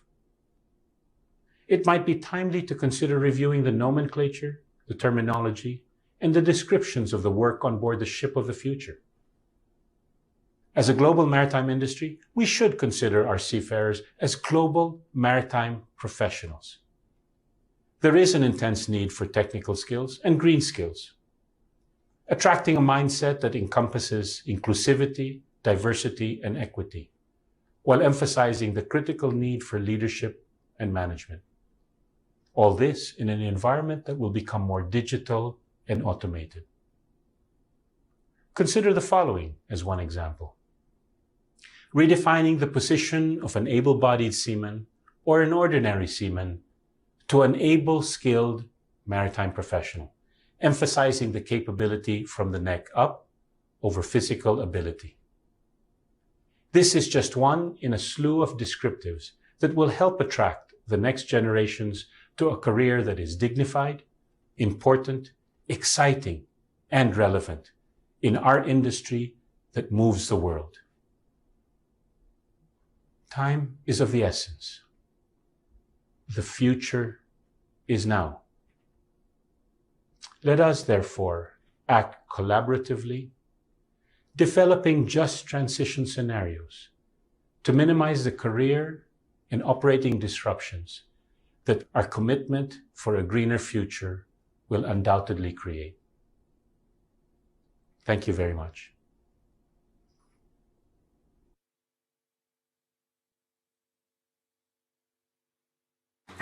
Thank you very much, Gerardo, speaking from the Philippines.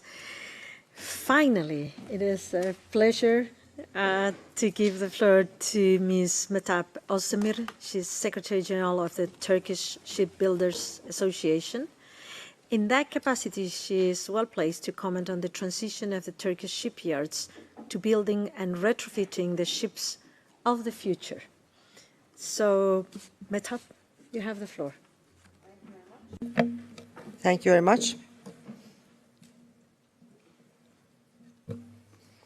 It's a privilege for us to participate in this symposium. Today I try to give a brief approach about Turkish shipbuilding industry in the transition to low carbon shipping and some examples of our challenging projects from our industry. First of all, I can say that we have 600 years experience in shipbuilding. In the presentation, you may see the oldest shipyard still under operation in the world. As an association, we have 100 members, and we are the member of SFNC Europe, so we try to follow up all the progress in Asia side and also Europe side. You know that shipbuilding, the infrastructures are really important for shipbuilding, so we have 84 active shipyards in Turkey, and we have 44 docks in Turkey. When we look at transition to low carbon shipping, I think the key elements are really important for proper transition, and we try to show the key elements for the people, for the stakeholders here, and for the proper ecosystem for transition is really crucial for transition to low carbon shipping. For shipbuilding, the core key element is engineering and experience in shipbuilding and also infrastructure, and supply chain, on-time delivery, price, quality and reliability are the other key elements. We can proudly say that Turkey is one of the most experienced countries for building new generation ships and low carbon ships and also retrofits of existing ships.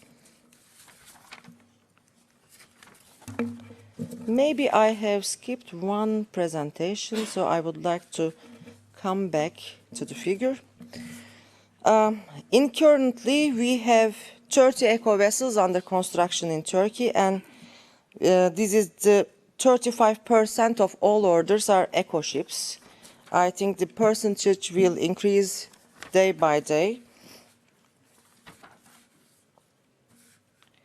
And when we look at our decarbonization journey, we can say that we have successfully delivered low and zero carbon ships. We have successfully delivered full battery-powered ships, highly energy-efficient ships, and LNG-powered hybrid ships. And some of them are the world's first vessels. And one construction is going on, dual-fuel methanol and MDO HVO vessel is under construction. And we have successfully delivered energy efficiency of existing ships by retrofits such as lengthening of ships and changes in propulsion steering systems and hull form chains in Turkey. As I mentioned before, we have implemented many technologies for new and existing ships, and day by day new technologies are coming. We consider that retrofit technologies are also crucial as alternative fuel technologies. Maybe in the near future we will make some retrofits for carbon capture systems. When we look at some examples from our industry, for ferries, we have successfully delivered full battery-powered, hybrid-powered, and possible to upgrade methanol and powered ferries. And for tugboats, you may see the world's first zero-emission tug and also the world's first LNG fuel tug from our industry. So there is a story about the world's first zero-emission tug, and I will tell later on the later slides. In offshore supply vessels, we have also good examples for offshore supply vessels. hybrid battery-fueled and methanol marine diesel MDO HVO-powered vessels as construction service operating vessel. And another offshore supply vessel example, powered by batteries and dual-fuel methanol. It is the world's first DP2 SWAT type. For fishing vessels, it is nice to see transition to low-carbon shipping with many projects. LNG, biogas, potentially ammonia, hybrid, direct LNG-powered vessels are the good examples from our industry, from fishing industries. For example, the one is live fish carrier, direct LNG-fueled one. Also, Turkey is the third in the world for yacht building, and it seems that transition to low carbon is relatively slow in mega yacht segment. Currently, we cannot share any example about it, but we will expect HVO battery methanol-fueled yachts in the near future. And as an industry, we try to implement innovative and environmentally friendly implementations in our country as well as in our industry. So I try to show some examples here. As I mentioned before, we have constructed the world's first zero-emission tug, and now we are operating in Tuzla shipyard region. 3 of them are under construction, and we will build 2 more. So our goal is to achieve full decarbonization of tug operations in Tuzla shipyard region. And we have a question for ourselves. What if we can decarbonize all tugs in the world? In fact, we have studied about the figures about tugs, and we saw that every year tugs emit approximately 5% of GHG compared to total shipping. So currently we have mature technologies, and it is possible to start reduction of tug GHG emissions all over the world. And also, maybe you can see from the figures, maybe 2,000 tugboats are scrapped every year in the world. So I think there might be an opportunity to decarbonize tugs or also short shipping vessels. Another step of our project is decarbonization of port structures. So we will plan to decarbonize port facilities with e-trucks, e-cranes, e-handlers, and also renewable energy sources. There are some examples from our industry. We have shipyards that use rooftop solar energy systems and also LED lighting implementations. We are also focusing on clean manufacturing technologies. This is one of the projects from the industry. It's an Horizon 2020 project, and it is a friction stir welding system. And with this system, there is low energy consumption, and there is no need to use consumable materials. Also, we have conducted some life cycle assessment studies for new builds and also for existing ships, and we have already give it to international databases in order to use other life cycle assessment studies. We have some proposed implementations, depends on availability of finance. Our ongoing preparations about World Bank and EU proposed funds. We are studying about pre-feasibility studies in Turkey for decarbonization of ferries in Istanbul with World Bank, but it's not finalized yet. And we have another ongoing project to make a finance opportunity for 4 or 5 small-scale projects for maritime industry decarbonization with EU and EBRD. I would like to say a few words about skills, which is the most important thing for our industry, and as well as implementation of all of these technologies. As you can see, there are so many complex technologies on board. So due to complex designs of new generation ships and also retrofits, our engineers and technicians need to understand state-of-art technologies in detail in order to comply functional requirements of the ships. And they need to solve possible risks such as fire, explosion, NOx leakage, and also corrosion due to new type of alternative fuels. and they should deal with complex design parameters, identification of tank capacities, fuel storage conditions, material compatibilities, integration of all systems such as battery systems together. And there are some increasing and emerging roles in our industry. Software development for integration of systems such as battery management systems and integration of electrical systems. There are some new areas. Software development is really crucial nowadays. And also data statistical analysis for operational behavior of ships. Determination of fuel energy supply is another key area. And life cycle assessment for ships, including shipyard operational impact, are the other area. And 3D scanning technologies due to complex piping and installation needs, specifically for retrofits, are other increasing and emerging roles. Thank you very much for your attention.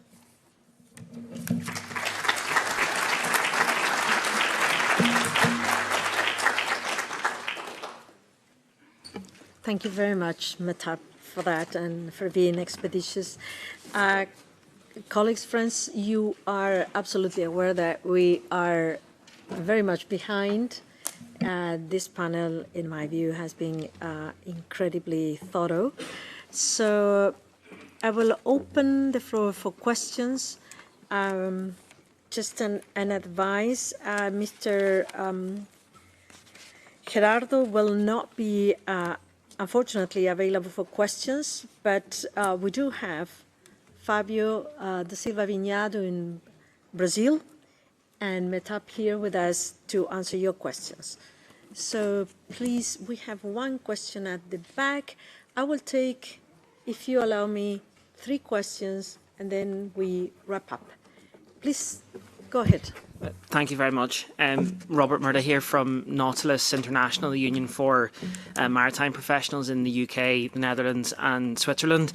It's a shame that Gerardo had to leave, but I'm going to ask the question anyway, similar to our friends in the ITF, which is, when we talk about the people and skills element to the just transition, you know, Gerardo kind of touched on it, which is we often talk about the future and we often talk about how we ensure that the seafarers and the maritime professionals of the future have the skills for as part of the decarbonisation agenda.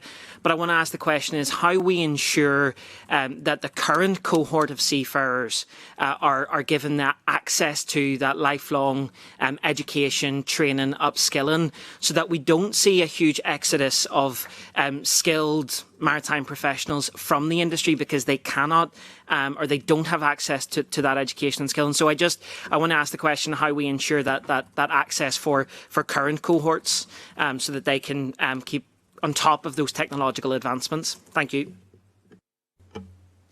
I think that Mehtap could answer the part that refers to shipyards, and we will have the cruise pending, if that's okay.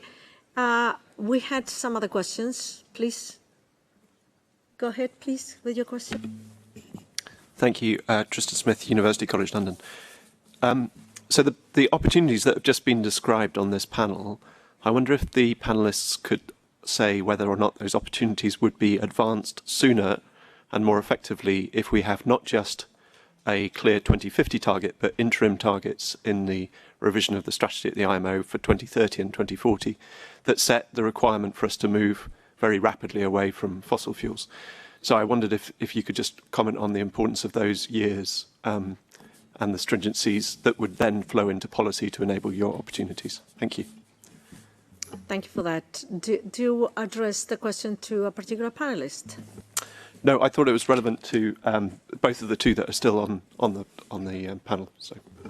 Okay, thank you. We'll go to Mehtap. Maybe you can briefly answer the question. I think these targets are really crucial for maritime industry, but there should be a transition because there are some mature technologies that we can implement very properly, but there are some also ongoing studies about research and innovation.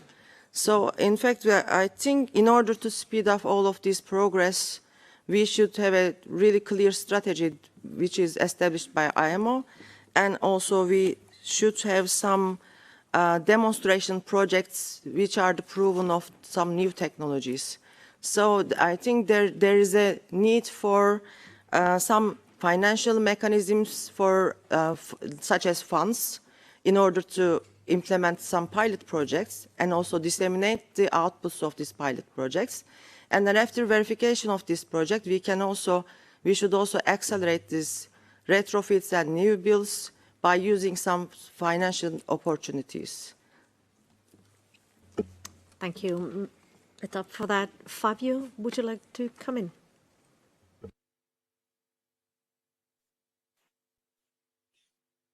Hello, hello everyone. Good afternoon. About this point and the objective of my presentation, I would like to comment about the possibility of immediate use of some technologies since now to achieve 2040, 2050. For example, biodiesel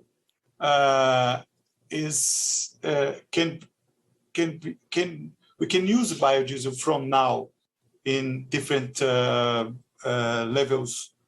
Many companies are testing different blends of biodiesel, and we have great production and technology dominated in different countries, not only Brazil, Argentina, United States, and others already produce biodiesel in quantity to start this transition since this moment.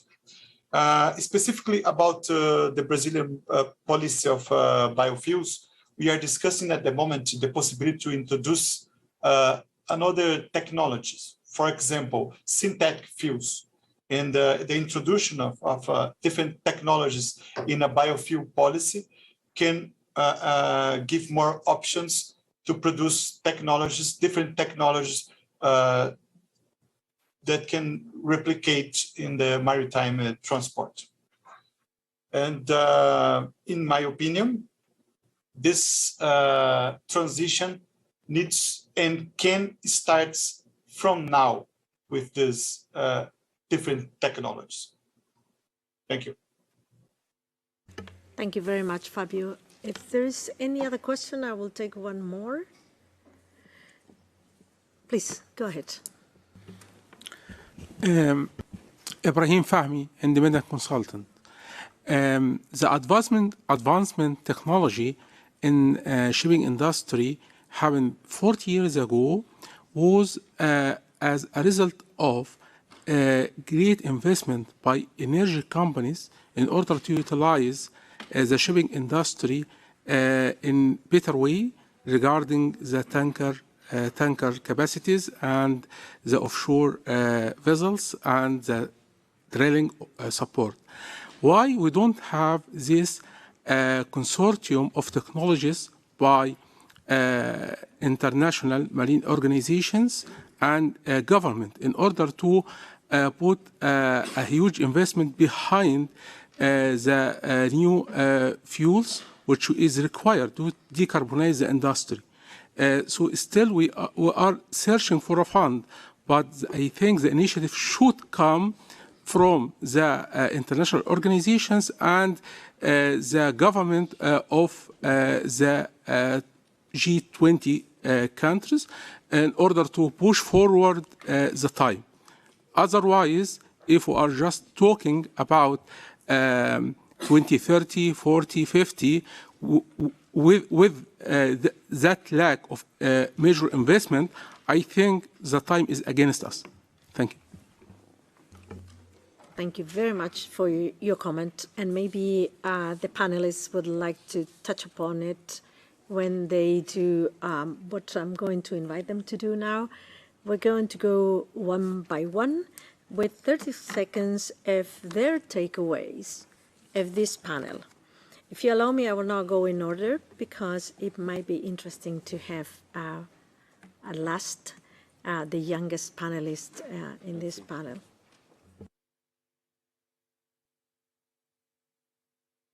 Okay, apparently we don't have Atina anymore, so it would be... Oh, no, she's back. She is, okay. So we're going to go in order and to have Atina last. Christian, 30 seconds with your takeaways.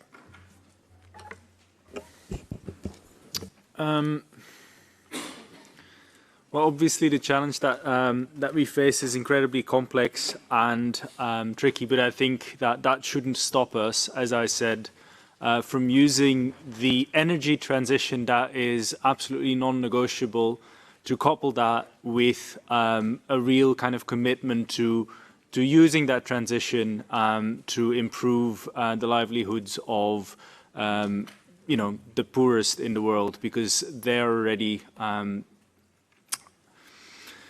you know, really struggling to remain connected through trade and be part of the global trading system that we have. And, you know, we shouldn't waste this opportunity that we now have to ensure that they're better connected and better able to kind of take part in global trade in a way that really helps their livelihoods. And that's where I'll keep it for now. Thank you very much, Christian. Goran Dominioni, please go ahead. Thank you, Chair. So I would like to use the last 30 seconds to stress one point I made in my presentation, so the importance of using a share of carbon revenues also outside of the shipping sector. And in this respect, I want to stress that in our report, we take a quite broad understanding of what is used within the shipping sector. So we include in that also financing, for instance, infrastructure in ports, or also the development of zero carbon bunker fuels. But even if we take this broad perspective, we need to still take into account that there are about 30 landlocked developing countries. Many of these are also members of the IMO. And something that was mentioned in a previous panel is that some developing countries are well positioned to develop zero carbon bunker fuels, but we also need to take into account that many countries are not, many developing countries are not well positioned to do so. And so in this respect, it's important that a share of carbon revenue should be used also for financing climate change action more broadly, or development action more broadly. Thank you, everyone, and I look forward for further possibility to discuss with you. Feel free to reach out to me. Thank you so much. Thank you very much, Goran, for that. And now, Fabio, your 30 seconds. Hi, thank you for the opportunity to show some of our experiences in biofuels, more specifically. For our opinion, biofuels are part of the solution, not only the solution, but our biofuels policy brings some experiences that we can share with all of you. For example, for us, the transition needs to start now, and we have the condition with these fuels and technologies. And is also very important, the life cycle assessment. We have gained this experience of use LCA during these years for road transport, and this measurement can be replicated for maritime transport, because all steps of the greenhouse gas emissions can be measured using LCA, and for this we can replicate in maritime transport in a short space of time. Thank you very much for the opportunity. Thank you very much, Fabio. Now we go to Mehtap. Thank you very much. Today I hear many ideas and comments about alternative fuels and technologies, and also market-based instruments and funds. It seems to me that the funds and market-based instruments are really crucial for maritime industry in order to accelerate transition. And also the pilot projects are really important. So we try to use these pilot projects as the verification of this acceleration. So I can say that as an industry, we are really open for any kind of cooperation for the shipbuilding and repair and retrofit side. Thank you very much. Thank you, Meta, for that. And finally, Atina Schutz, your takeaways. Thank you, Madam Chair. I just want to first start off by noting that in my intervention, I noted the various types of inequalities that existed. There was inequities between generations, between states, and climate impacts. But from today's presentation, I have to say it's really encouraging to see that there is a lot of enthusiasm about transition and enabling an equitable transition. And it's really encouraging to see that a lot of the speakers also mentioned the need for assistance for developing states. It's really important for the IMO to set appropriate regulatory environment to accelerate all these important initiatives. Thanks. Thank you very much. Colleagues, being behind, I would still like to share with you some wrap-up comments of this very intense and deep panel that went into the question of how to ensure just and inclusive transition. It was mentioned in this panel that developing countries are the least responsible for the problem we have today, climate change, that many of them are among the most affected in climate change. And we know those phenomena that are affecting them, including sea level rise in the case of many SIDS. Also, it was mentioned that developing countries, in particular SIDS and LDCs, will be among the most negatively impacted by measures aiming at zero carbon in shipping. Some developing countries, and we saw examples in this panel, have already started their transition to the production of new fuels and retrofitting. Others have not yet done so. So we come to not leaving anyone behind, and we can think that it should mean not making them, in this transition, leave aside their legitimate concerns about climate change, about technological development, but also other legitimate development concerns. So some of the challenges I took note of this complex endeavor, in the words of Christian. Of course, we have the question of assessing and addressing the negative impacts of measures that will be produced, even taking as a basis for work the polluter pays principle. And there were clear mentions to the question of not disrupting trade, which is also an element of the initial strategy. Of course, it was highlighted, and we all agree that SIDS and LDCs deserve particular consideration. For many developing countries, there are opportunities, and that was highlighted, including in the production of biofuels. But let's not forget that some of them will need a jump in technology to be able to take advantage of those opportunities. And there is where the transfer of technology comes into play as a key element. At the same time, the use of revenues from market-based measures needs to take into account equity. There is also a potential for, of course, North-South cooperation, but also South-South cooperation, in particular for the technological advancement. And there is, of course, a need to duly take into account the transition of the workforce.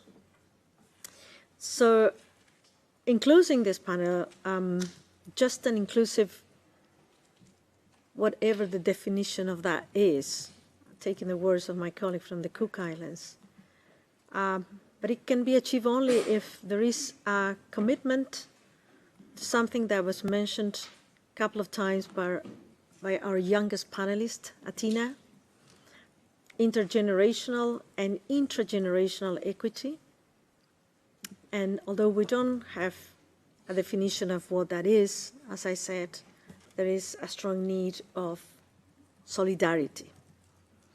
So with this, I would like to thank to the panelists that made this wonderful presentations, to the IMO Secretariat, and through them, the Secretary General. And of course, thank you all for your participation, while inviting you to the reception that is awaiting us. I would ask you to join me in a round of applause to our panelists and also to the IMO Secretariat.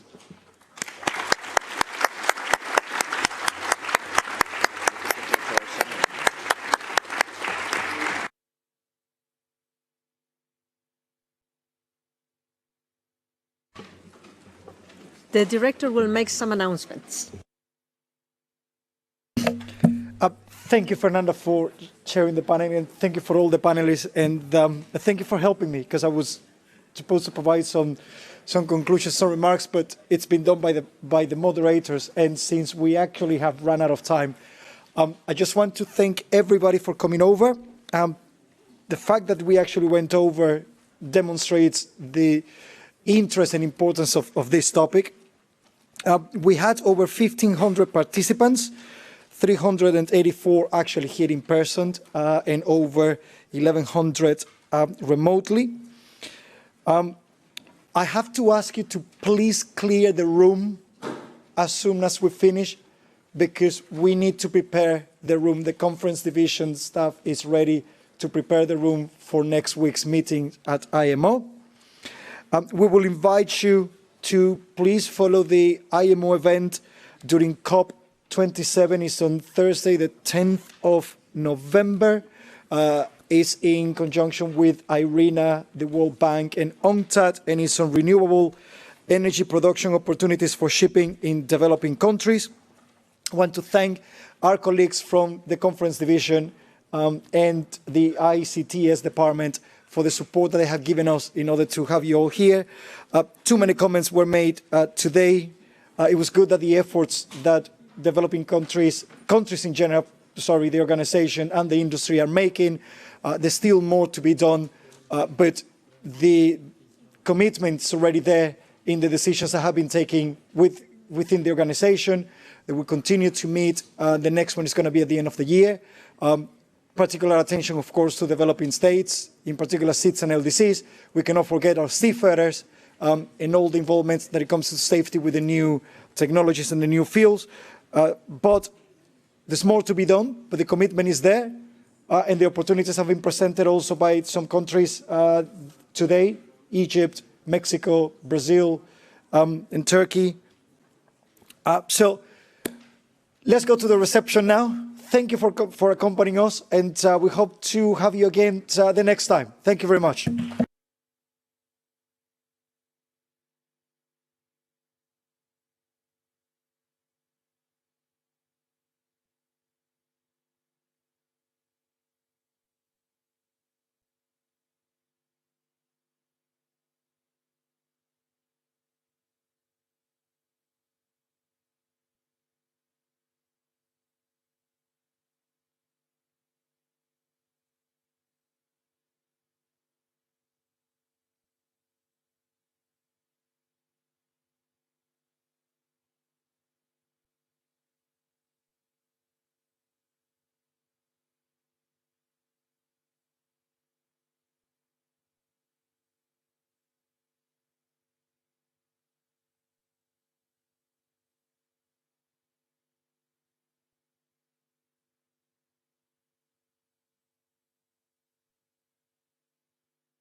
hello, hello.